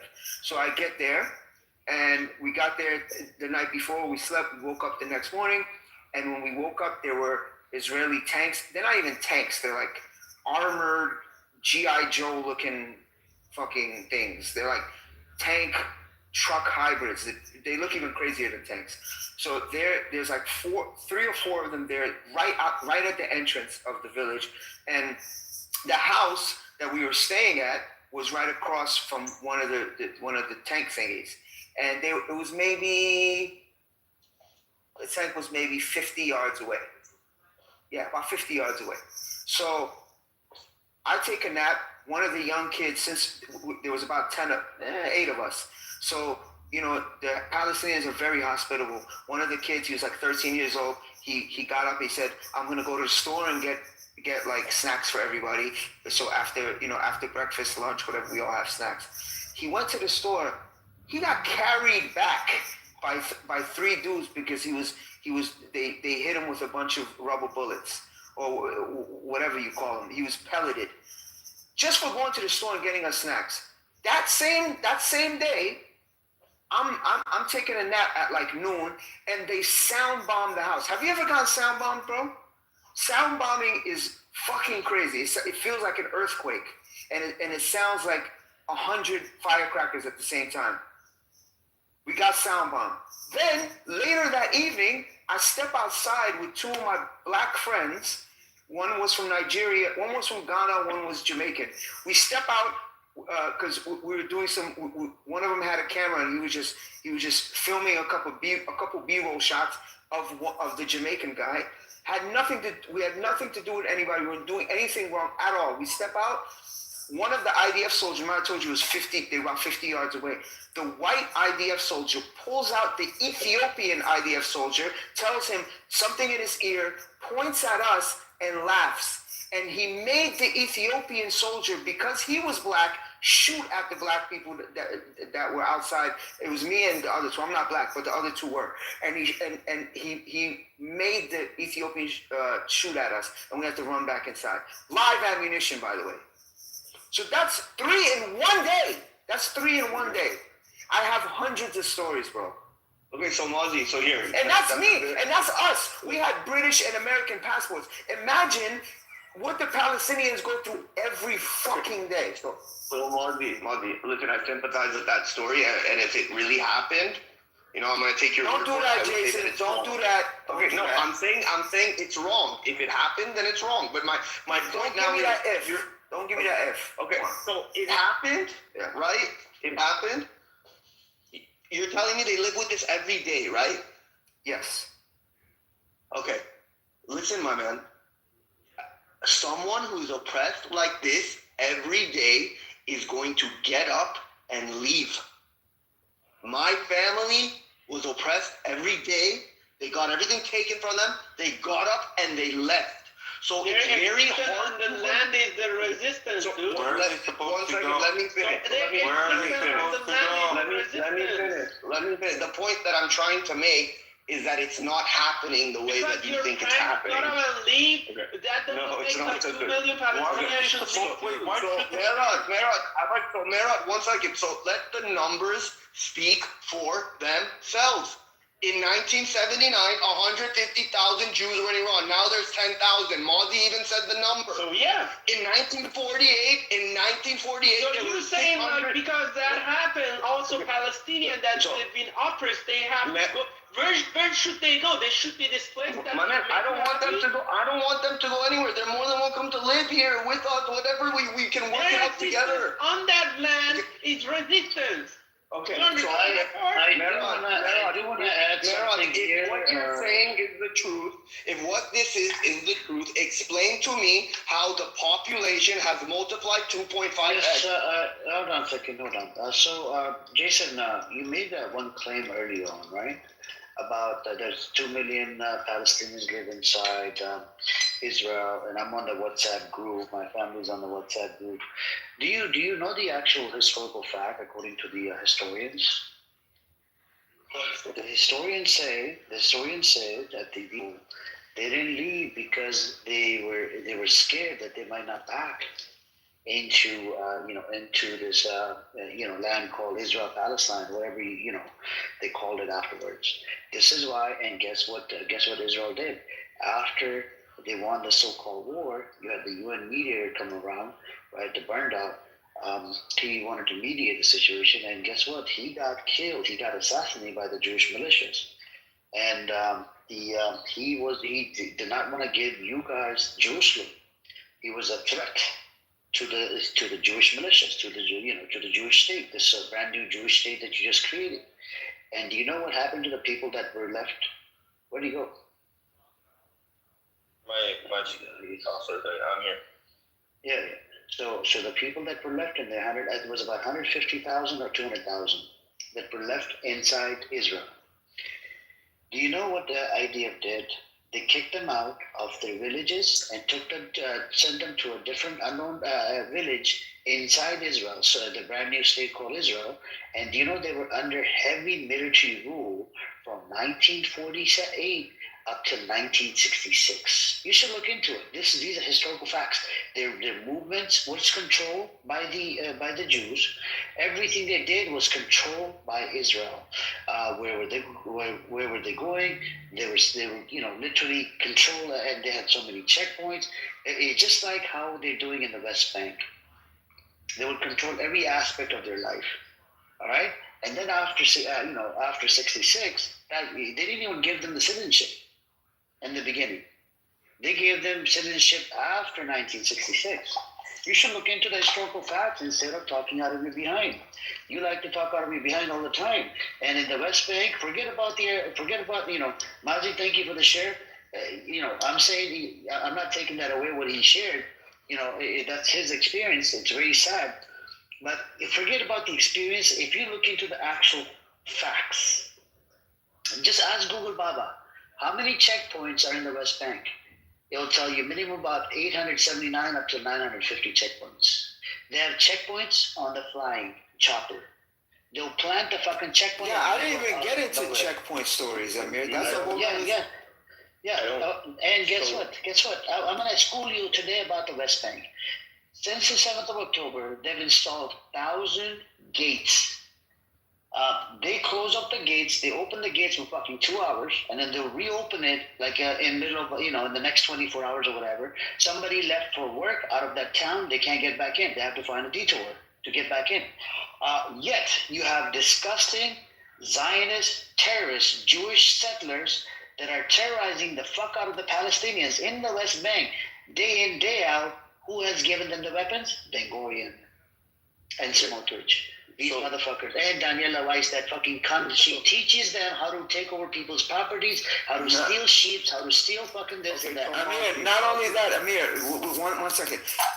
You forgot to say that what will take the Palestinians maybe 2-3 hours to get through, it'll take the settlers who have the nicely paved separate roads maybe 30 minutes. It's a whole different life. It's a whole, you know that in Hebron, the Palestinians who live in Hebron cannot have a kitchen knife longer than your thumb if it is prison. But the settlers can have guns, and they live right next door. So nobody's denying that there aren't checkpoints. Checkpoints are unfortunately necessary because of all the terrorists. It's only for the Palestinians. It's fucked, bro. The checkpoints are fucked. But Mazi, okay, do you sympathize with the Jews that have been blown up on buses and stabbed? I sympathize with any innocent human being that's died. Any human being. So Mazi, what would you do if you continuously allowed people to come in?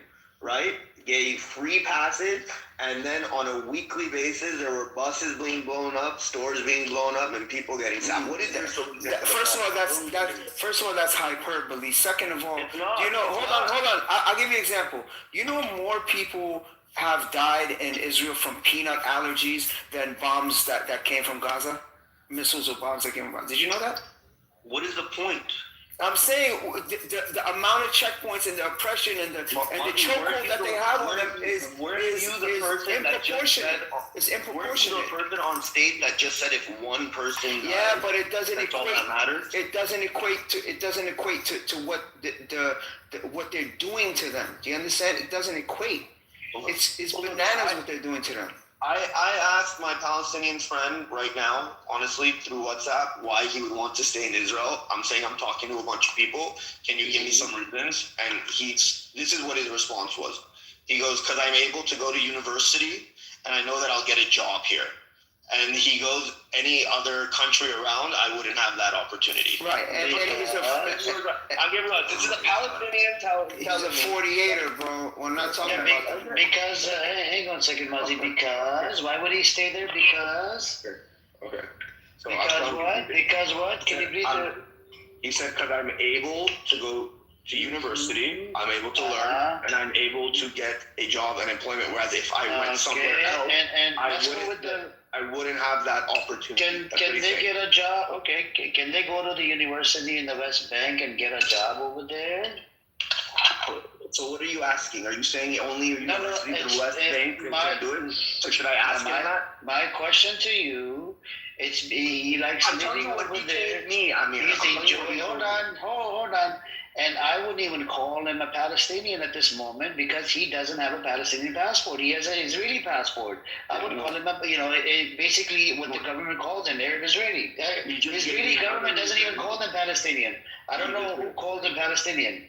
He just gave me another reason. He says because he has health care here. Oh, wow, someone being there we go. Gets health care. And do you know the West Bank economy depends on Israeli economy. There's a lot of people that used to come from the West Bank into Israel for cheap labor. Amir, I don't understand. And their whole economy.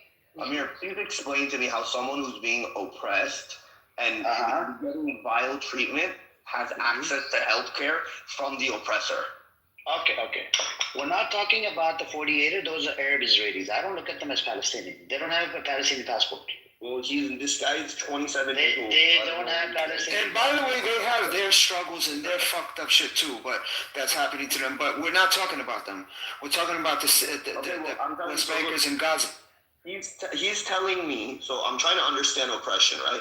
He's telling me that he's going to school, and when he gets out of school, he's going to have a job. Does he have an Israeli passport? He's saying that the economy there... Mazi, we need to differentiate between... Does he have an Israeli passport? Okay, one second. I didn't ask him that. He said that the... you said he lives inside Israel. Amir, one second.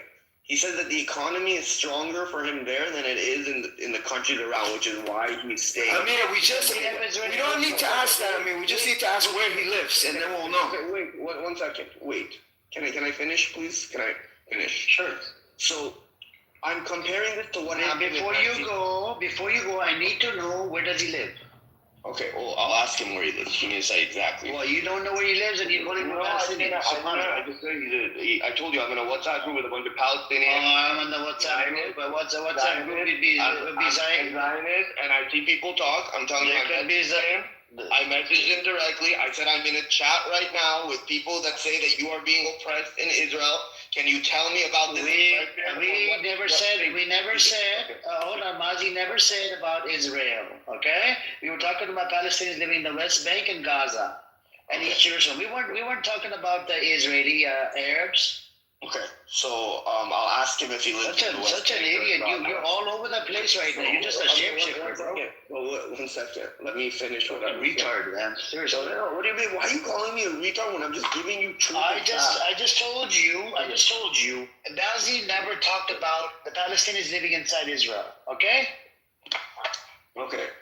This is why I'm calling you a retard. Okay. So the Palestinians in Israel then are not being oppressed. Is he living inside Israel? Yes or no? Okay. Yes, he's in Israel. Okay, that's it. Then shut the fuck up. So they have their. Amir, what are you saying? Are Palestinians being oppressed in Israel or they're not? These are Arab Israelis. According to Israeli government looks at them as Arab Israelis. I'm gonna go based on Israeli narrative. Okay, so he's not Palestinian. If I ask him, does he have a Palestinian identity or does he have an Israeli passport? He says he's Palestinian. No, Amir, he has an Israeli passport.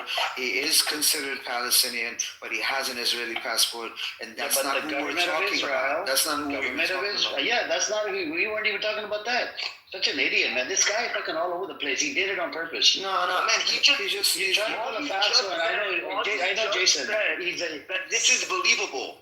He said that the guy's Palestinian. He's living in Israel. He just said that this is believable. No. They have. They don't have the struggles and oppression that the Gazans and the West Bankers do. They have their own set of problems, but it's not what I was talking about. I was talking about the experience of the West Bankers.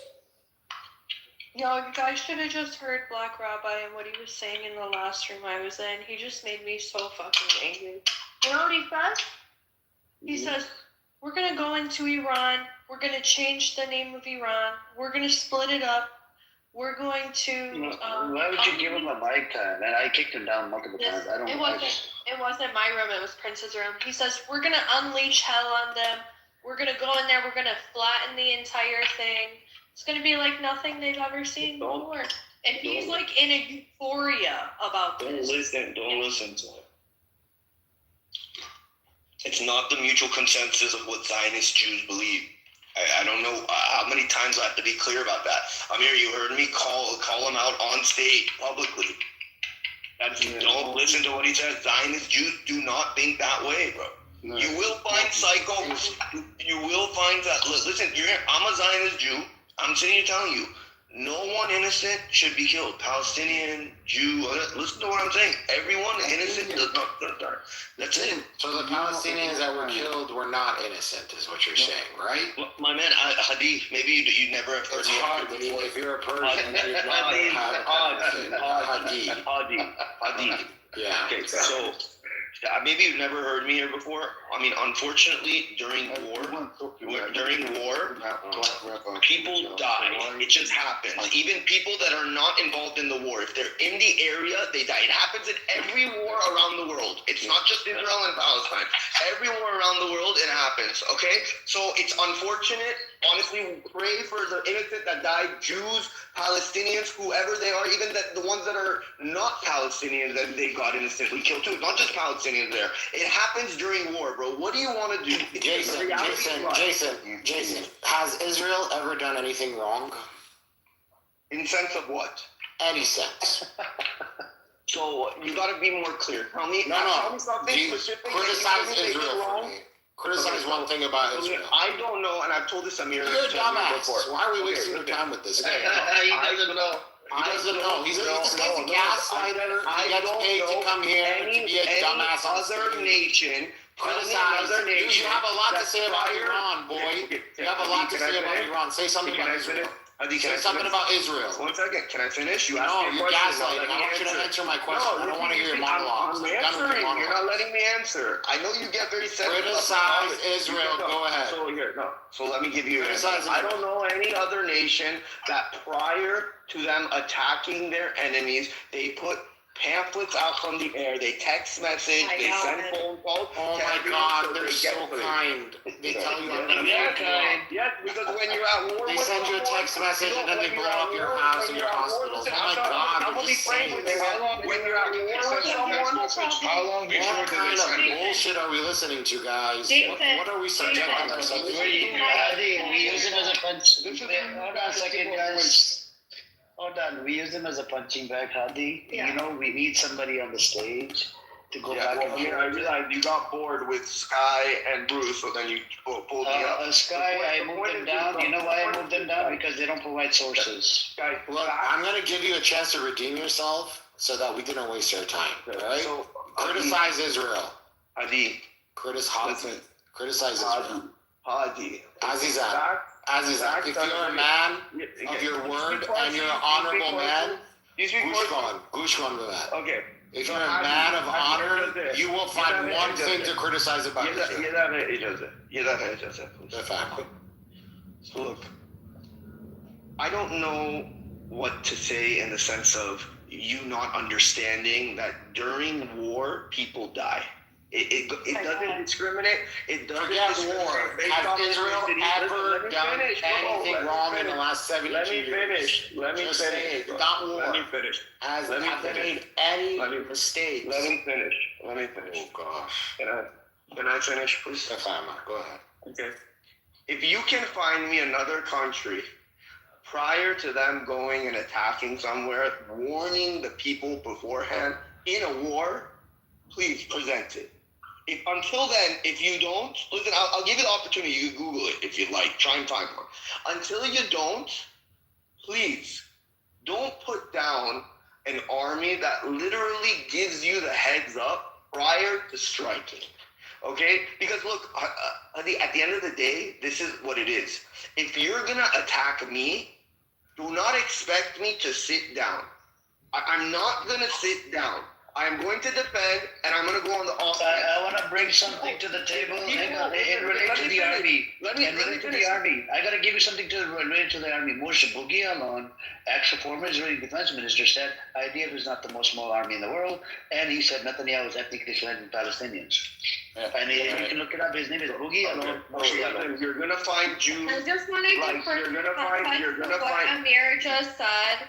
And I want to talk about the word ethnic cleansing. The word ethnic cleansing was created in the Bosnian genocide, right? And it's a word that's created that governments use to make genocide sound nicer. That's the reason this word was created. So basically what he just read off means that the Palestinians are being genocided, right? And there is a difference between a war and a genocide. So what you're arguing right now is basically a bunch of bullshit. Okay, so Coco, please give me the response that nobody answered for me. Maybe you can answer it for me. If there's a genocide going on, why did the population of the Palestinian people go from 600,000 in 1948 to now 2.5 million in 2026? Please, you have according to Geneva Genocide Convention, you couldn't answer. Everyone avoided the question when I asked.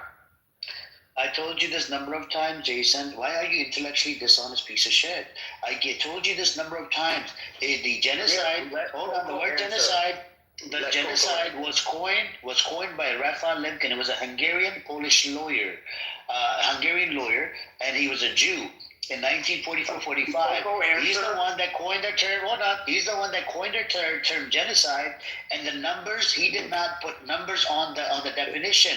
Just like in today, his definition hasn't been changed. According to the Geneva Genocide Convention, the numbers don't matter. How many times I have to tell you this? So Amir, people are being killed left and right. Such an idiot, man. They're like, what a retard. According to you and Coco, Palestinians are being killed left and right. Why are they still there? You know, my people, when we were in the land of our enemies and we were actually being killed and persecuted, we left. We ran away. Where do you why are they still there? May I just say a comment to Jason? Jason, I heard you just many times that. Wait, why isn't Coco answering me? Can Coco first answer me? Excuse me, can I just say a comment according to what you've been saying about people killed in wars? Usually, it's true. Innocent people do die in wars when war really happens between two countries, but not when it is intentionally, specifically, Israel targets innocent people to be killed for no reason. They're innocent, as you say, innocent. If you run away from your country and you don't want to stay in it, this is their homeland. This is where they were brought up.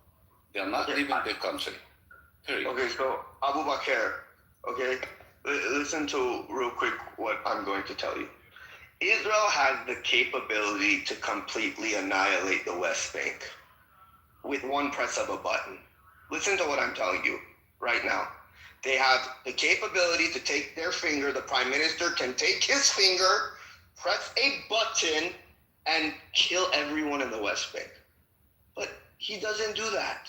You know what? You want to know why? Because he's not trying to genocide. No, this is not true. This is not true. One second. Listen, it isn't. No, it's not true. One second. You see, in one day, they made a threat. They made a threat that they cannot wipe out a whole land. They didn't get the president. They didn't get the military leader. They didn't get a king. They got the supreme leader. This guy's the religious leader of all of that area. This is like the highest stage you can get. And in one day they got him without a problem. You're sitting here telling me that they don't have the capability to just annihilate Gaza? I want to add something here really quick. Hold on a second. Abu Bakr, hold on a second. You made a claim that, we were getting persecuted, we all left. You didn't all leave. Every time you got persecuted, some were left behind. Were they not? So, Amir, as far as I know, hold on, just like in Iran, you got kicked out of Iran, but you still have Jews living inside Iran.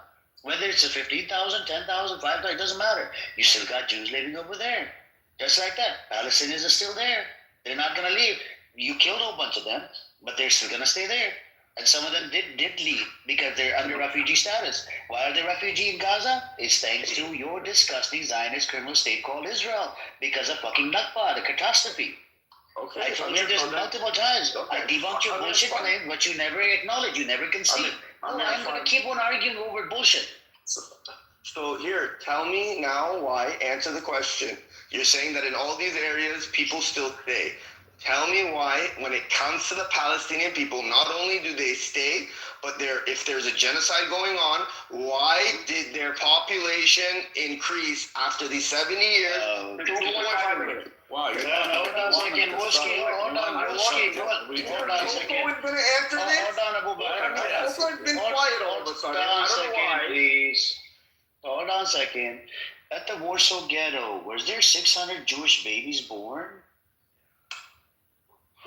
Someone might ask. 600 babies were born. Warsaw Ghetto. Go look into Warsaw Ghetto. How many Jewish babies were born? There were very minimal of children. 600 babies. 600. Okay. So did the population go up? Did the population go up? No, the population didn't go up. The 600 babies at that particular place they were killed. Hold on. At the Warsaw Ghetto, did the population of 600 babies go up? I just told you the babies were given birth to, and the Nazis would throw them off the buildings and kill them. What more? No, their population didn't go up. There was a systematic form developed by the Nazis that if they found a Jewish baby that was born in the camps, they would take the baby, they would walk to the top of the building in front of the parents and drop the baby to their death. And we get so no, the population did not increase. Is that good enough for you? Do you want me to tell you more? So you want to really know what happens in a genocide? I can school you in what really happens in a genocide. In other words, you say that Israel or the entity of Israel, I will not call it a country, the entity of Israel has the right to wipe out the Palestinians? Abu Bakr, listen, one second. Is that what you're saying? Just look at history. Does Israel have the right to wipe out its Palestinians? No, they don't have right. Israel doesn't have the right to kill anyone. They don't want to kill anyone. What are you talking about? What do you mean they don't want to kill anyone? They killed 70,000 people. Most of them are children and women. Abu Bakr, did we not just have this discussion?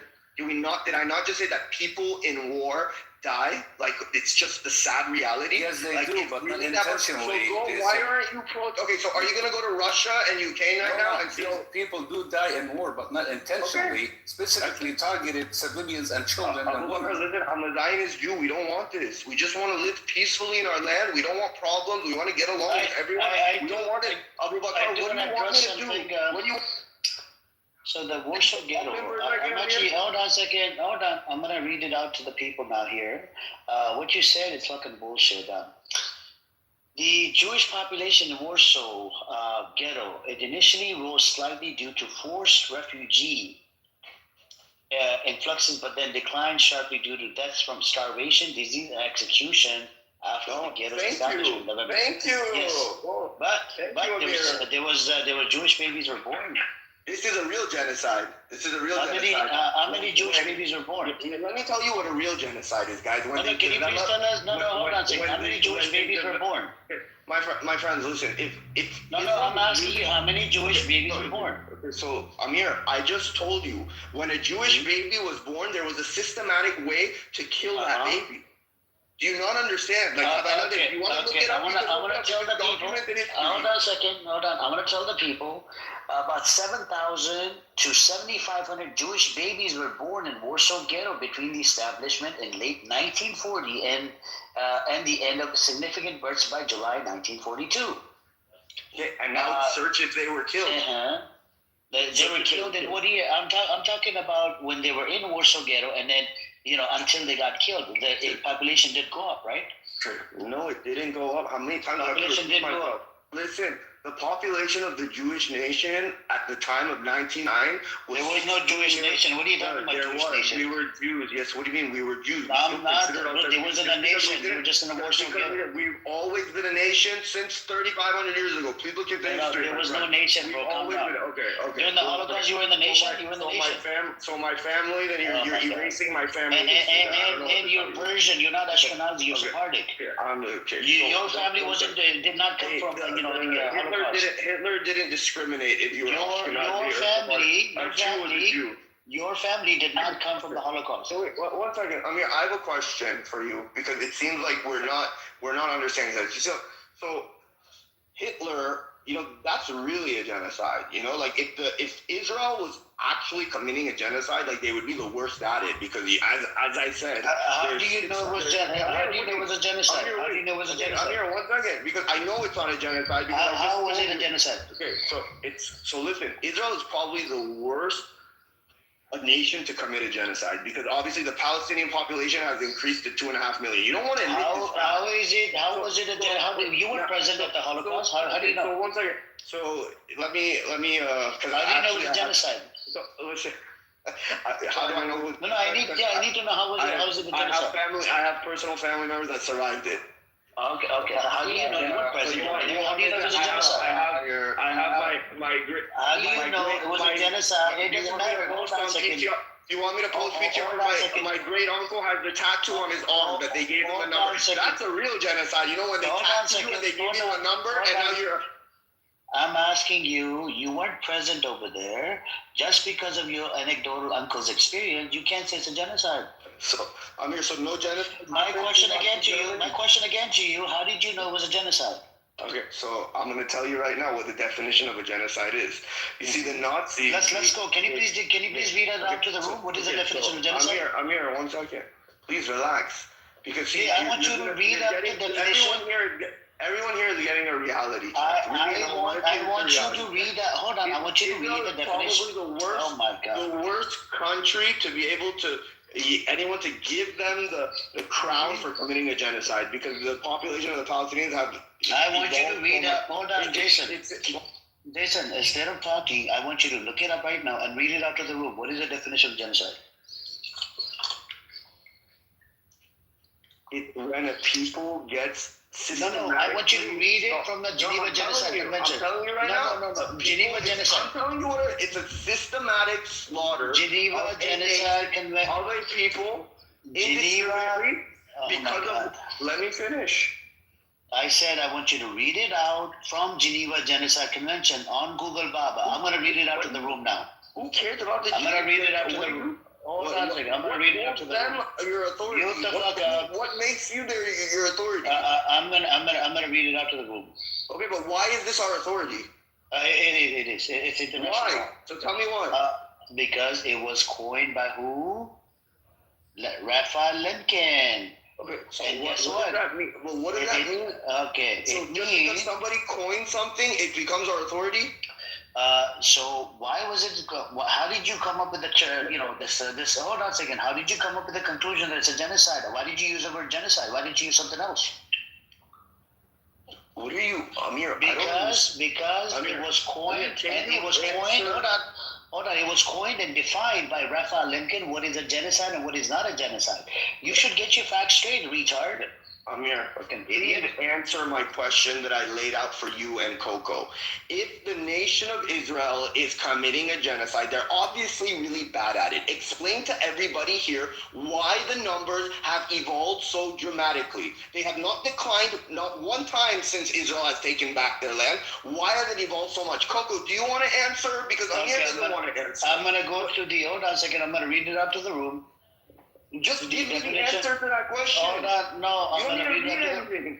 Can you please mute up? Thank you. I'm going to read it out to the room now. Because I like reading. And it's good for the people in here. It's educational. All right. The UN defines genocide in Article 2 of the 1948 Convention on the Prevention and Punishment of the Crime of Genocide as specific acts committed with the intent to destroy in whole or in part a national, ethnical, racial, or religious groups. These acts including killing, causing serious harm, inflicting conditions of life designed to destroy the group, preventing births, and forcibly transferring children. Where does it say numbers? Can someone please point me in the numbers direction? Amir, so I'm asking, let's say it doesn't say numbers, right? Let's say your authority doesn't say numbers. Can you please provide an explanation as to why the population has blown up so much, more than actually what it should have? Okay. So please, Coco doesn't want to answer. She's quiet. I'm gonna answer. Okay. Go ahead. Just like in the Holocaust, you said the numbers went down. They called it genocide, so numbers didn't matter. Same thing in Palestinian. If the numbers go up or down, the numbers didn't matter to call it a genocide. Omar Bartao is an Israeli Zionist Jew, genocide studies scholar. He said it's a genocide. That's an Israeli human rights organization said it's a genocide. Physicians for Human Rights Organization, that's from Israel, inside Israel, said it's a genocide. UN, genocide. The Amnesty International, genocide. What else? Oh yeah, the HRW, genocide. ICJ has a case right now, it's pending, and probably in the next 4 or 5 years, they will decide it's a genocide. You have over I think it was 3,000 or 5,000 scholars said it's a genocide. Was the Holocaust, what else do we need? Holocaust a genocide? Amir, was the Holocaust a genocide? Yes. Okay. So why in that genocide did the numbers matter? No, I'm just asking you. Yeah, why in this genocide that you're saying? So you're saying both of them are a genocide, the Palestinian one and the Jews, the genocide in the Holocaust, right? Their population was 16.5 million, the Jews. The Holocaust ended, and that was only 5 years, my friend. Keep in mind, Palestinians have been living now in Israel for 70 years. Okay, so within 5 years, the Jewish population. Which Palestinians? What Palestinians are you talking about? 1 second. Which Palestinians? In 5 years. What Palestinians are you talking about? Which one? I told you already. Palestinians. Which ones? Arab Palestinians. Which Palestinians? The ones that we agreed on. The ones that live inside Israel, those I look at them as Arab Israelis. According to Israeli government, they're looked at as Arab Israeli. They have Israeli passport. Amir, let me please. Yeah, I don't look at them as Palestinians. Who told you I look at them as Palestinians? Within 5 years, the Jewish population went from 16.5 million to 9 million, 10 million. Okay. Now the Palestinians apparently have been going through a genocide for the last 70 years. Their population went from 600,000 to 2.5 million. You would think after 7 years it would be zero, right? Because in 5 years, the Jewish population went down 6 million. So please, again, you have another opportunity to explain this for all your Palestinian friends in this room. How is there a genocide going on? Why? What is the difference? You labeled both of them, right? You labeled the one in 1945 a genocide and what's going on a genocide now. Why is there such a big gap and separation when it comes down to the reality of the numbers? They're both genocides, you're saying, right? So what is the difference between them? What is the difference? Tell everyone what the difference is. I put a link in the chat. It's a New York rabbi. He said there was less than 1 million during the Holocaust. Oh my God. It's in the chat. Please check it out. Bro, just because a Jew who doesn't want to acknowledge that doesn't mean it. Let's look it up here. Let's look it up real quick. I put the link in the chat for you. Okay, I'm gonna look it up. You're saying that I'm wrong. I'm gonna look it up real quick. No, I just put the link in the chat. No, you're minimizing what happened during the I did not minimize it. I didn't minimize it. He said it. I'm not saying it. I believe it's 6 million, but I'm asking you. Emerald is here preaching nonsense all day long. Doesn't mean it's right. So Ambrose doesn't say anything about Holocaust. Okay. No, I'm saying. Stay in your lane. She didn't say anything about the genocide, the Holocaust. Because a Jew said something doesn't make it true, is what I'm trying to say. That's all. I didn't say make it true. I don't accept it. Before the Holocaust, the global Jewish population was estimated to be around 16.5 million people. Okay, so and it's breaking down in Europe what the population was: 3.3 million, 2.5 million, Soviet Union, Romania 750,000. Okay, so 16.5 million was the population. Okay, so now it's this. After the Holocaust, the Jewish population worldwide had dropped drastically due to the systematic murder of 6.5 million Jews by Nazi Germany and its collaborators. Estimates put the post-Holocaust Jewish population around. Who else was genocide? So now look, can you please tell us who else was genocide? I'm gonna search Palestinian. Can you please tell us who else was genocided during the Holocaust? What was the Palestinian? Can you please tell us who else was genocided during the Holocaust? Was it just the Jews, or was there other people? I'm saying only the Jews. Can you please tell us? No, hold on. Stop focusing on the Jews. Black people were killed. Okay. What else? If your Gypsies were killed. What your gender was? Gypsies were killed. Pretty much. Black folks were killed. You had brown folks were killed. If you weren't considered Aryan. So now wait, I'm gonna look this up. What was the Palestinian population in 1948? Let me see real quick.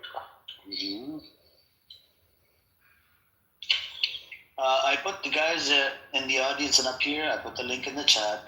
Yusuf Mizrahi, that's a New York rabbi, a well-known, famous rabbi. He's a celebrity as well. He has license. He said Yusuf Mizrahi. Amir, I know not a lot of people hold by that rabbi. He's a little bit extreme. I mean, but do you know how many followers? He's got a lot of followers. No. What does that mean? So what? A lot of hold on a second. A lot of Jews, they look up to him.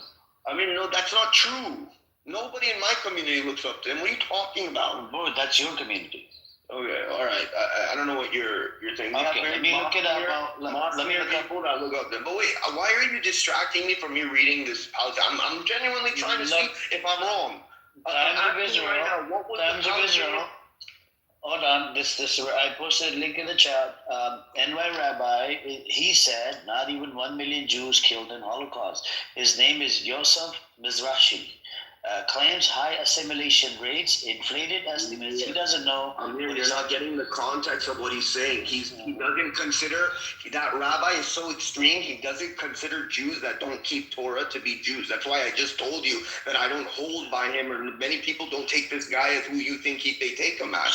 He's literally saying, yet he recanted his statement because after that he recanted his statement because so many Jews came at him and they're like, what are you saying, man? You're nuts. So you're not getting the context of what he's saying. Do you have a source that says he went back on the statement? How about you message him directly? Message him directly and ask him, did you recant the statement? Do it. No, but do you have the source? Wait, source for what, Amir? For what? I'm telling you, he put out a public apology. The real rabbinate went down on him really hard. After they went down on him really hard, they were going to strip it from him. He made a public apology about that statement. The only reason he said that, you're missing the context. The only reason he said that is because he's an extremist rabbi. He doesn't believe that Jews who break the Torah are considered Jews. That's why he's saying, it wasn't really 6 million Jews. Maybe it was about 1 million because 1 million of them were actually observant Jews and the 5 million weren't. That's what he was differentiating with. Well, this is my life, my community. This is people that I know. So you're coming at me with people I know. Now, let's get that out of the way and let's look at real facts. I just asked right here, you can just Google this. What was the Palestinian population in 1948? Do you want to do it real quick? Yeah, but he never retracted his statement. Yes, he did. If you want, send him a message. He'll tell you he retracts it. He did. He went under a lot of scrutiny after he made that statement. Like a lot, big time. People stopped listening to him, following him. He apologized significantly for that statement. Now, but Amir, let's look at facts now. Please do your research. What was the Palestinian population in 1948? I don't know, it was over 1 million, I think, million and some change. Okay. Okay, perfect. 70 years later, there's 70 years of genocide going on, right? 70 years. 7 years of genocide. Well, let's see. Okay, so you just said that you admitted what the number was. What is the population today of Palestinians? I think it's just like similar to the Jewish population all over the world. What is it, 15 million or something, or 17 million? Okay, so Can I ask you a question? You've been talking like non-stop. What was the population of Israel in 1948? In 1948? Yeah. Like just that area or around the world? No, in just that area right now that they consider themselves Israel. Okay, there were 10 million Jews in the world in 1945. When Israel became a state, about 5 million, 4 million, 5 million went to Israel in a matter of a few years. No. In 1948, in 1948 it was less than 1 million. Now their population there is 10 million. So it's like you're saying why there was a growth in population. It was everywhere in the world. Let me fucking finish. But and you at didn't the hear same what I time, said. you're Persian, yes? You didn't, yes, I'm Persian. You're Persian. So the thing is, Holocaust happened, and it's a very sad thing that it happened. No one's denying it. You know, it's like a fact that happened, and that's kind of what that shaped the world, and people stood up against it. You know, but at the end of the day, when you're trying to say you're Persian and you don't know during World War I, between 2 to 10 million people just died out of a starvation. Isn't that a genocide? And it's actually because of what U.S. did. And you're not even aware of it, you know? And what the Palestinian people do to Israel. How long have you been listening to this conversation? Around 1 hour on the bottom. Like the bullshit that you're saying for 1 hour and 40 minutes. I would have ran away. I can't tolerate his voice. So then you heard me say that if there really was a genocide going on, then Palestinians should not have double to triple their population today after 70 years. You see, the Jewish population, it went down by 35%, 40% almost in a matter of 5 years. Palestinians have been going through genocide, apparently, according to what Amir is saying, for 70 years, but their population has increased 2.5x. Guys, stop with the nonsense. What's the 2.5 million? Yeah, just say, hold on. 650,000 Jews were living in that area. 650,000 to be exact. 1948. Now there's 7.2 million Jews. And you're speaking about those guys, the Palestinians. No, only by you're not saying what I'm saying. You're not understanding what I'm saying. Yeah, I do understand what you're saying. I said from 1939, prior to the Holocaust. Leave that aside. I'm speaking about the 1948. There were 650,000 Jews living in there. Now yes, 7.1 million. 7.1 million. And the Palestinians, it grew up to 2.5 million. Do you see the ratio between those two? That's exactly what I just... Okay, but those people are being genocided, being killed all these years, and they only grew up to 2.5 million. The other people that they are claiming that being, killed by the Palestinians, it grew like 7.1 million. You're not listening to what I said, because if you did, it makes perfect sense. If there was a genocide going on, the number in 1948, when there were 650,000 Palestinians, or you know what? Amir says there were 1 million, even better. I thought it was half of that. 650, we'll just say 750,000. In 1948, if there was a genocide going on from that date, then that number from 750,000 should be going smaller. No, it shouldn't. Well, you want people not to generate? You just want to kill all the people to tell me this is a genocide? No, of course not. All right, so then Amir just agreed that 1940 was a genocide, and right now is a genocide. It's been happening throughout the years. What was 1948 you talking about, bro? It was a Nakba. Habibi, you want them to kill all the Palestinians. Listen, you want them to kill all the Palestinians and that land for them to consider it to be a genocide. You don't want them to generate. This is the point that I'm saying right now. When the Nazis took over Europe and they got the Jews, they literally started killing them, and their numbers went down by 6 million over a span of 5 years. Now, when Palestine got taken over by Israel. There were 650,000 Palestinians. So that number should have decreased after 5 years, the same way it happened in Nazi Germany, but it didn't. Now the population is well over that, my friend. The point that I'm trying to make is it does not make sense. Just accept it. How do you accept what? Accept what? You want people to stop generating. Hold on. You want people to stop generating for you to prove that there was a genocide? Okay. Or you want them just to kill themselves of not even generate anymore? For the babies not to be killed, just like what happens at the time of Pharaoh. At the time with the Israeli, he was killing the babies. It was the Israelis. He was saying. Okay, so I'm willing to listen to listen to what I'm saying. My point is to you. Do you want people? There's genocide going on. The population has increased so much. My question is, do you want people to stop generating or living their life? Even there was genociding that's happening throughout since 1948 until now. If you go back to the history of the land of Palestine, how many massacres that Israeli have done to Palestinians? But that doesn't mean that them to stop, living their normal life, generating and having more kids. But for you to say that at the Holocaust time they were killing the babies that they're born, is just genocide. But for them to be killing all these babies that they were born in Gaza and bombing intentionally those hospitals, this is not a genocide? Abu Bakr, the reason the Jewish population survived after the Holocaust and the numbers were still at least at 9 million was because a lot of them were outside of Europe. No, it was 1.5. It was 11.5 million. No, the population was 16.5 million, and after the Holocaust, it came. So no, it went down to 11.5.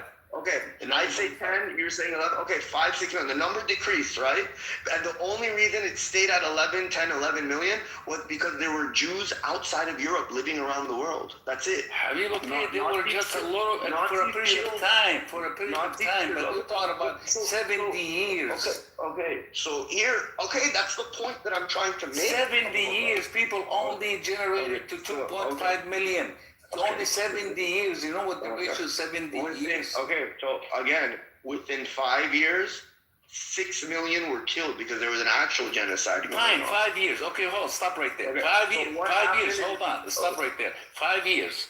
Now you're talking about a period of 5 years. They would decrease from 16 million to 11.5 million. Okay, we understand that, and we always condemn any genocide to innocent people. But the question is, 5 years, you cannot compare it to 70 years, and they only grew to 2.5 million.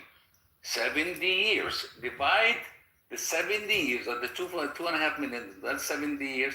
What do you get a year? You do not compare what happened there. Now, see from 1948 and 5 years to 1953 until now, how much the Jews' population grew. And then compare it to the growth of the Palestinian and tell me that there is a difference between those. So the Warsaw Ghetto population went up, by the way. It went from 1939, 359,000, to October 1940 to 450,000. March 1941, peak 460,000. Can you please explain to us why did the population go up, Zionist Jew? And make sure to tell us why is it still called a genocide when the population went up? Okay, Amir, this is I just gave you the numbers. I'm giving you according to historians. So what are the numbers? Tell me the numbers, because I just the numbers. According to historians, Warsaw Ghetto, pre-war, 1939, 359,000. And then in October, 300 population. Of what? Of the Jews. Where? In the Warsaw Ghetto. In October 1940, right? It went up to 450,000. March 1941, it went up to 460,000. Can you please tell us the number? Why did the numbers go up and it's still a genocide in relation to the Jewish thing? Because it started where the systematic started was 1941. Oh, so the population did go up and it's still called a genocide. Population did go up. Such an idiot, man. In 1939, The global Jewish population was estimated to be around 16.5 million people. The largest communities were in Europe, particularly I'm not talking about Europe. I'm talking about the Warsaw Ghetto. Okay, I hear. I'm talking about the Warsaw Ghetto. Warsaw Ghetto. I'm not talking about the countries. Amir, it wasn't Warsaw Ghetto. It was still called genocide. Yeah, but you don't need to destroy You're such an idiot, man. If I bring up your Jewish numbers, you have a problem. From 1941, or reduction. From 1941, you've been talking for a while. Let me talk. You don't know your legal standards, and it could probably back me up. The definition of the genocide, in terms of what the definition is, it says all or in part. That means the population increase or decrease does not actually matter. In part, focuses on that. Now, let me give you an example. He said that as an argument. He said that, man. He's already said this as an argument. Was ruled a genocide.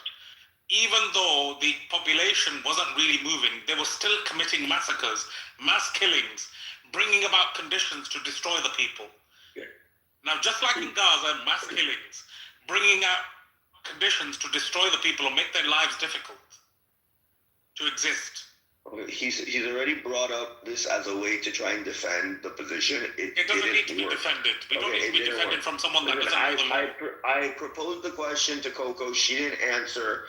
I asked anyone else on stage to answer. I'm willing to hear, even Mozzie, I'm willing to hear a logical explanation as to why, when Amir accepted that both of these were genocides, one of them, the population decreased so significantly, and the other one, the population increased so significantly. Okay. Amir, Before I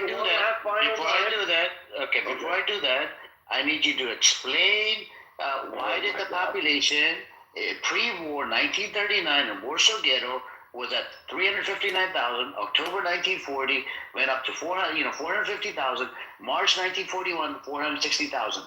And why is it still called genocide? Why did the numbers go up? I just told you. I need to know about the Warsaw Ghetto. I'm not talking about the gas country. chambers. Amir, the gas chambers wasn't thought of right away when Hitler wanted to do the final solution. I'm talking about Warsaw Ghetto. Why is it still called a genocide? You're not listening to me. Explain to me your Jewish. Explain to me about your Warsaw Ghetto. Then I'll explain to you my side. You're not even letting me answer. Yeah. Explain to me about Warsaw Ghetto, and then why did the numbers go up? I need to know why did the numbers go up. I told you because they didn't have the system in place until 1941. You're lying. They were in concentration camps. They were worked to death. They were on 150 calories a day. They were skeletal. So here. They were being systematically murdered. Here. Wannsee Conference on January 20th, 1942. I don't want to hear bullshit. Nazi officials. I'm talking about Warsaw Ghetto. Wait, Satan's lawyer. Let me just respond. They talk about the. You guys are just lying to yourselves. You're lying to yourself. You're lying to yourself. Let me respond.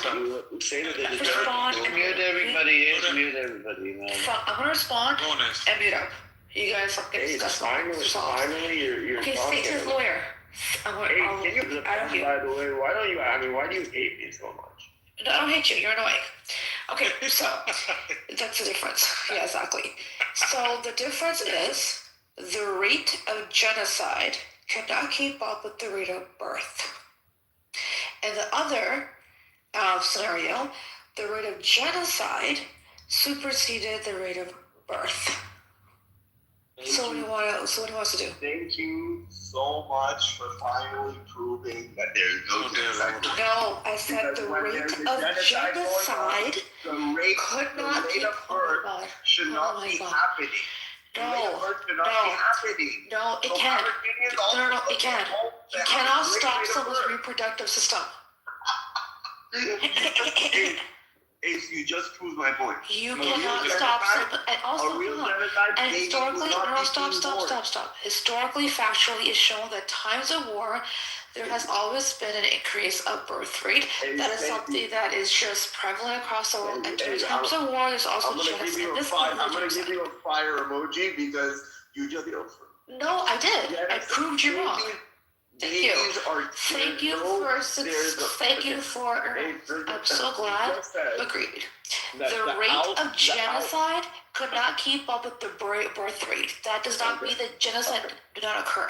And the other end of things, the rate of genocide eventually, when it came to Germany, the rate of Poland, the rate of genocide eventually overtook the rate of birth.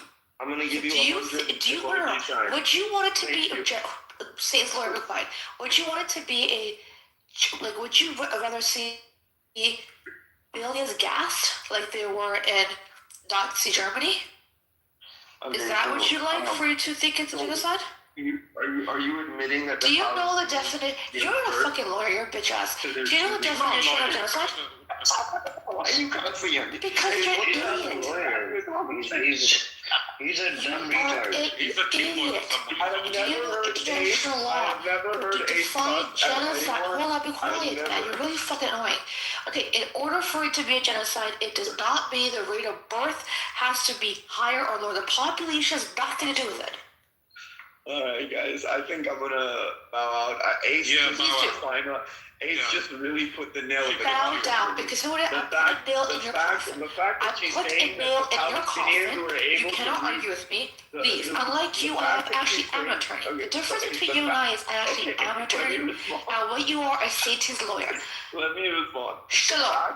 The fact that you're saying that the Palestinians reproduce, you're proving that there is no genocide going on. That's not. No. Those two things are not contingent. Those things are not parallel. You can. So I guess what the Palestinians should have been doing is, so you do know that in order for them to get rid of their identity, they need to completely wipe them out, and actually procreating is resistance all the way. Alright. Well, anyways, guys, I appreciate the combo, Ace. Please don't. I don't. Thank you. I'll talk to you guys later. Okay, I will hate you instead. Get the fuck out of here. Shalom. Bye-bye. Persian, Zionist, Jew, whatever your name is, Jason. Can't even have your, didn't even put your real name on here, bro. Same regurgitated nonsense. He wants me to come to Israel. He hasn't been to Israel. He asked Mazi about it. Mazi shared a pretty good experience.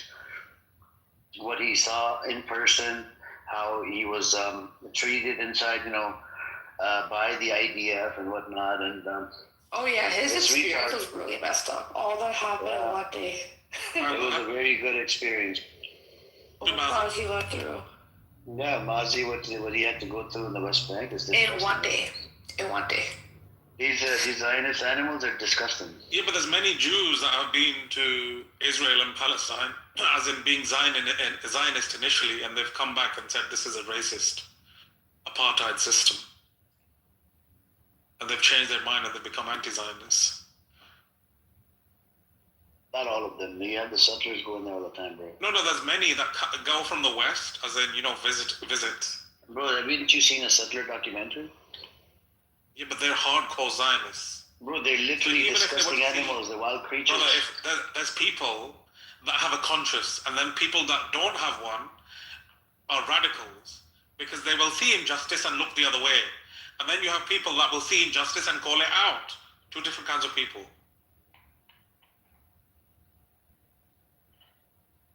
Yep. Anyways, what's up with you, General? How you been? Alhamdulillah, just listening to this nonsense. So it's like a general, what kind of defense mechanisms or offense mechanisms have you, deployed? Because those American jets. I just woke up and I was listening to all these fighter jets being. Yeah, down. Crashing. No, they're saying it was. So the Israel news said, it was just 2 American fighter jets crashing into each other. Bullshit.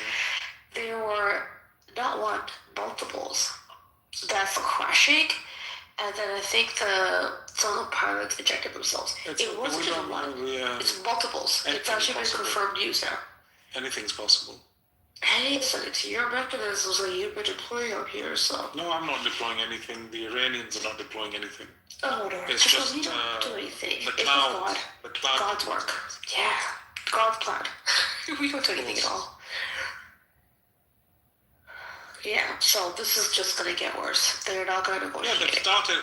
They don't realize by you you can't expect to completely obliterate and kill leadership and some of the supreme leader of a country, and then expect to get. Who's also a religious leader too, so that's he was a another religious leader. So you can't expect to go and kill someone, batter the shit out of their cities. It's actually and come backfired. Back unscathed. Generally backfired.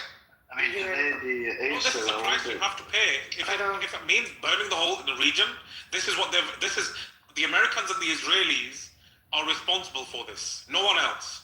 Today, the whole day, I was focused on the religious part of it, and that this leader is a religious. I asked a bunch of people different types of questions, and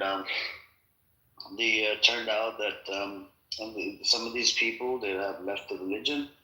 They don't have any fucking clue of, that this guy, there was actually a pretty large number of Shias that followed his school of Jewish students under Jafri School from under Shiism, And there were hundreds of thousands of people on the streets of Tehran and in cities. See, this is what the thing I hate. When they create a picture that the government in Iran doesn't have support, and the only people that don't like it are outside of Iran. Most of them. Or they say that hundreds of millions, 90 million people hate the government. You can see when something like this happens, they're out on the streets chanting for the government. So what are you going to do with those people? Are you just simply going to kill them off because they support the government? And bring in Pahlavi the prostitute and replace the leader? That scumbag has not once said one word with regards to the innocent lives being lost in Iran. However, he tweeted about the 3 American soldiers. Yeah, Kai, by the way, there's a survey. Do you want a survey? Even though I hate the source from Iran International, it says there's 20% support for IRGC. If you want it, I can give it to you. And 20% out of 93 million means close to about 15 million or something.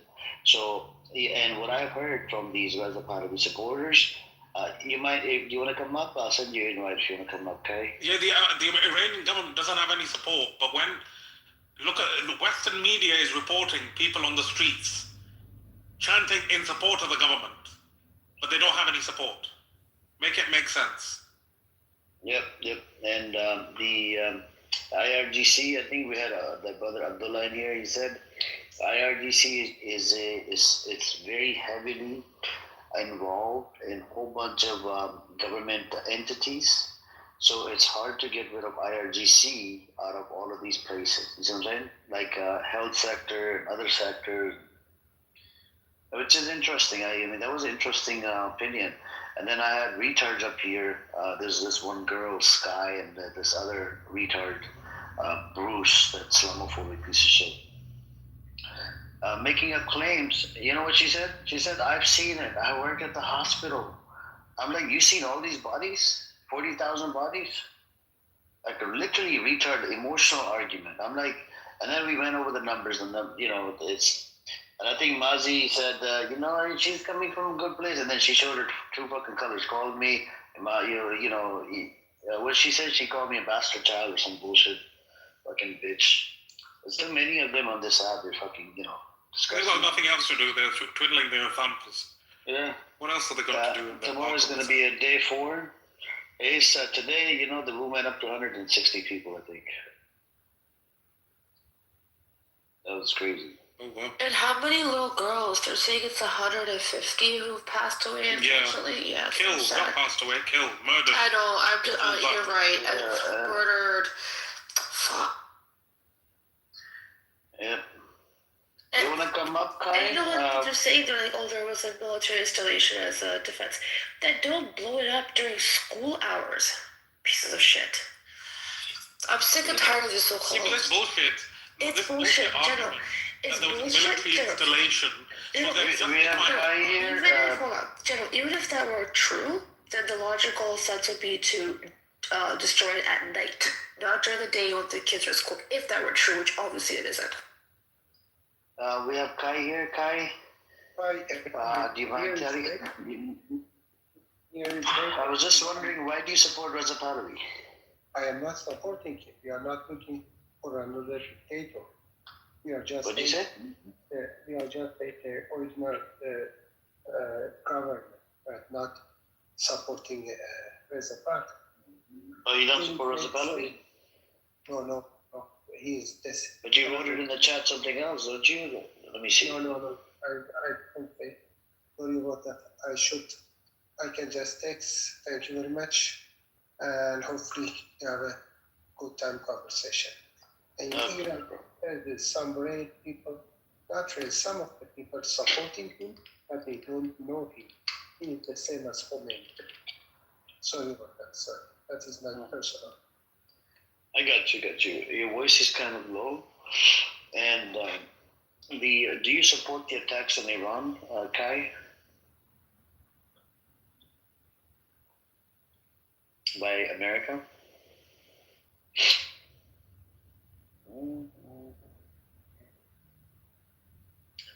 I don't know, man. He said not attack. Oh, not attack. Okay. So he may not support it. Yeah, so apparently, look, the story is Reza Pahlavi. He wrote a book, and in his book, he wrote it that he's going to become a transitional body. Where he's he can stick that book up his ass. Yeah, where he's going to go in and become like a body that he's going to transition, the government or whatever. He's a fraud. And did you not hear Taco explain like what he's outlined? There's no end date to his nonsense transitional council or whatever he's calling the circus. He's literally going to preside over the country and do someone else's bidding. His masters in Tel Aviv and Washington. Because they're the ones that are advocating for his installation in Tehran. Like this scumbag has never, when did he leave Iran? When he was like 15, 16 maybe? Under 20 he left. He's not been back. He doesn't know the Iranian people. Like, what's this scumbag? He only knows the Zionist scumbags, and then he goes to the wall as well. Recent visit. Yeah, he can visit the wall as much as he wants. After that, that incident with the woman and the guy Bruce. Yeah. Some idiot comes up. I don't know if you were here. He goes, "Oh, look at the Amnesty International report, and you can read it yourself." Amnesty International says 5,000, right? People killed. And they're saying likely another 20,000 killed. Likely, don't have any freaking facts.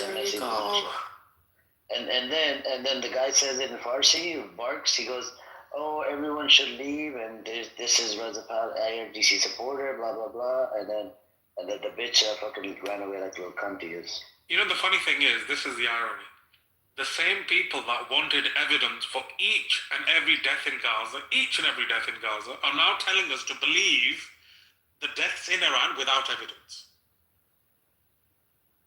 Like, I'm trying to question the narrative, right? Every time they come up here, okay, where'd you get it from? What is the source? What is this? It's always emotions. That's it. No sources, no nothing. If you don't have the sources, then shut the fuck up. This is the problem, man.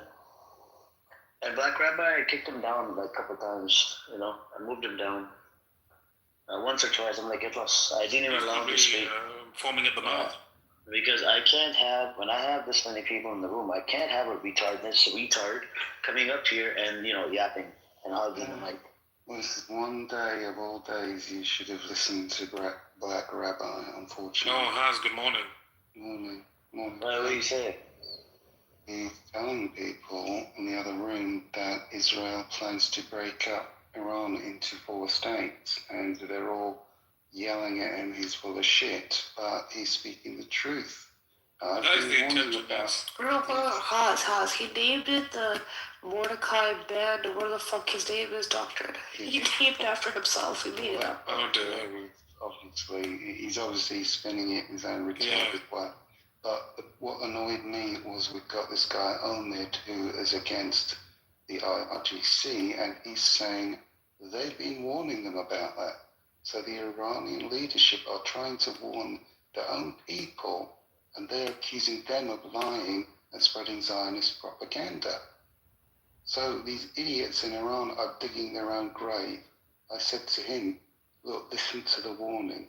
It's not just Black Rabbi. There's plenty of people, Wali Rashid and others, warning you this is the plan. and you choose to ignore it, and he wants to just say, "Oh, we want unity, we want unity." Yeah, but as you know, it's not just these people. There's prominent people from countries. For example, I think Gaddafi's daughter wrote an op-ed somewhere about to the Iranian people directly, speaking to the Iranian people and saying, "Do not allow the Americans and the Israelis to divide up your country," essentially. And then we have Iraqis that supported. This is a key point. Who initially supported the American intervention and then regretted it, are reaching out to the Iranian people to tell them not to go down this path. Yeah.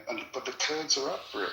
And I told the Kurds are up for everything. You know, if you give them $5, they'll be your supporters. I know, they're classic useful idiots. And they're always useful idiots. Yeah, they want their own autonomous state. And what Black Rabbi is saying, they will all effectively be bribed by America. Americans will say you'll all get a cushy deal. This is literally how the British broke up the Middle East in the first place. We went to them one by one and said, you get an oil deal, you get an oil deal, you get an oil deal. It's the exact... Yeah, but Hans, you know what's interesting is, when, for example, if we look at recently in Syria, the Kurds were used against the Syrian government by the Americans in the Western world. Then, when it actually came to shove, when we wanted to align with the Syrian government, we the Kurds. Kurdish interests are no longer our interests now. They're basically hung out to dry. So people understand that the Western world will use you for your own interests, and then when you're done with our interests, we'll throw you out. We'll throw you under the bus, actually. We might even bomb you ourselves after we've used you. They need to wake up from this fucking dream. Subhanallah. Oh Lord. Yeah. Well, anyway, sad to say, on one thing, Black Rabbi is right. So, I do want to bring something to you guys' attention. This is what the report, Times of Israel is reporting. IDF targets senior Hezbollah terrorists in Beirut. Beirut is the capital city of Lebanon. Strike after a threat against group's leader. Israel to reopen airspace in controlled manner this evening as airlines eye repatriation flights after overnight lull.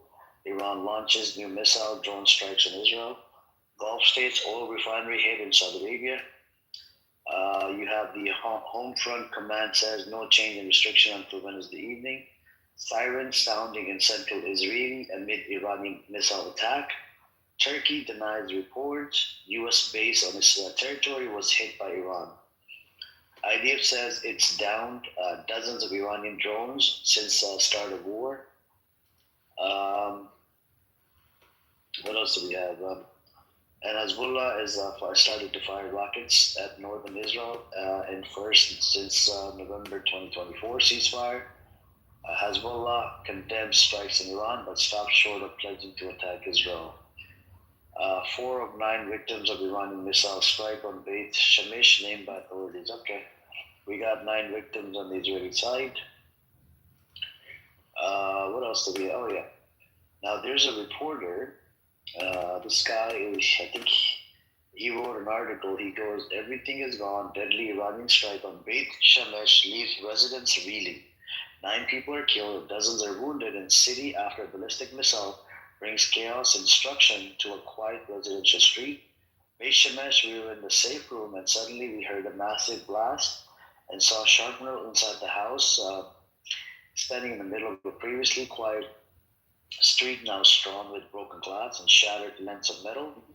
Speaking with Times of Israel, the Beit Shemesh resident described the moment that an Iranian missile, having evaded air defenses, struck his neighborhood in his central Israeli city, killing 9 people and injuring dozens of others, destroying a synagogue and causing extensive damage to a public bomb shelter. What the fuck? Even the bomb shelter is gone and surrounding homes. All the walls shattered, glass, all the drywall. The front door came apart. He said the missile impact in Beit Shemesh was the deadliest in Israel during the current conflict with Iran during the 12-day war with Iran in June 2025. The deadliest strike in Israel also killed 9 people when a missile struck a Bet Yam apartment building. So, as we can see, they can get past the defense system. and they're going all in now. They don't really give two fucks. That is, and Israel, I think, is finished. The amount of damage Israel is going to suffer. And Trump says he'll talk to Iran's leader, but urges Iranians to topple the regime, says op could last weeks. I've been saying all along. Hey guys, remember I predicted tomorrow we're going to have the shock and awe, the eve of Purim, because Netanyahu told us, well, CNN are saying the same thing. Posted it down there for you. Yep, and then we have a guy that did analysis. This is Zionist. The analysis says, unable to finish the job on his own, Trump takes a gamble in Iran. Such an idiot. He wrote an analysis article. He goes, U.S. officials tried to argue the president had no choice but to authorize Operation Epic Fury. He did, but felt conditions were ripe for regime change, something only Iranian people can effect. But they briefing reports on Saturday. What did you say? No, go ahead. Briefing reporters on Saturday, a senior administration official tried to make the case that the U.S. President Donald Trump had no choice but to authorize Operation Epic Fury against Iran. The threat from Iran in the short term is the conventional missile capability. He said, of the decision to launch a military campaign against the Islamic Republic, we had indicators that they intended to use it potentially preemptively, if not simultaneous, to any actions against them. The senior U.S. official said intelligence that Iran was about to strike could well have justified the U.S. acting first, but the official's own indecisiveness on the matter was difficult to ignore. It harked back to Trump's State of the Union speech days earlier, when this president appeared to give another justification for what then was only a theater, I can't even pronounce the word, strike on Iran. There we go, that's it. And then the next paragraph, it says, after Operation Midnight Hammer, they were warned to make no future attempts to rebuild their weapons program, yet they continue starting it all over. We wiped it out, and they want to start all over again, Trump said. Trump is lying, bro. Such a lying piece of shit. Can you bring her Rose up? Rose, I don't know. She's not here. So I think I'm going to read this article a little bit more. It's very interesting, though. Then in his address to the nation moments after authorizing the strike, Trump praised the justification. Who is this? Who is this? Oh. I think Jinder doesn't know. Alright. Then in his address to the nation moments after authorizing the strike, Trump praised the justification a third way. They attempted to rebuild the nuclear program, not necessarily rebuilding the program, but trying to do so. Those assertions were part of the prepared earmarks by the president, in which he could be seen looking at the teleprompter, not off the cuff claims that could have been dismissed more easily. Toward the end of his Saturday speech, Trump indicated that there was an additional motivation for striking Iran that went beyond intelligence of a potential preemptive missile strike or the potential rebuilding of his nuclear program. Appearing to push for regime change, Trump called on Iranians to take over their government. Now is the time to seize control of your destiny and to unleash the prosperous and glorious future that is close within your reach, he said. It was an acknowledgement that as much as the U.S. could try to lay the groundwork for the regime to fall, it wouldn't be able to finish the job on its own. So Trump is betting on the Iranian people with Operation Epic Fury. It could well be worth the gamble, given the weak and exposed state of the Islamic Republic after last year's 12-day war and its latest brutal crackdown on Iranian civilians.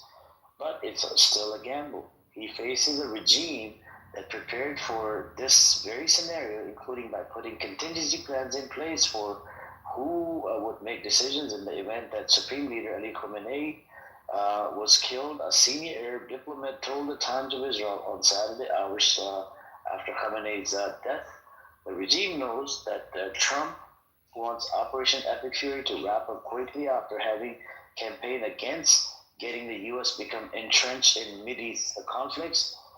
We will measure our success not only by the battles we win, but also by the wars that we end, and perhaps most importantly, the wars we never get into. Trump said to applaud from his supporters in his inauguration speech just over a year ago. He's no longer personally campaigning, so that may have explained his willingness to seemingly abandon that mantra in favor of addressing what he said in his Saturday speech was the imminent threat posed by Iran. But his party may pay if fresh polling indicating that just 1 in 4 Americans backs the U.S. strikes in Iran still holds come the November midterm.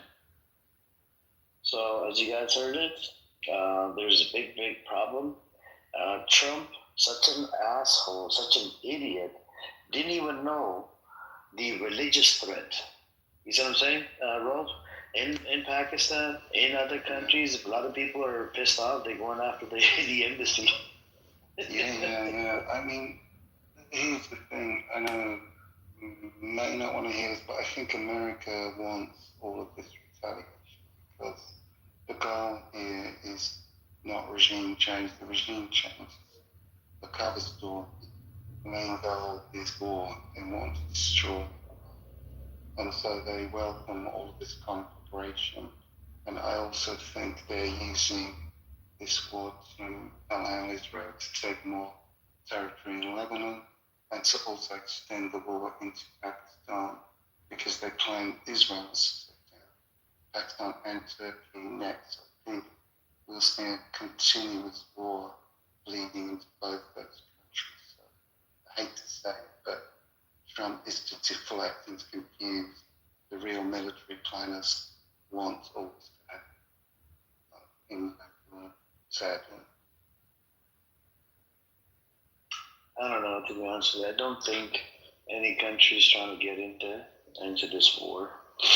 And I don't think the other countries, even Saudi Arabia. So Saudi Arabia apparently was behind the assassination of this leader.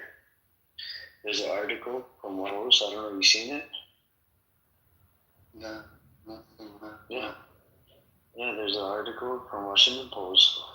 Saudi actually called, Saudi leader called Trump 5 calls or something, or 4 calls, personal calls or something. And America sided with Israel and did the attack. Well, I heard that because they got attacked by Iran, now they're ready to join the fight against Iran.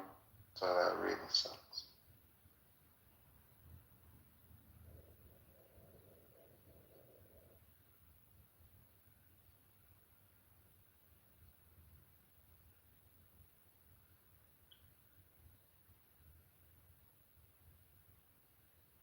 By the way, Emrose is down however. You want to come up, Emrose? Tell us what do you think is going to happen? Do you think you're going to keep getting hit inside Israel by Iran? Why is there so many Israelis that support, majority of them support the attack on Iran?